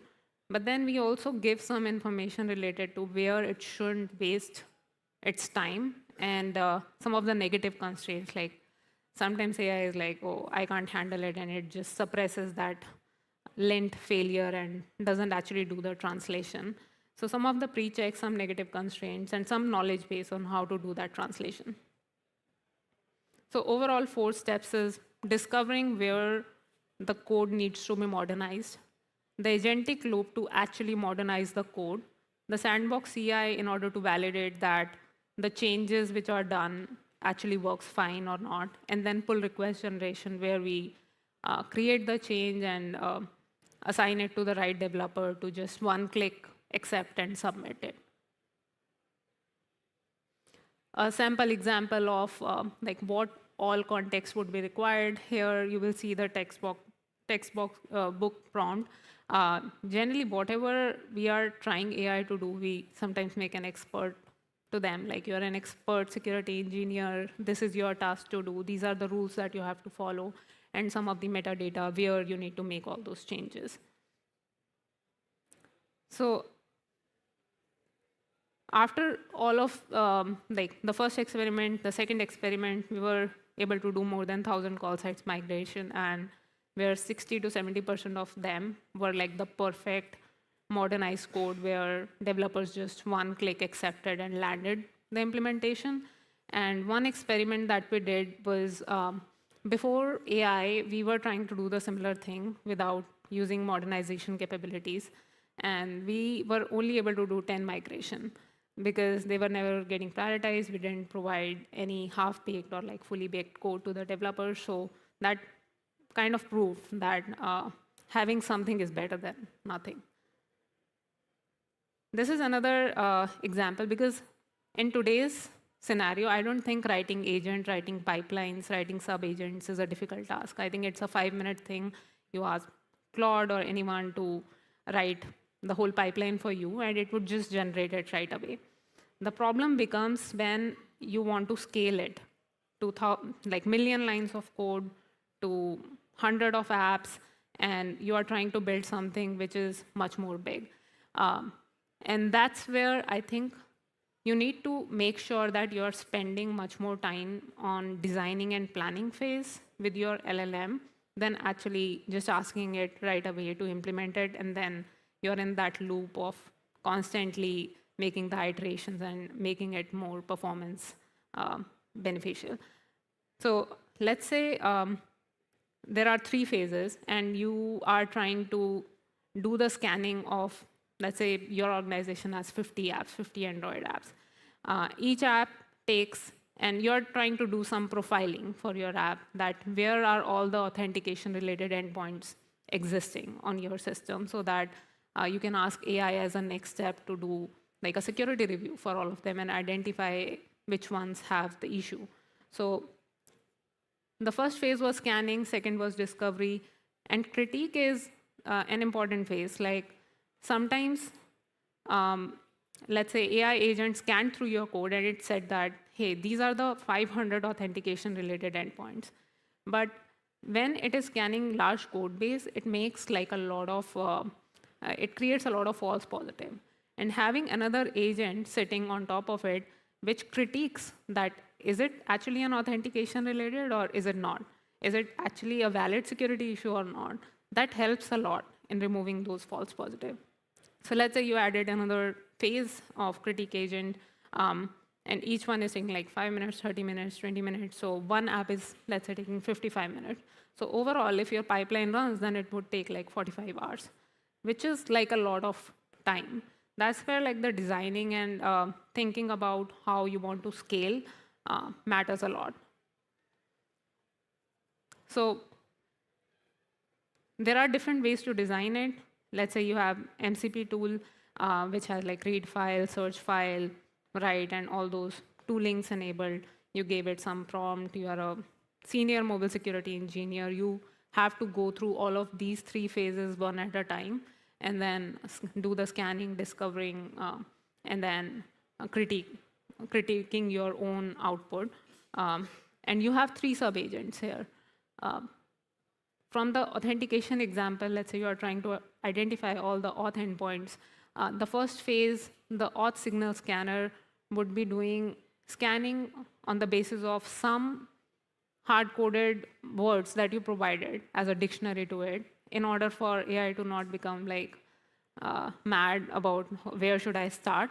So these are some of the seeds where it would start scanning. The discovery is where it would be actually applying its own mind, and then critique in order to identify what is legitimate, what is not. So these are 3 sub-agents. Now, from the designing perspective, let's say we had 3 apps, Facebook Messenger, Instagram. It is possible that you run all of them for your 50 apps in parallel. on different machines, so that 55 overall, it's not like one app ends, then second would start, second and third, and so on, and it would take like 45 hours. What if you run it on separate sandbox machines so that 55 minutes is taken overall? This is one approach. Now, okay, time-wise, it's good, but then what are the cons of it? Like, why this is not beneficial? In some cases, you want your agents to be learning from each other. Let's say first agent identified some good authentication endpoints in Facebook app. Now, it wants to share that with Messenger. If you are running it on separate machines, they won't be able to learn from each other. So time-wise, it's good, but they are not, like, there is no cross-app learning. Overall, it's like resource heavy too, because you are using so many machines and it's all distributed. So second design is maybe rather than using 50 machines, you use one machine and run 3 workers at a time, and these 3 workers learn from each other. Now, here cross-app learning is a pro, but then it would become much more complex because it uses message bus and share task internally. So one point to think about it is how you want to design it and how crucial, in your case, this learning needs to be. So for our use case, it wasn't that much crucial because we were identifying, like we were scanning through all the apps and we were doing profiling, like identifying all authentication-related endpoints and so and so. So we stick to the previous design of going over one sandbox, one machine, one app, so that we take less time. But if your task is much more crucial, where they learn from each other, then you might have to choose something like this design where they work as a team and they learn from each other. And that's how you can scale to. And then there is a hybrid approach too, where you can split between multiple phases. Like phase 1 was the seeded discovery, where we gave it some hard-coded seeded list to identify which authentication endpoints matches that. So maybe that doesn't require AI to learn from each other. So you can run like phase 1 in separate machines, and then phase 2 and 3 might have to run together as like team. So you have to think through between like different designs when you scale and try to go over like whatever project. It can be any project and can apply to any security problem that you might be trying to solve using AI. So yeah, that's mostly it. Some of the future plans. We are doing a much more expansion on a lot of Android profiling and managing our attack surface, doing much more on continuous fashion where as soon as developers write something, we identify where we can prevent security vulnerabilities or where we need to modernize code at same time rather than like delaying it later on when it gets pushed. Although some of the problems related to the existing code still remains, where we need to do much more proactive things like this that I discussed. So yeah, that's mostly it. Thanks for listening to me. I'm happy to answer any questions that you guys may have.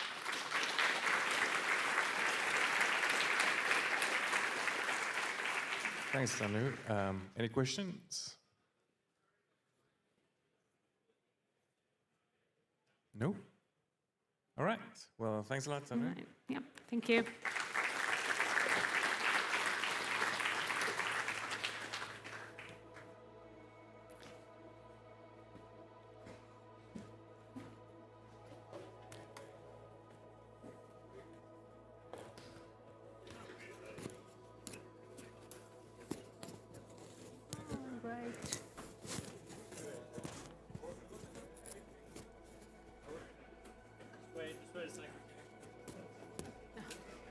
Almost done. Also, I looked at my Google search after I said, oh, I Googled your name to see who you were, like to find you in the room, and it said internet personality. It is somebody else with your name. The photo is not you at all. You did the same thing? Yeah, because I was like, oh, who am I miking up, So just typed your name in and... I checked in with my... Because this came up at first, or I don't know. not doing it now, but you know, sometimes it has like a profile or whatever. I don't know why you didn't do it. But it's this lady who's a doctor, and that's not you. You did the same? Yeah, well, when we receive the submission for, Yeah. for the conference, we always check who are the speakers because we want people with credibility, right? Yeah. And I saw the same, but I knew, like, I knew.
Yeah. The thing is, like, I have sweaty feet, so flip-flops are actually nice for, like, cooling off and, like, drying. I've learned so much more about this guy than I wanted to in the past 10 seconds. You said that you signed for?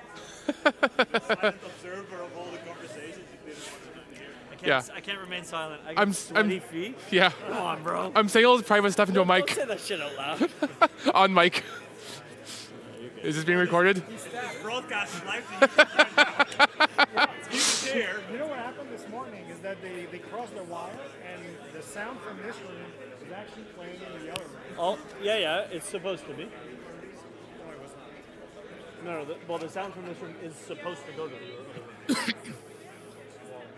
Not when there's a speaker we're trying to grab. No, you're right, yes. But I'm saying that, like, that's by design that the sound is supposed to do that. It's not a cross wire necessarily. What it is Hey, just thank the you. sound guy that showed up in the other room. So I've been running between rooms. He was like, yeah, he doesn't know what he's doing. So I ran between rooms the past day and a half, and so you work here? I'm doing the sound here. But you work for them, Martin got me to come and sit. But whoever was supposed to do sound in the other room no-showed yesterday / today, so I've been getting my steps in. It was actually Martin. I was like, yeah. Well, he also doesn't know what he's doing. I was like, a man of so many hats. It's like, Yeah, I do yeah. what I can. He owns the gear, but he hires people to use it. You know what I mean? So, yeah. Sorry. Can I test my laptop? Yes. Or is that a question for somebody else? Absolutely. No. Go ahead. Yep. Making sure the screen's mirrored properly and all that stuff. Yeah. It's good. We'll plug in your, I, yeah, do you need the power? I probably won't need power, but I always feel better with it.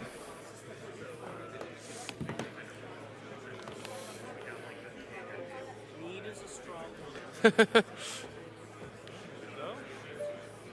Yeah, 99%. Laptop's like 12 years old. It needs power. Yeah. Should be just You actually have an standard HDMI HDMI. Yep. PC Life. Yep. That's the second screen. It's a mirror of this, just so you know. So you just pop your thing over there and make sure it's oh yeah.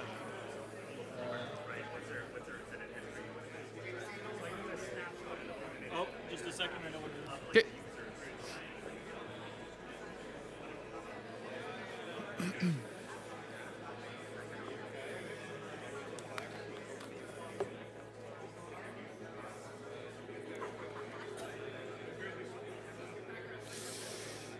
Every time we switch presenters, we have to reset this converter. Oh yeah, there it is. Because it saves the sample, the refresh rate.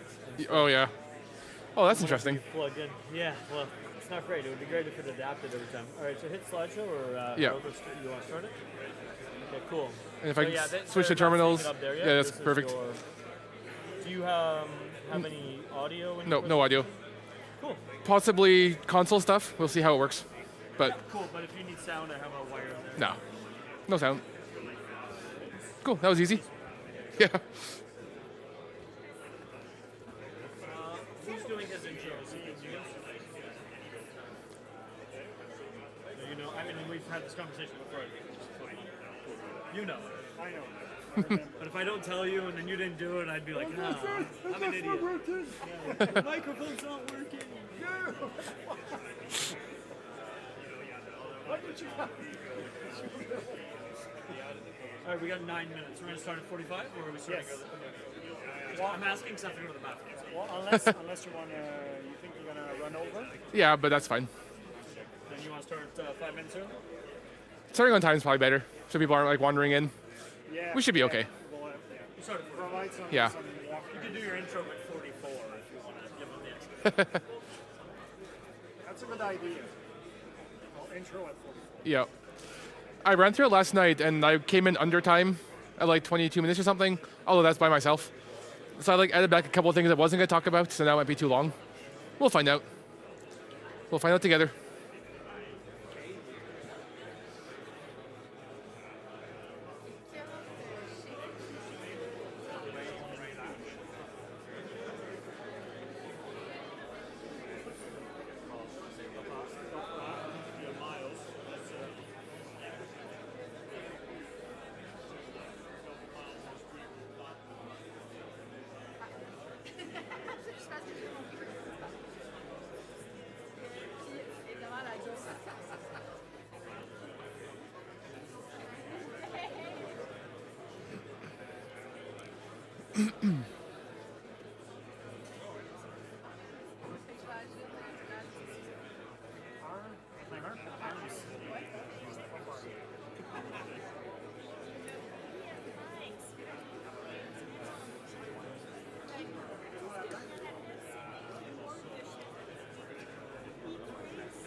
Yep.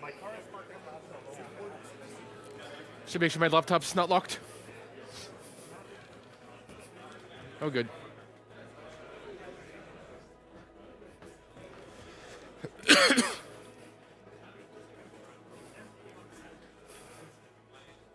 It's gotta be a surprise entrance.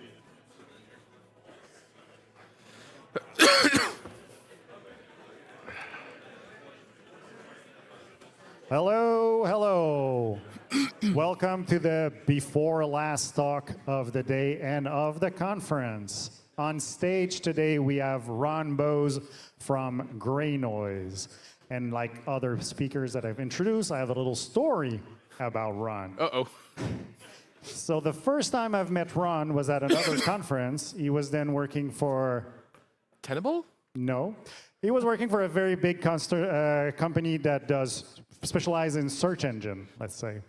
Google. And then he was like, oh, we're looking for people. And a few weeks later, I see him walking on St. Catherine Street. And I stop him. And I noticed right away, it was in May, that he was wearing flip-flop. And if you remember the weather yesterday, you can kind of feel how he was feeling with flip-flop in Montreal. But with that conversation, he became a very good friend. He comes here almost every year to present something. It is always highly technical and highly interesting. So again, welcome, Ron Bowes.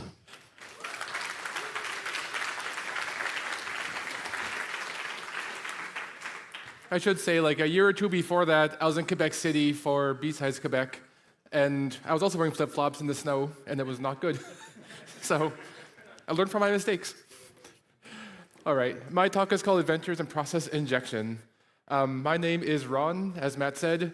I've done a million different jobs. I've been doing this stuff for like 20 plus years at this point. But currently I do exploit detection research. I blog, I cause trouble at work. I'm the guy that's like, oh, you know that code we use is broken. And then I make a bunch of people do a bunch of extra work and they hate me for it. But that's kind of my life. Outside of work, I have two parrots. I put pictures up here. The top one is Clang, the bottom one is Sharp. They're both green sheet conures, so GCC, Clang, Sharp, compilers. I also play computer games, I do improv. I've been in NorthSec, I don't know, like 6 times now. It's ridiculous. So why this talk, and what is this talk? So I think my first talk at NorthSec many, many years ago, before COVID, I talked about like cheating in video games. I don't know who of you were there besides Matt, but it's always been a topic I find interesting, and I was trying to think of a way to like make this interesting to my audience, and I thought like the core of a lot of video game hacking I've done is process injection. So let's talk about process injection. I wrote a blog a year and a half or so ago. There's a link at the end. Also my slides, I'll put a QR code at the end for my slides. But I wrote a blog about it, and I thought, you know what? I'm going to talk about this. And I put together this talk. This is a silly slide that you can read if you get my slides later. So what is a process? I wanted to make sure this talk is kind of targeted towards every skill level, and like what is a process on computers is an important part of it. So back in the olden days, dinosaurs roamed the earth, all that stuff. Operating systems generally, you ran one thing at a time. You run like Scorched Earth or QBasic or whatever, and it ran on your computer and nothing else ran. Clearly that's a problem, because these days I need to hack and also look at cat pictures, or tell Claude to do my job and also look at cat pictures. Either way, I need to do multiple things at once. Hence, they invented things called processes. You've all used computers and you've all used processes, so this is all very much review, but I want to make sure we're all kind of on the same page. So when you run a program, when you double-click on Notepad, or when you type in like cat Etsy password or whatever, it runs as a process. It runs over one of many, many processes running on the system. The important part for what we want to talk about is that as far as each process knows and cares, it has its own CPU state, it has its own registers, it has its own memory. As far as a process knows, it's in a little box by itself with a kernel. Other processes might as well not exist to it. The really important part of what I just said was virtual memory. If you want to access the memory of one process for another process, you have to go through the kernel. And that's what we're going to talk about, and how to do that. A quick note here is what I'm talking about is not really a security boundary. There's permission checks, there's ACLs. Both on Windows and Linux, one process can only do this to another process if there's permissions allowed. Malware does this a lot. I think a lot of you who know process injection probably know it in the context of malware. But we're not going to talk about malware, we're talking about cheating. The other thing is that Windows and Linux are very different, how it's done. The general steps and outlines kind of the same, but the actual process is different syscalls and such. We're going to talk about Windows and then Linux, because I think they're both cool. So the TLDR of what we're going to do, and we'll see the OS-specific ways of doing this, is number one process needs to allocate memory into a different process's memory space. Just get some space in memory to use. Number two is we're going to run code in the other process. Both Windows and Linux have ways from process A to make code run in process B. And then we're going to use that code to load a DLL file, which is a library, or a shared objects file in Linux. The reason we want to do all this is because once we have our own DLL or SO file loaded, we can do a lot of different mischief and shenanigans with the other process. And we will see why. So Windows. My bird made a cameo here.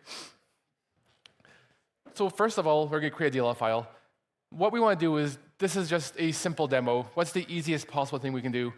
And in the case of this one, This is a DLL file for Windows. All it does is say, if I'm being attached to a process, i.e., if a process is loading me, get the module file name, which is the program is running, and then do a message box with that file name. What that's going to prove is that if I inject my code into notepad.exe, my code is going to say, hey, I'm running as notepad.exe. So that's kind of the goal of what this is. Also, I mentioned my slides. I also have these all in a GitHub repo. It's already public, but there's a link at the end as well. So if you want to review any of this, it's all on GitHub. We get the process ID. I asked AI to evaluate my talk, and it said, this talk is 60 minutes. So that's why we're going fast through some of this stuff. Step 2, open the process. At this point, I'm going to switch to a text editor because it's more fun to just talk about this. And we're going to look at NorthSec injector.cpp. There it is. Now, how's this? Let's make it bigger. How is this? This looks readable? Cool. All right. So this is the same code that's on slides, only I find it more interesting to look at it in Vim. So basically on Windows, step 1 is to get the PID. It says, what's the process identifier for the other process? Notepad.exe is our default. And then we call open process. These are all Win32 system calls, very standard. Your antivirus does this. Your DLP, if that's still a thing, does this. Like, this is a pretty common thing to do. Basically, we're going to open the other process as a handle and ask for all access. All access is completely not necessary, but it's way more fun to have all access than live with access. So we do all access. Then we use a function called virtual alloc ex. I don't know why these exist. These are around since like Windows NT days. But when virtual alloc ex takes a process handle and allocates memory in that process. So in this particular call, I'm saying allocate me 1024 bytes in the process that I opened, i.e. Notepad. So this is going to say, open up Notepad and allocate memory for me. Then the next step is write process memory. Write process memory is a Win32 function that will write to the memory of a different process. Again, why you can do this, who knows, but it's useful for me. So to the process handle, i.e. to Notepad's address, to Notepad's process, we are going, I pressed end, ruined everything. We are going to write at the address memory address, which is what virtual alloc returned. So virtual alloc returns some memory for us. We're going to write to that memory. We're going to write a DLL file to that memory, the DLL file being that big string right there. And then that gets written. We pass the length and everything. You'll notice that Win32 functions all have like 25 parameters, most of which are null. That's just typical in Windows. Programming for Windows 32 is very 90s. And then the final step is create remote thread. A create remote thread is another Win32 function that says, start a new thread of execution in the other process at this address. Again, what real uses for this there are, I have no idea. But what we're going to do is sort of abuse that a little bit. We're going to start the process execution at load library A. Load library A is the function for loading a DLL file into the process space. And for the parameter for it, we're going to pass memory address. And this is basically going to tell the OS, like, hey, start a thread in Notepad, and that thread is just going to load the library and then exit. And that will load the DLL file into the process. I fired up a Windows VM this morning to see if I could actually demo this live, and we're going to find out if I can. So we're going to run Notepad, hello NorthSec. Let's make this way bigger. And then I already have the command in my buffer. We're just going to do NSEC injector, which is the tool I just showed you. We're targeting notepad.exe, and we're giving a DLL file that we already saw. And it is going to cause Notepad to print Notepad. So we just ran some code in the Notepad process, which is weird and kind of useless, but it's neat, right? Excellent. These slides are all what we just talked about. If you want to review it later, this will be a much easier thing to do than my blabbing. Yeah, impressive. Let's do something that's actually useful and interesting. First off, I'm going to close a couple of windows here because otherwise I'm going to get confused. Close that. Close this. Everyone can watch me navigate with a touchpad. All right. So I wanted to show why this is useful, and I was trying to brainstorm different ideas. The final thing we'll see at the end of these slides is going to be how to cheat at a video game. I think that's going to be the finale. However, I was trying to think of something else that I think is useful, And something else that's cool about process injection is once you're in the process, you can call their functions, you can use their variables. You're in their memory space. As far as the OS knows, you are that program. You're just a little like addition to it. So I wrote / I made AI write a complicated C program that will basically read a file and encrypt it and then write that to a file. The encryption keys are completely ephemeral. They're in memory, but they're nowhere else. They never get written to the disk. They never get saved. Once the process ends, it's gone. Our goal for this demo is going to be to load our DLL file into a different process's memory, and then from there, we will call their decrypt function and decrypt some data. And if this all works, we'll be very excited. So at a high level is what I just said. Number one, figure out what to call. We want to call the decrypt function, so find the decrypt function. Number two, find its offset. I mentioned ASLR here. I removed the slides of ASLR for time reasons, but we have to do some math to make this work. Number three is we create a DLL file that will just call that function straight from memory, and then we load the DLL into the process, and then we profit. Profit being have a NorthSec talk. So figure out what the heck to call. I have this open here. I think this is probably going to be a bit too small to actually matter, but this is the encryption function. It'll be on GitHub later. The important part is there's a toy decrypt buffer function. And this function takes two parameters, a buffer and a length. When I'm trying to call a function a different process, I'm looking for the really simple things. There's no class I have to build. There's no fancy stuff. It's a buffer and a length. And then you have to be a little bit careful that there might be some like state in memory, and there is in this case, and that's a good thing. I don't know how this works because AI wrote it, but it does a bunch of weird stuff when it starts and has a bunch of keys and blah, blah, blah, blah. I'm not going to get into how it actually works because I don't know. It's probably not a very good encryption function when you think about it. So the function we want to call is called toy decrypt buffer. If you look at it in IDA at the assembly, we will see call sub1AA0. Sub1AA0 is the decrypt function in the other process, and we want to call their decrypt function. So let's do it. I'll switch back to code here because code is way cooler. My decrypt DLL file. So in this file, the DLL is reasonably simple. This will look kind of similar to the previous one that just prints a message box. But in this case, it starts by saying, like, are we being attached to a process? If yes, create a function pointer. The syntax for function pointers in C are really weird, but basically it says there's a function pointer type decrypt file internal. It takes two parameters, data and length, just like this, exactly what we saw there. So it basically says this line exe equals get module handle. That says get the first address in the DLL file, in the exe file. This is to get rid of ASLR. We don't need to worry about that too much. But we basically create a function pointer, decrypt function internal, that is the start of the exe file plus 1AA0. That's the number that you just saw on this slide. So then we create a buffer. We read a file called test.txt.enc. We could be fancier, but this is a demo. And then we just call decrypt function internal with that buffer, then use a message box to print it. Now let's see if I can make this work. All right.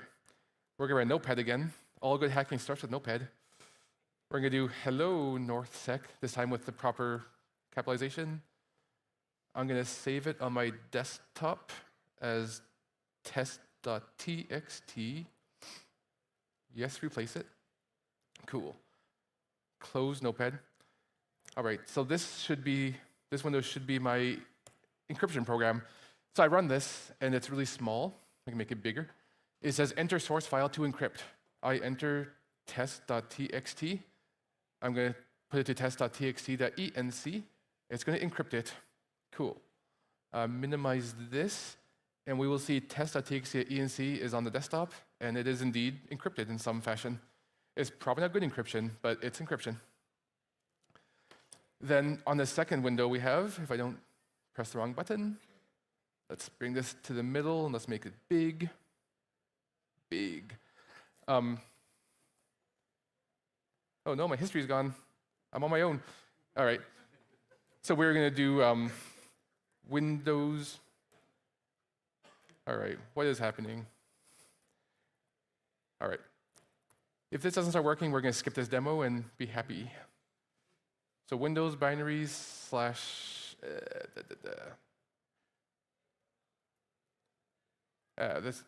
this is not working well. That's fine. We'll skip this. But the basic idea I will put on the slide. I only realized now I was using the wrong slash. Is why that wasn't working. How embarrassing. But basically what you would see is we would run NorthSec injector and inject into the ingocrypt.exe's memory space the DLL file that we wrote. And when it got injected in there, it would print a message box saying what the data was. So it's pretty cool. And like this might seem very toy and silly, but it actually has some really useful purposes. As I said at the start, like I do a lot of exploit dev, reverse engineering, stuff like that. And something you'll see often is like an HTTP handler where like somebody wrote, I'm thinking like embedded devices or like crappy software, where somebody wrote like a custom HTTP handler in C. And you can see the code where like if it's a get and the path is blah, call this function. If it's this and this and this, call this function. And sometimes like I don't want to spend a bunch of time reversing all these functions, or like for whatever reason I can't just like curl those paths. So instead I will load a DLL file and I'll just call those functions internally and see what they do. Sometimes they crash, sometimes they work. If you're trying to reverse string functions, like you see a function takes a single string and no other parameters, you pass hello world and it returns 11 and you're like, oh, it's a string length function or something like that. It can definitely be a really handy way of reversing. This is useful, I say. This is what I was just talking about. Also validating vulnerability. Sometimes like we'll do a patch diff between like a vulnerable version of code and patched version of code and find one function changed and we're like, this function had the vulnerability in it. What's this function do? So I will load a DLL file or shared object library and just call that function and say like, what if I pass it a long string? What if it has lots of new lines? Whatever. So it's actually a useful technique for like understanding how code works. Let's see. We're on the Linux section. I have half my time left. Perfect. So this was the inspiration for this talk. If you see me speak before, you know I often start writing a talk because somebody says something that I'm like, somebody is wrong here. I'm going to prove them wrong. And I'll spend a day or two to prove them right and go like, well, they were right. But I learned something along the way, so I'm going to talk about it. So in this case, it was Akamai. Somebody at Akamai named Ori David posted this blog and said like, how to process inject on Linux. And I'm like, it can't be that hard. On Windows, you just like allocate memory and call create remote thread. Like, it's easy. This is silly. This is a really silly demo I wanted to do, but I have Sleep Infinity here. Sleep Infinity is the most boring thing in the world. It does nothing for infinity. It's like, is there an airline joke? It's like Air Canada with my baggage. All right. So we're on GDB, the GNU debugger, and we're going to target sleep. PID of is just a very simple shortcut to get the PID of a process. This is really big, which is good. I'm going to move it a little bit up. So when you attach to a process with a debugger, you can run call printf hello NorthSec. I can call that, and it will run in the other process. Cool. So if I can just call a function in the other process, how hard can this be? It turns out that GDB is doing a lot of really weird stuff to make this happen. It's doing the allocate memory, it's adding some stub code, it's dealing with registers. It's doing a lot of weird stuff to make this happen. But you actually can do call dlopen, which is load libraries equivalent, and say, load me my library.so. I don't have such a thing, so it's not going to work. And OX102. This would work, and this would load the DLL file or the SO file into this process. So how do I do that? I want to do this. So I'm going to talk about one way to do this. There's a few ways, but this is one of the ways that I like. This is just demoing the exact same thing I just talked about. So step 0, again, create the file to load. I'm going to demo this initially by using a really boring thing. In this case, I'm going to switch to this thing, because I think it's easier to talk. My SO lib. So this is the function. Basically, this attribute constructor says, the second this SO file is loaded, run this code, and run this function. This works if it's not injection either. This just works for any SO file. When you load the function, run this code. It's a really handy thing in CTF challenges, for example. I have written CTF challenges that make really fun use of constructors. In this case, this is not necessary, but we're going to fork. Fork means we spawn a new process. Linux is a bit more, a bit different than Windows, but when you fork, you have two processes, but they still have a relationship. They still share memory to a degree and stuff like that. I'm not an expert at that level, but this is definitely a bit more complicated than Windows. So we're basically going to say, like, as long as a parent doesn't exit, print test and sleep one. Very, very simple. All it does is prove that we've actually injected it. I don't have a live demo to show that off, but we will see it in the slides. So PID of target. So on Windows, to get the process ID, you have to walk this table of this Win32 snapshot of all the processes, which I'd like, this is the most complicated thing in the world. Then I saw the Linux way of doing it.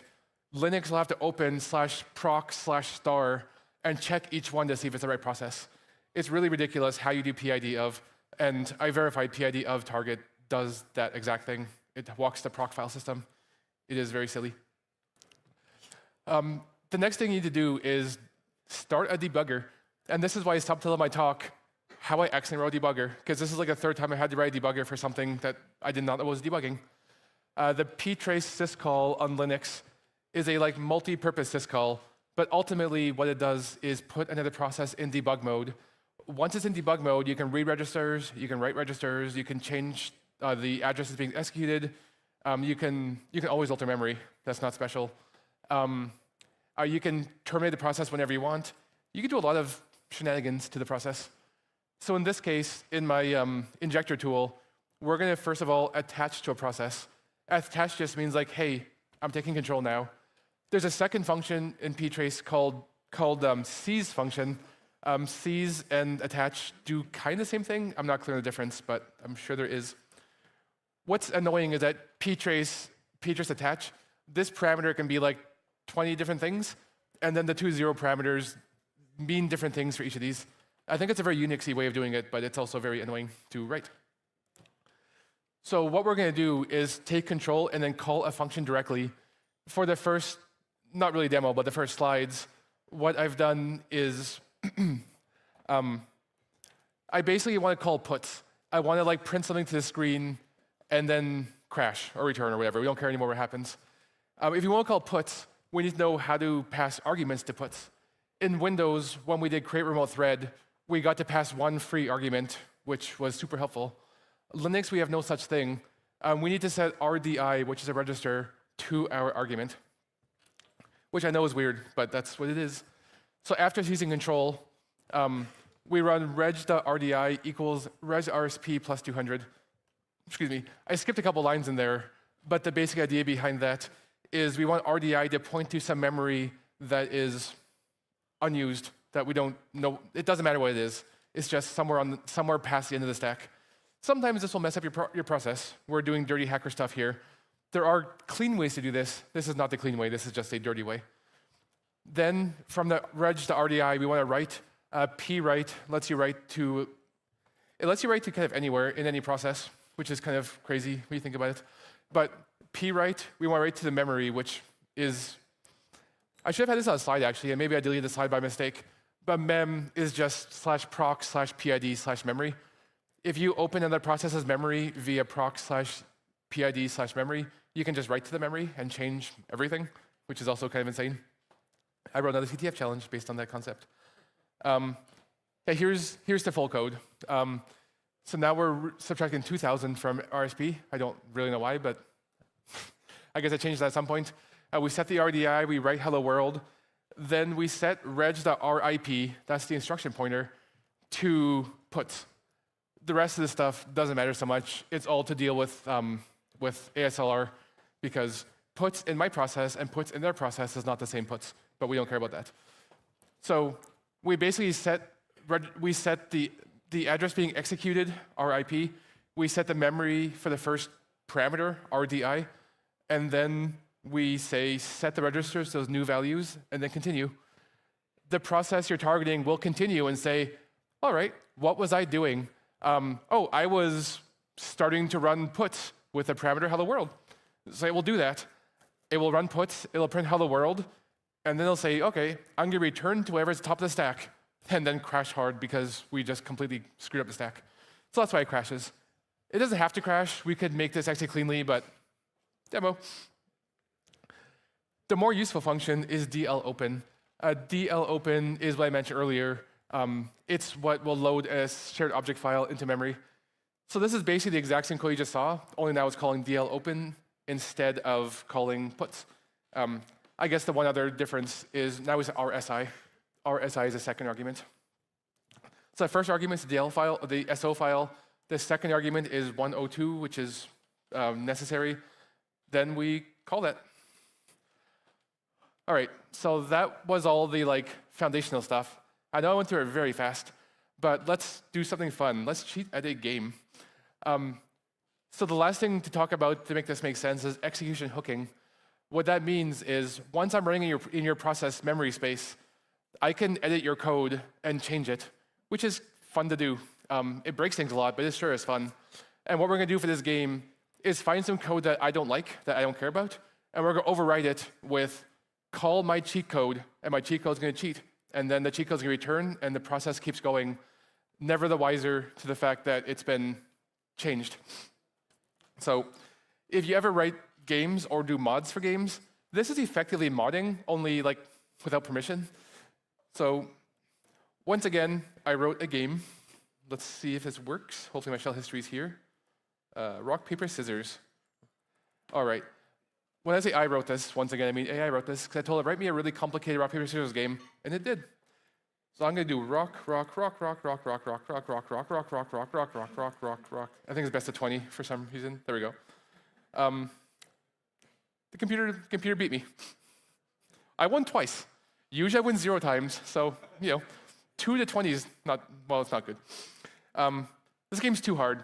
It uses some logic that says, if the last 2 moves they did were blah, also choose blah. So if I just choose the same one every time, it's going to destroy me. So what we want to do now, at a high level, 4 minutes left, perfect. I want to load my SO module, which I'll show you in a minute. We're going to patch their code to run my code. We're going to replace their code with my code. We're going to create a little trampoline, which we'll see in a second, write our tree function, then we're going to beat that computer. All right, so I don't need to talk about this. Yeah, find somewhere to patch. So basically, we want to find some code that's not really doing anything useful. Printing your move, RPSQ, if it doesn't tell you what move to do, I can still survive. So we're going to replace this code with my code. So if we first delete their code.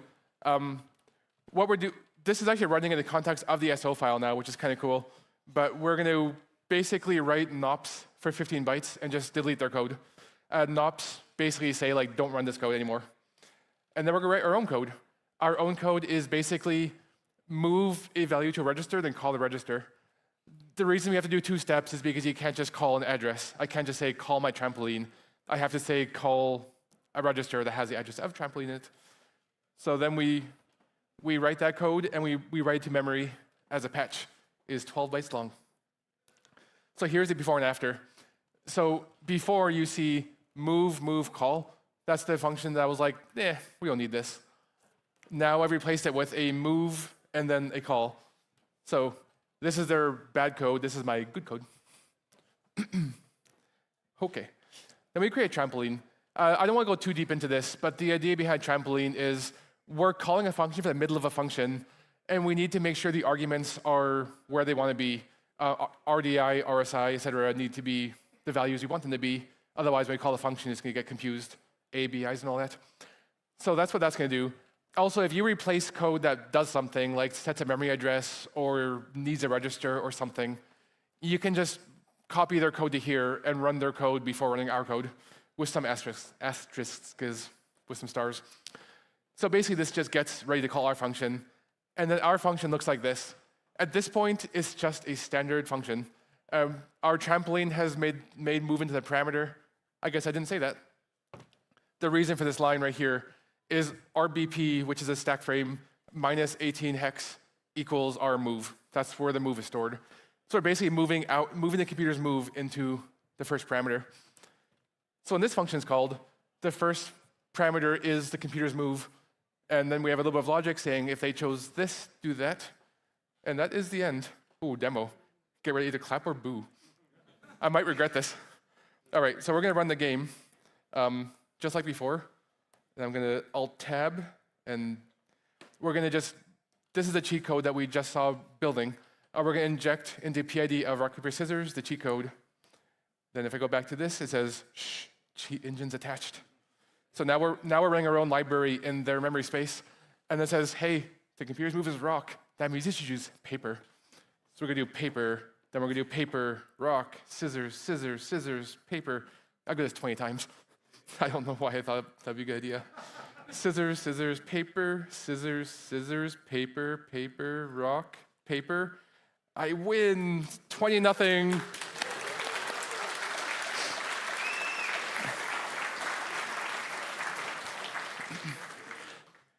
And yeah, the last thing, this, just in case I failed, this is what it looks like at the end. The last thing I do is I clean up, I copy the memory back to what it was, and I upload the file, but we don't need to talk about that. The end. Quick summary. I have notifications, I can't see a time. Oh, look at that, exactly on time. Process injection is cool. You can mess with other processes, you can crash them, you can cheat, you can do things irresponsibly. Contact, Grey Noise is hiring. We are looking for a deception engineer, so if you're into writing your code and stuff, hit me up and I can get you in the interview pipeline. Otherwise, that's my socials. These are the slides. This QR code should lead to the slides.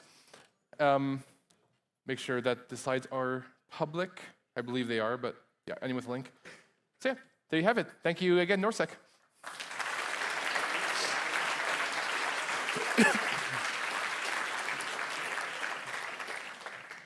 Any questions for our presenter? Come on, at least one. Yes, thank you. So I saw at the beginning that you're a big D&D fan. What's your favorite TTRPG? I'm a what fan, sorry? What's your favorite TTRPG?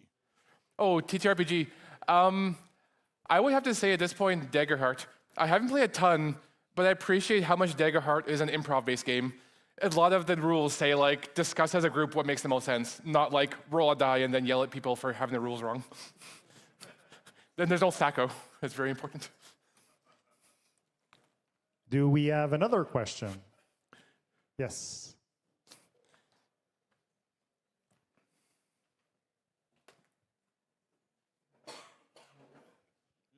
Yeah, my question is, whenever you're modifying the software, injecting your code, do you have techniques to avoid detection of that code injection? For example, comparing signatures, filter signatures and stuff?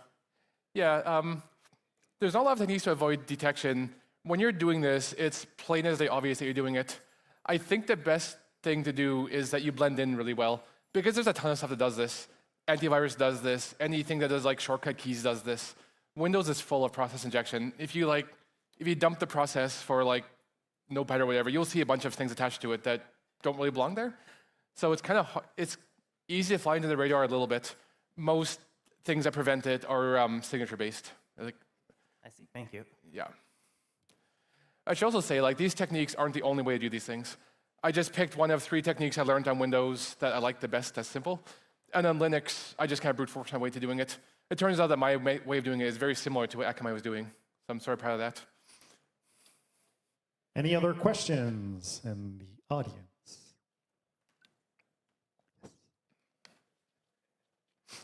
I like making Matt run around. This is fun. So what is your biggest success stories? Biggest success stories. I mean, my favorite one is when I was like 20 or so. This goes back to those slides from the beginning that I tell you about skip, which I'll put up now. There's no home button. Yeah, back when I was like just a kid, like in high school and college, I got into like this StarCraft, I guess I called them clans back then. Now the word clan feels weird. But these people were writing a lot of different cheats for the game, and I was like, I need to learn how to do this. Like, this is so cool. But I always hate being the person that like asks how to do something. So like, I got a book called Programming Applications in Microsoft Windows by Richter, which I was able to find on Amazon recently when I was writing this talk. I was actually searching my old chat logs because I'm like, what's that book called? I know I learned from it. So I read that book, and I wrote a tool for injecting into StarCraft's memory. And I spent like months learning the hard way because this is pre-most internet stuff, pre-AI, pre-everything. Kind of learned the hard way how to like modify their code to call my code and all that stuff. And in the end, like I was able to write a cheat for StarCraft that, just for me. That was really cool. The code's on GitHub still, but you could do things like when a player started building a new unit, like the first siege tank, I'd get a message saying siege tank was built by player blah, and it would call the game's internal like display message on screen functions. I could display any XY coordinates. I can add colors. I didn't do animations or anything, but people I know did. One of the coolest things you could do with that is not only would I like hook their function to call my code. I guess the thing to answer your question best is at some point World of Warcraft came out and Blizzard backported a bunch of their like anti-cheat stuff to StarCraft.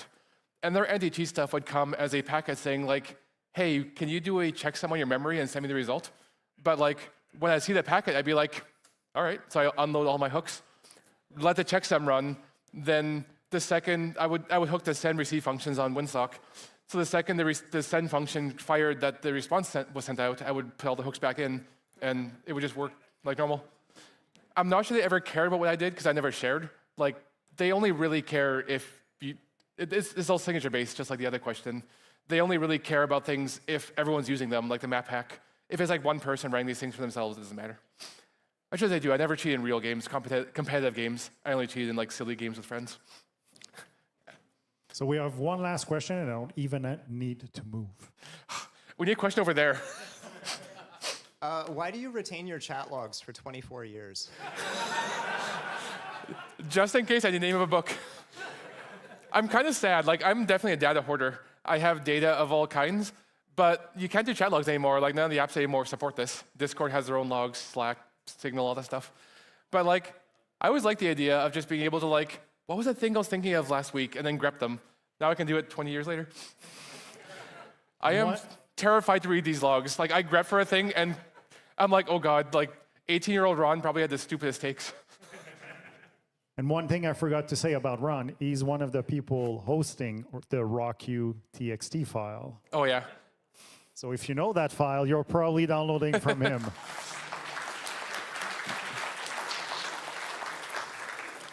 Okay, so we're at time. We have one more talk, and I know how hard it is to be the last person to speak, so please stay in the room and give it all up for the next speaker. But before, one last clap for Ron.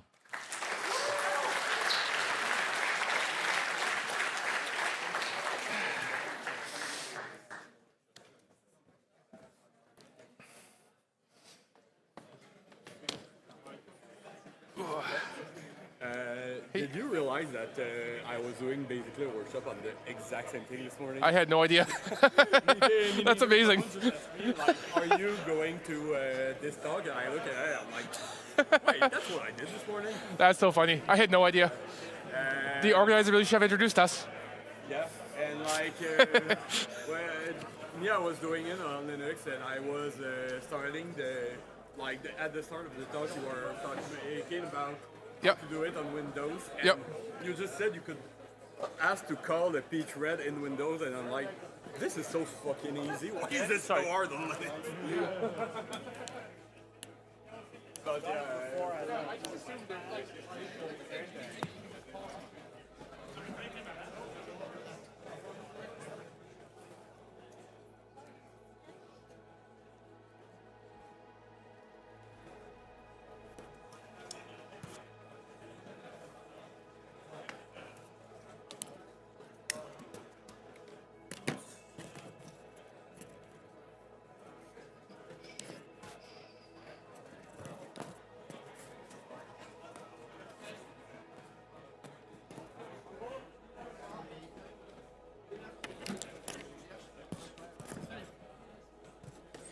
Just take your glasses off. You got it. You know what? I'm gonna make this a little wider. There we go. All right.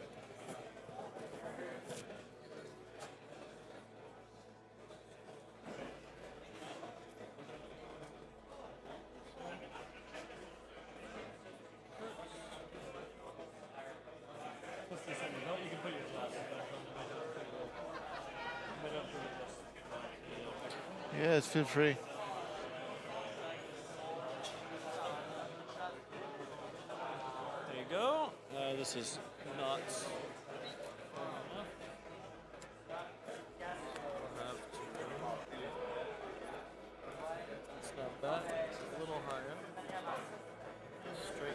Sorry if I'm poking you on the side of the face. No, it's okay. It's okay. Ah, shit. You know what, man? Let me take it off. This way I'm not poking you on the side of the face while I do this. Hold on. Maybe just wait a sec to put on your glasses. We'll make sure that we're in a good spot. Yes, there is no rush. The thing about these being really thin microphones is they're like more comfortable to wear than the bulky ones, you know? Yeah. But they... Harder to set. It's super like a little adjustment's a big thing. Ah, for the mic, okay. You know, 'cause it's so like the wire's so thin, you know. Ah, okay, perfect. Are we good? Should be good. Great, amazing. Your name's Well, Santiago? yes, Santiago. Vito. Thank you. Vito, nice to meet you. I like that.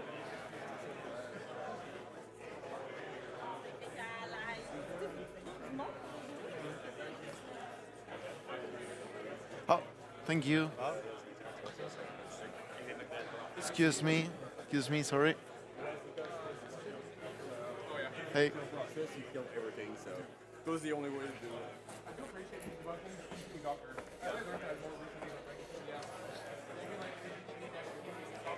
Hi, how are you? Good, Santi? nice to Nice to meet you. How are you doing? Good, you? Doing good. Have this thing.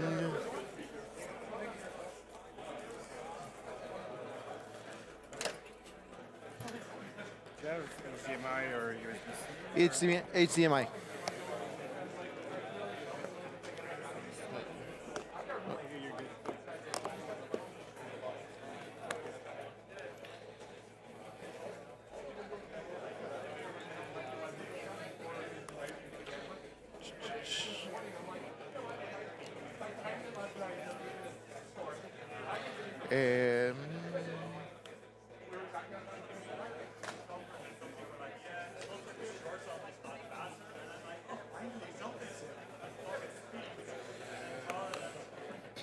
Is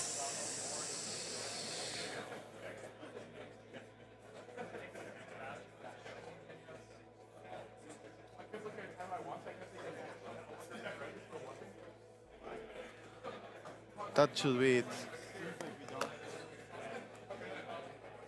I can see the screen.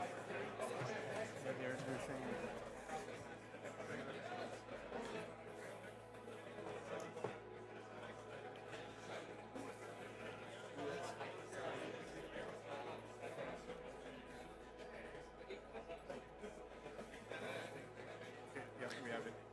Ah, you have it?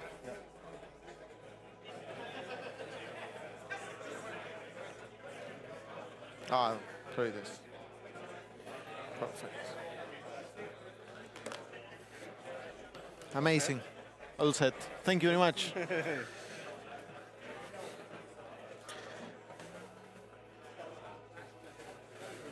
Super Pro organized the conference. It was like with the right time, everything. Yeah, not. Yesterday was not as. No, but I've been in other conference where everything is like speakers don't show, you know, people keep talking like 15 minutes more, you know, it's like, I think it was. A challenge. No, I will try to keep on time.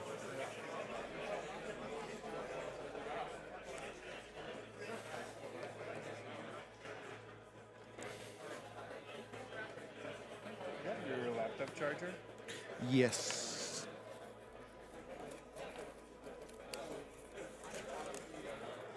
I think we're going to put you on the. Do you have issues with directly HDMI for some reason?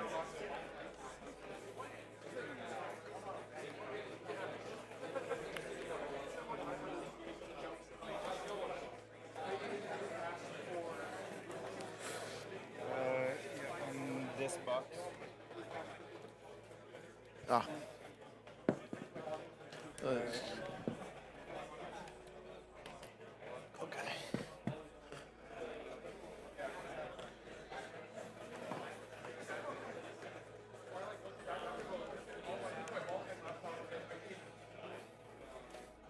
And now that's your second screen. Ah, yes.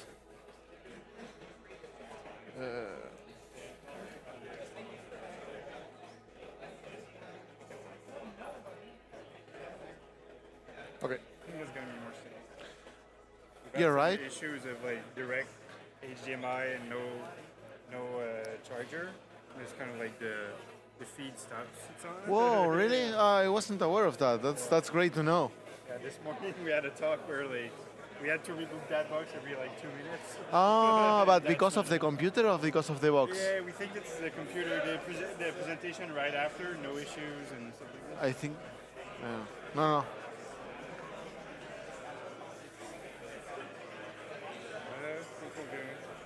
Can you get started?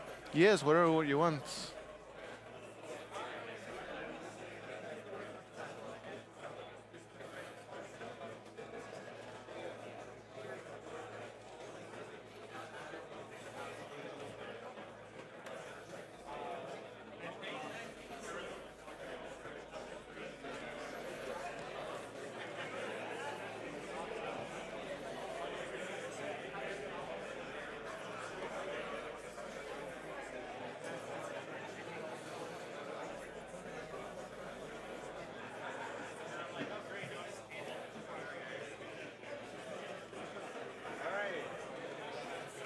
Please take a seat for the.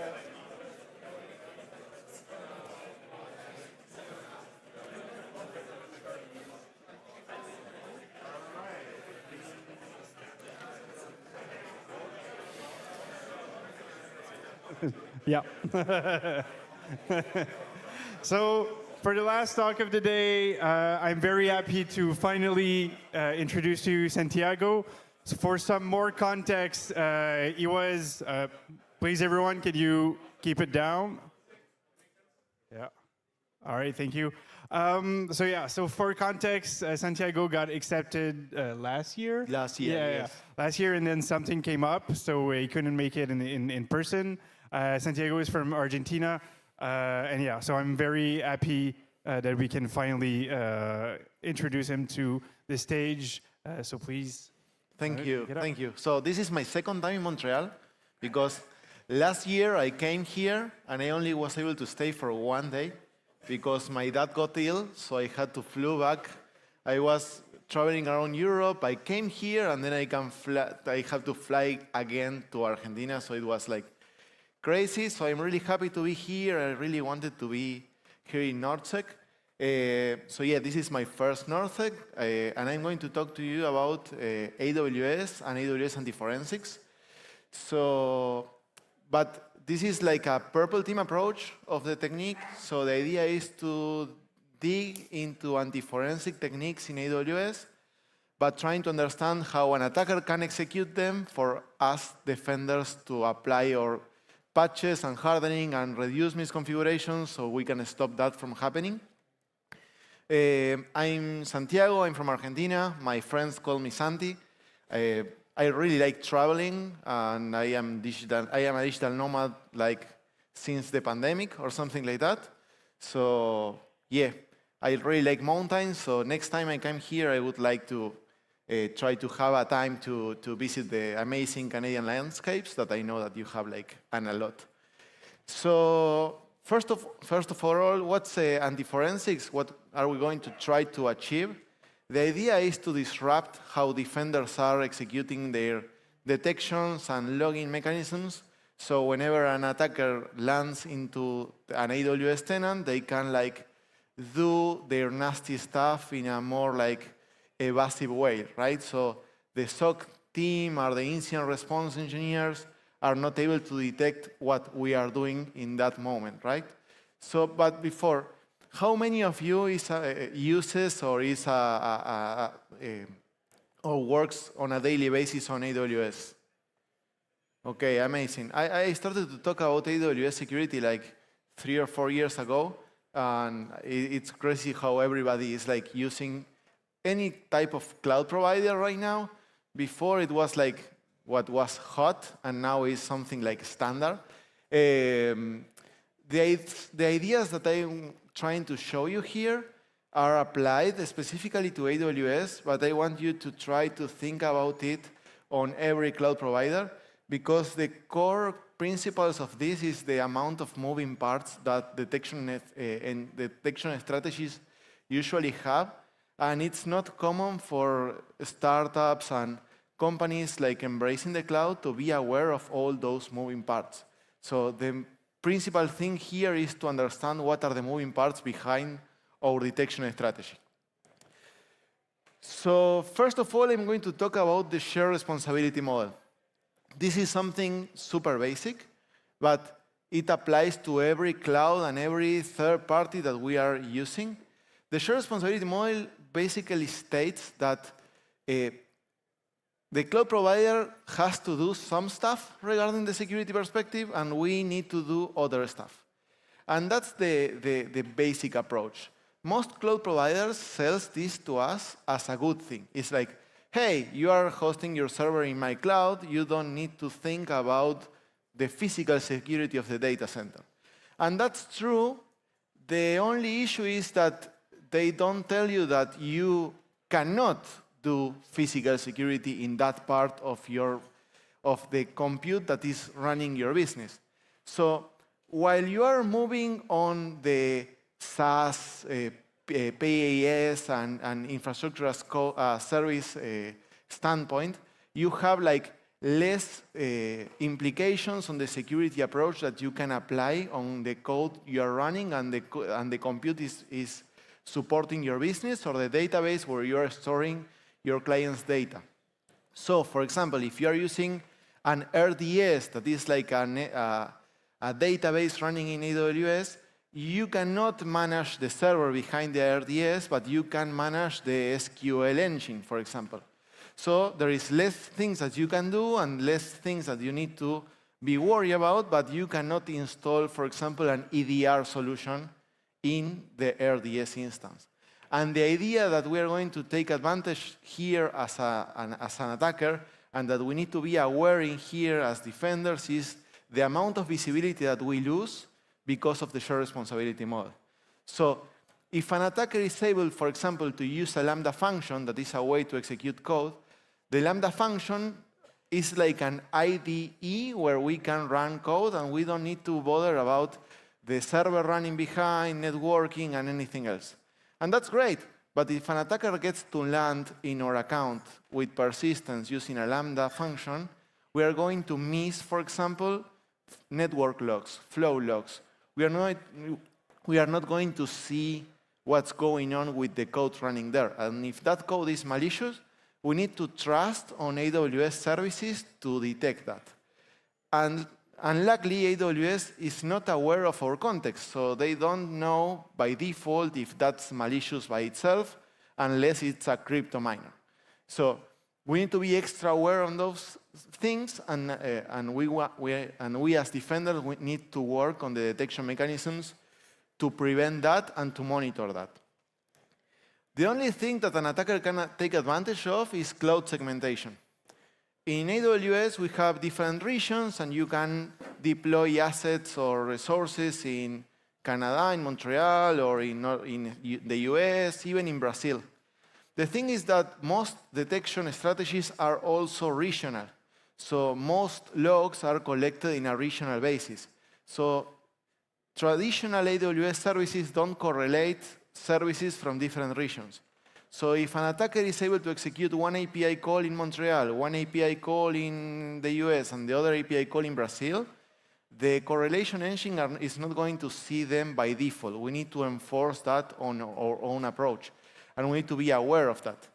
The thing is that we cannot use that correlation by default with the AWS service designed for that matter, that is Garduti, because Garduti is also a regional service. So we end up executing that correlation in the SIEM.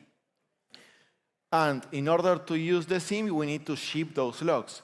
The thing is that most security, or a lot of security teams, decide not to ingest all the data because of cost. So you end up missing important information. What we are going to try in this approach is to understand where the defensive team is collecting their logs, and try to execute and land with persistence and create resources and compromise data from those regions that are not being monitored, or tamper the detection strategy for them to stop monitoring one specific region so we can execute our attacks in there. But how is built a detection strategy in AWS? Basically, we work with two main services. The first one is CloudTrail. In the cloud, everything is an API call. So if you create a server, you are executing an API call. If you delete that same server, you are executing an API call. And that's stored in CloudTrail. You can see that here, the second box. And then on the top, you have Guardduty. Guardduty is a threat detection tool that works like an EDR for the cloud. And it's amazing because it correlates data that even you don't have, like VPC flow logs, that is the net flow in AWS. Maybe you don't have that enabled, but Guardduty is going to correlate that. DNS queries, they are going to correlate that. The API logs of CloudTrail, they are going to correlate that. And they are going to give you an alert based on misbehaviors or dangerous behaviors that they detect. The thing is that Guardduty doesn't allow you to create new detection rules, so you need to trust what Guardduty says it's bad. So, for example, in case of a Lambda function, you cannot implement an EDR and you need to trust Guardduty, and you cannot create custom detection rules in Guardduty for that Lambda to be detected. And this is where the shared responsibility model starts to crack. The other difficulty that this kind of services has is that they have a lot of delays, because AWS offers you only the service on its own and gives you a reference architecture for you to ship that to your SIEM. And you can do that in 3 ways, as you can see in this diagram. This is the most important part of the presentation, and after I finish explaining the diagram, I will give you for you again so you can understand it better. But the end goal is to ship the information to the SIEM or to our detection strategy, right? Or to our detection logic. But there are several paths that we can execute to ship our information to the SIEM. And basically, the 3 more important are the first one, it's CloudWatch. This is like, it has up to 5 minutes of delay. So the Guardduty finding is created, and then it has 5 minutes to arrive to the CloudWatch log for the SIEM to be consumed. Then we have an S3 bucket. That's the default method, and is the way that AWS recommends you to do this. And that can have up to 15 minutes of delay. So imagine that you already are 15 minutes behind. And the last method is called Event Bridge. An Event Bridge is instant. What are the differences? Well, when you're consuming CloudTrail using an S3 bucket, this is the cheapest approach, and that's why AWS recommends us to use this. Because it's inexpensive, it's like the most cheap approach, but it has these 15 minutes of delay.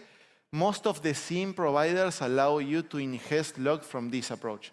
SIEMs can execute this in 2 ways, from pulling information or by pushing you from your AWS account. If the SIEM pulls the data from the S3 bucket, they manage themselves the pooling time. So maybe they are pulling the data once every 10 minutes, for example. So you have the 15 minutes from CloudTrail to store the object, and then you have your 10 minutes of the SIEM to pull that data from the object. So the attacker already has up to 25 minutes to do whatever they want to stop you for seeing that event. The other alternative is using CloudWatch. Again, it's 5 minutes delay, it's blazing fast, and you can query the logs inside AWS if you don't have a SIEM. The difficulty with this is that most SIEM or a lot of SIEMs doesn't support this. So you need to create a custom integration using other types of services with a custom HTTP push to ship that.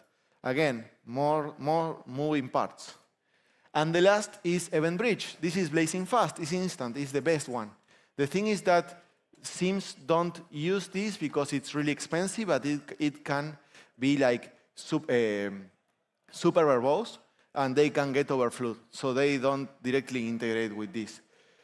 What's the solution? The best idea is to implement something to distribute your detection logic using the 3 of them. If you need to do investigation, you can use an S3 bucket. If you need a real-time detection, you can use Event Bridge. And if you need something in the middle, maybe because you have some things that you are trying to query once in a while, or it's not an incident response investigation, but maybe because of your standards or what your compliance strategies require, you can use CloudWatch. The thing is that we shouldn't use only one, and we need to be aware of the trade-off of what we are implementing. The other thing that AWS offers us to query the API calls is event history. Event history is a way to query the event bridge bus, I mean the real-time bus, so we can query API calls in real time using this web interface in the AWS account. And this is great because we don't need to enable it and we don't need to pay for it. This is free and it's always enabled. The difficulty that we have with this is that it has a rate limiting of 50 requests per minute or something like that. So it's like super awful if you need to do something like a research. It's great to do a tactical investigation, but you cannot do something like more complex. Also, it's also regional. So if the attacker is splitting the attack in different regions, you need to do the query in all the regions that the attacker is moving, and it can be really exhaustive. Lastly, Garduti. Garduti works something in the middle. It's like it has its own delays in generating the finding. It can take up to 15 minutes to generate the finding, and you cannot choose what to detect.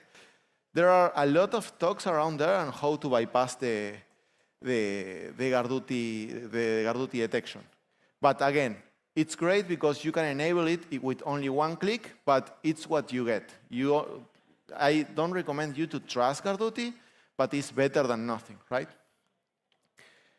So again, this is the diagram again. And what I'm going to show you here on how to tamper all these kinds of detection is it can work with all the different logs that there are in AWS. Every service in AWS logs in a different way. Load balancers, IAM users, S3 bucket, API gateways, everything is logged in one of these ways that I show you, in an S3, in CloudWatch, or through Event Bridge, but they choose their own log schema based on whatever, because everyone is using a different log schema.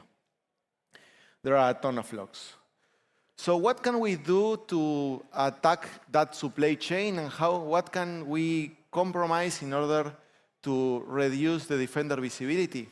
Well, if we attack CloudTrail and Garduti, if we have enough permissions, we should be able to disable the service, and that would be it.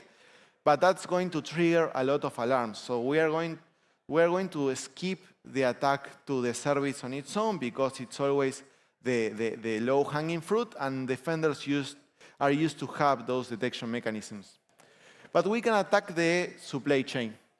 This is a clear example on how CloudTrail works. So as you can see, we have CloudTrail. It's going to store the log in S3, and a Lambda function is going to ship the log to Datadog. I choose Datadog as a SIEM, but it can be whatever SIEM you are using. This is the traditional approach. The thing is that in AWS, you have multiple ways in which you can access a service. You need to have access to that service in order to store an object, but also the service needs to allow you to store the object in him. It's like a mutual relationship, a mutual relation.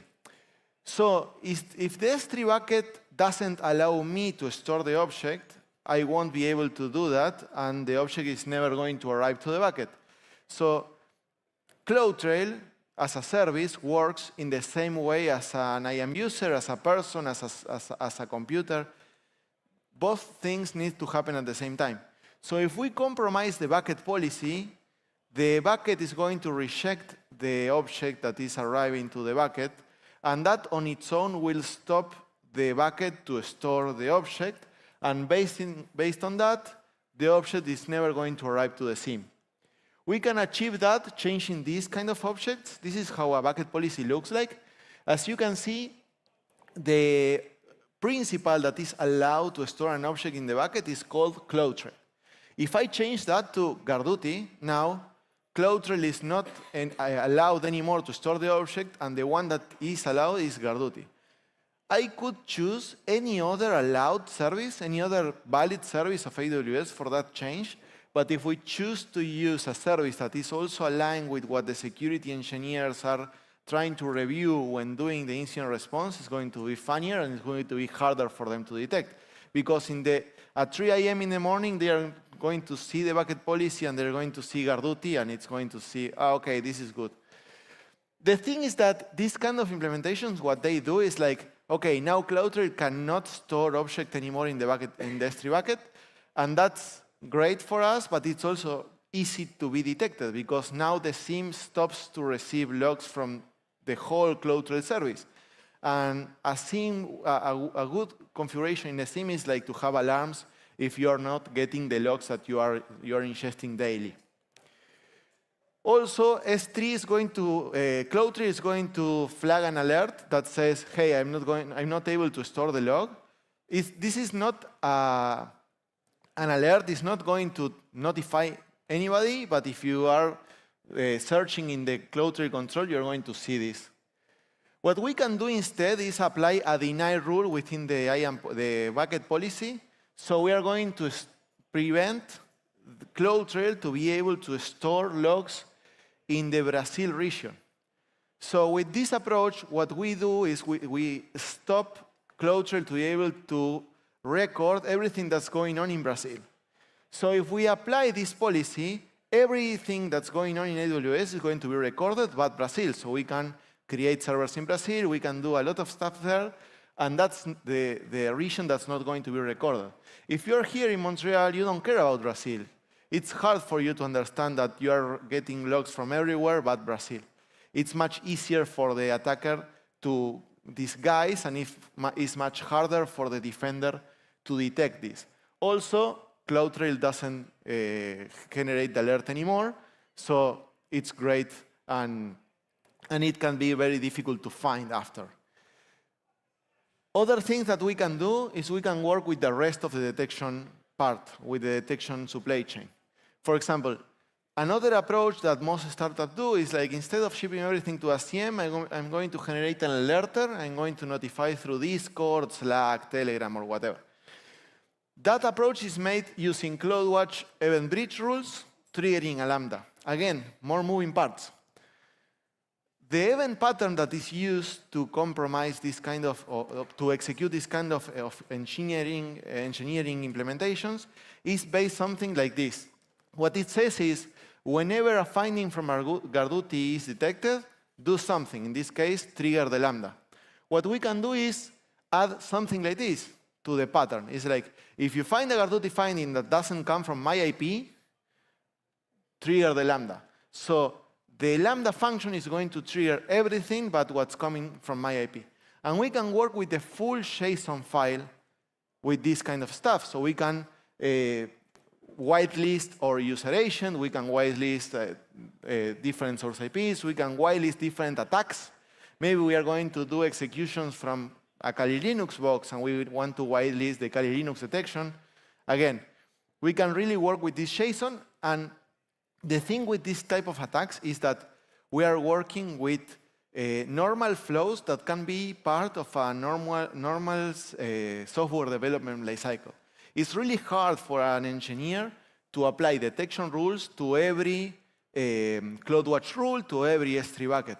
So what we should do from a security perspective is like understand what are the moving parts of our detection strategy to implement extra controls on that. Another thing that we can do, we can disable directly the detection rule, or we can tamper the Lambda function. Those Lambda functions usually have a Discord webhook that we can tamper. They have a secrets REN that we can modify.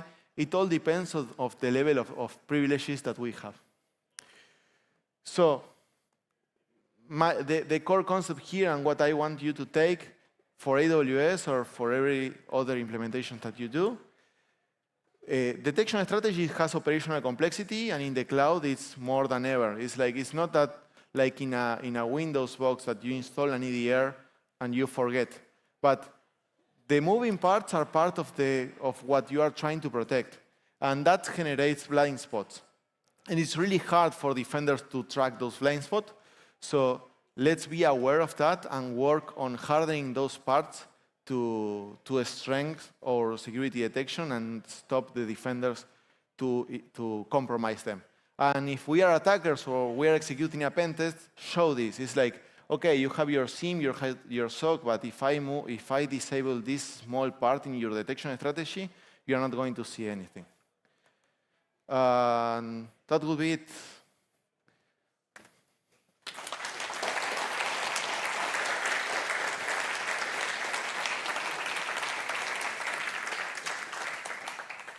Any questions for Santiago?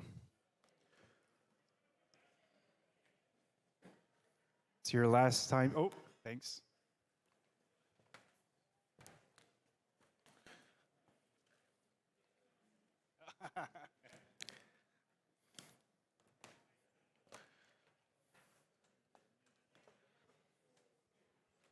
Yes, to prevent any sort of rule tampering or separated pieces, can we use proper permission account privileges? Yes, in order to execute this, you need the proper privileges. The privilege elevation is another part of the attack, and again, it depends on a lot of stuff. But normally, implementing minimal privileges is super hard. So you need, in order to achieve defense evasion, you need to elevate your privileges, or you need to be able to have those minimal privileges. But it's common also to have misconfigurations that like enable users to do more things that they are able to. And normally in AWS, attacks starts with misleaked credentials or compromising the workstation of a DevOps engineer that normally they have like elevated privilege on their own. And also the process of elevating privileges normally is not as transparent as in a Windows or Linux box. So it takes some time for the detection mechanism to catch that. Imagine you land in an AWS tenant. I talked to you about the delays. You have like 15 or 20 minutes to elevate your privilege and execute the defense evasion and to tamper the detection mechanism in order to the SOC team not to discover that you have enabled your privileges. So that's why it's important the time window and the amount of time that you have to execute the previous steps. Thank you very much. No, thank you for the question. Any other question? All right, thank you. Thank you.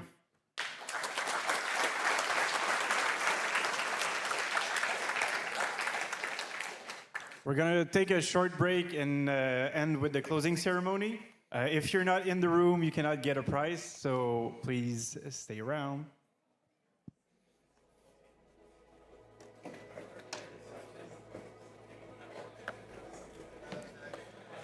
Thank you. Well, at least I was able to present. Yeah, exactly.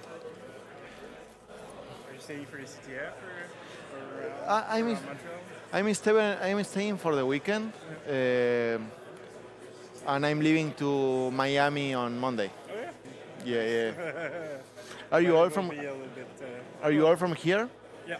Oh, amazing. Well, for you. You already gave me one. Really? I think so, but I don't remember where I put it. Yeah. When is the closing ceremony? It's not on our list of schedule. Yeah, it was an answer. 2 minutes. And how long is it? 15 minutes. Okay.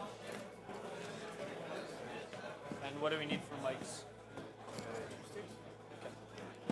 I'll get you fresh batteries.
Hello.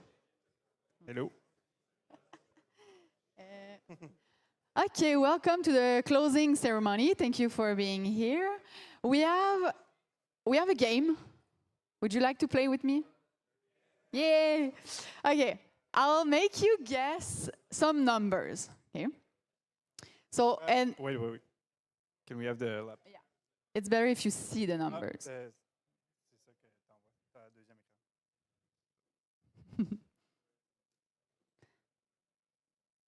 Merci. Non. Spoilers. Okay, so NorthSec in numbers. Okay, what is this numbers? This number. The what? No, it's only about the conference, not CTF now. Okay. What is this number? Participants. Thank you. So this is the number of participants, and it's only, well, the participant who actually Participated. Not the number of tickets sold, right? The number of people who were really there during the 2 days.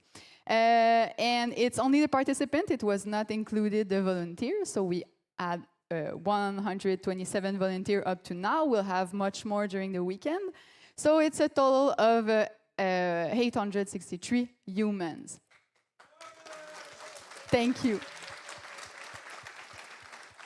So thanks a lot to you for being here.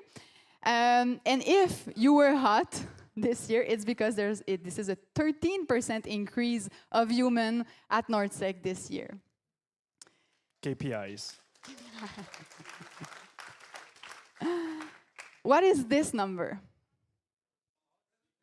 Number of speakers. This is exactly it. Congratulations.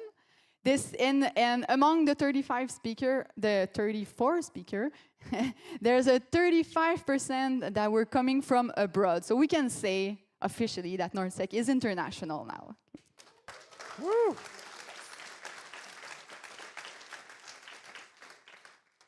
What is this number? I heard the right. No, I didn't hear it. I can't remember my own numbers, sorry. So I didn't hear this number, but the villages, there were 13 different activities to do in the villages. In the community room, I mean. 7.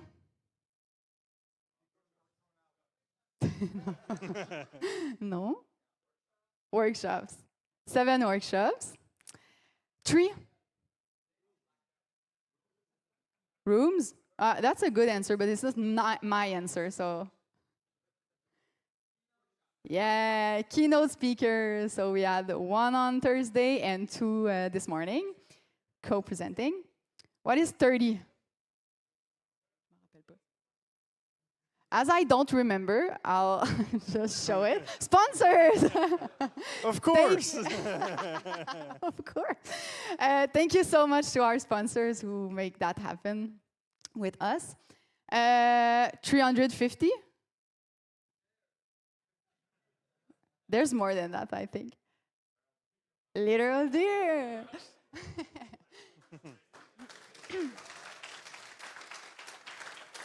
It's actually less than last year, though.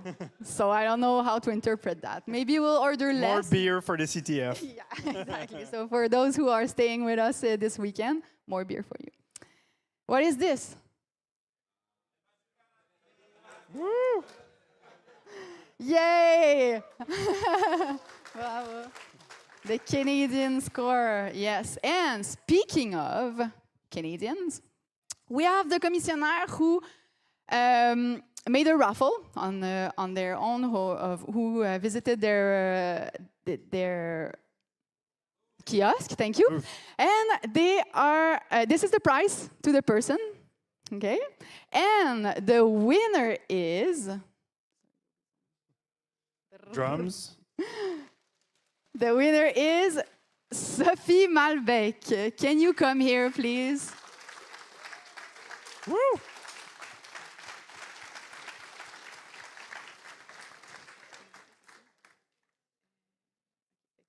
We'll just take a picture. Do you mind? Yeah.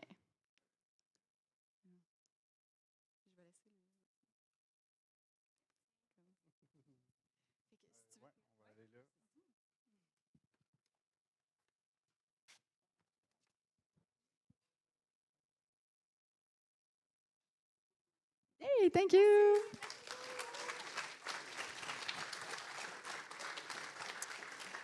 And now, more prizes from our sponsors.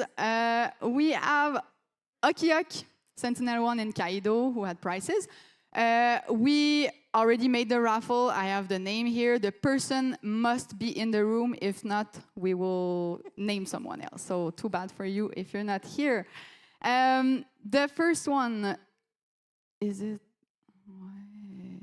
Huh? Absolument.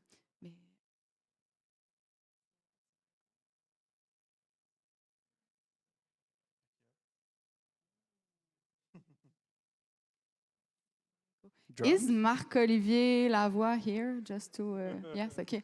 I have a question. To explain his list.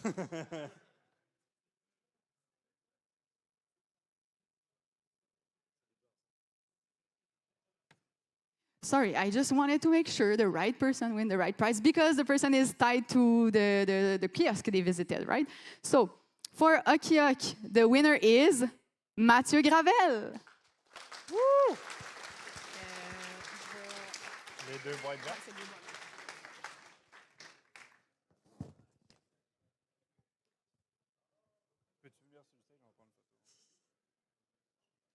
Mandatory picture.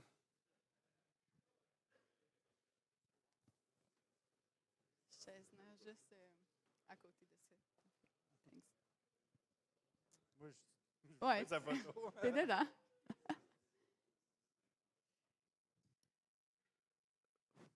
Thank you so much.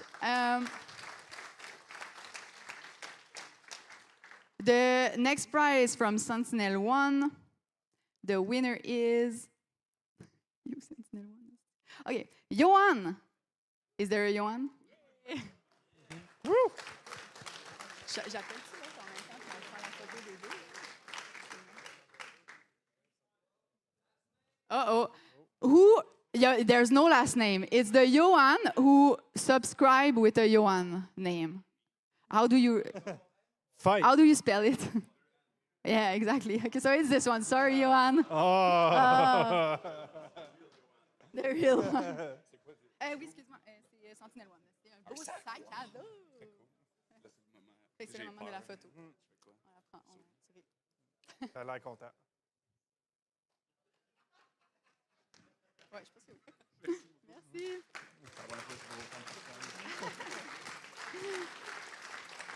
A prize. Bravo aux deux, Johan. Ouais, bravo, Johan.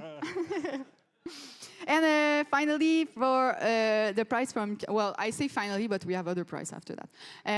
On this slide, the final prize is from Kaido. This is okay. So Soir, SWAR, is not here.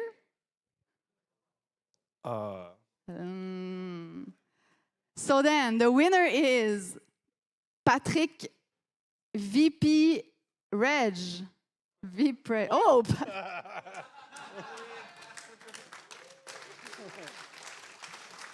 Interesting name.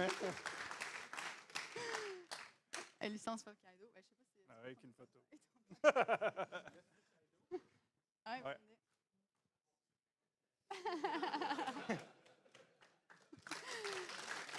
Thank you. Félicitations. Okay. Now, the prize is from Nuelec, but it was for people who went to the Flare and the Wiz kiosk. So, for the Flare kiosk, the winner is Amin. Do we have? Yay! Woo! And for Wiz, come in, Amin. And for Wiz, the winner is Jess. Do we have a Jess? At least one Jess. So then, the winner is Clean Fabric. Do we have a Clean Fabric? We don't have a Clean Fabric. So then, the winner is GigSim. Yay, we have a winner.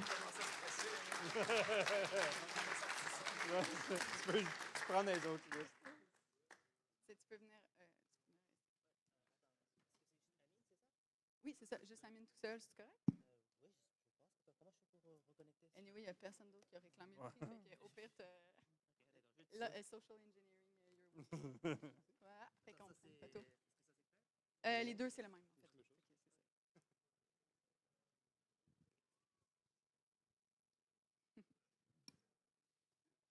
Thank you! Bravo. Comment ça s'appelle ça? J'ai oublié. C'est un truc à arrêter.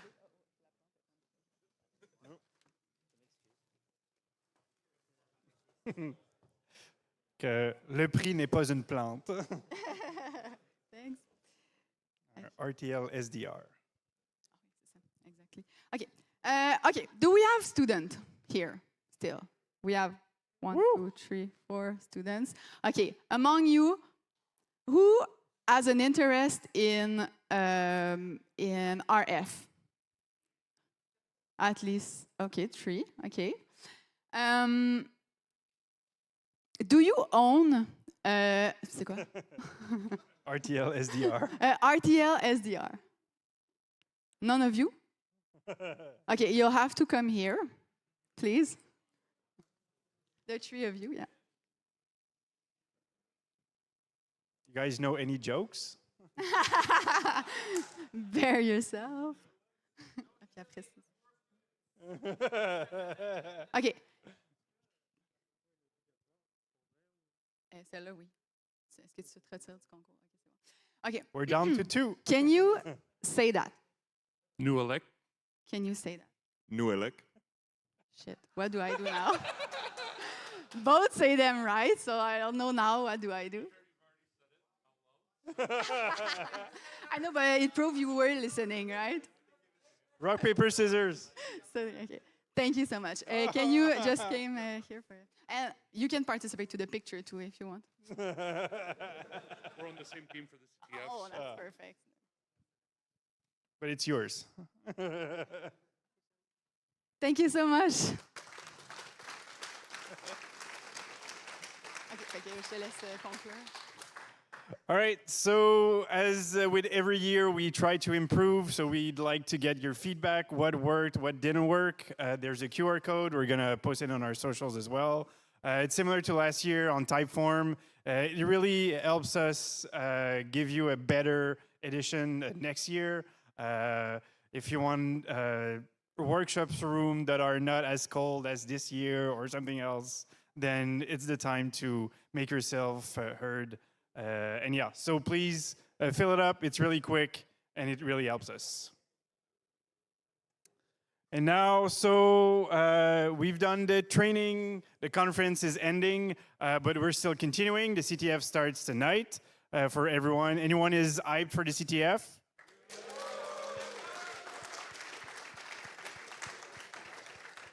And there's the hockey game tomorrow. There's pizza by Akiok, and there's the Hacker Jeopardy.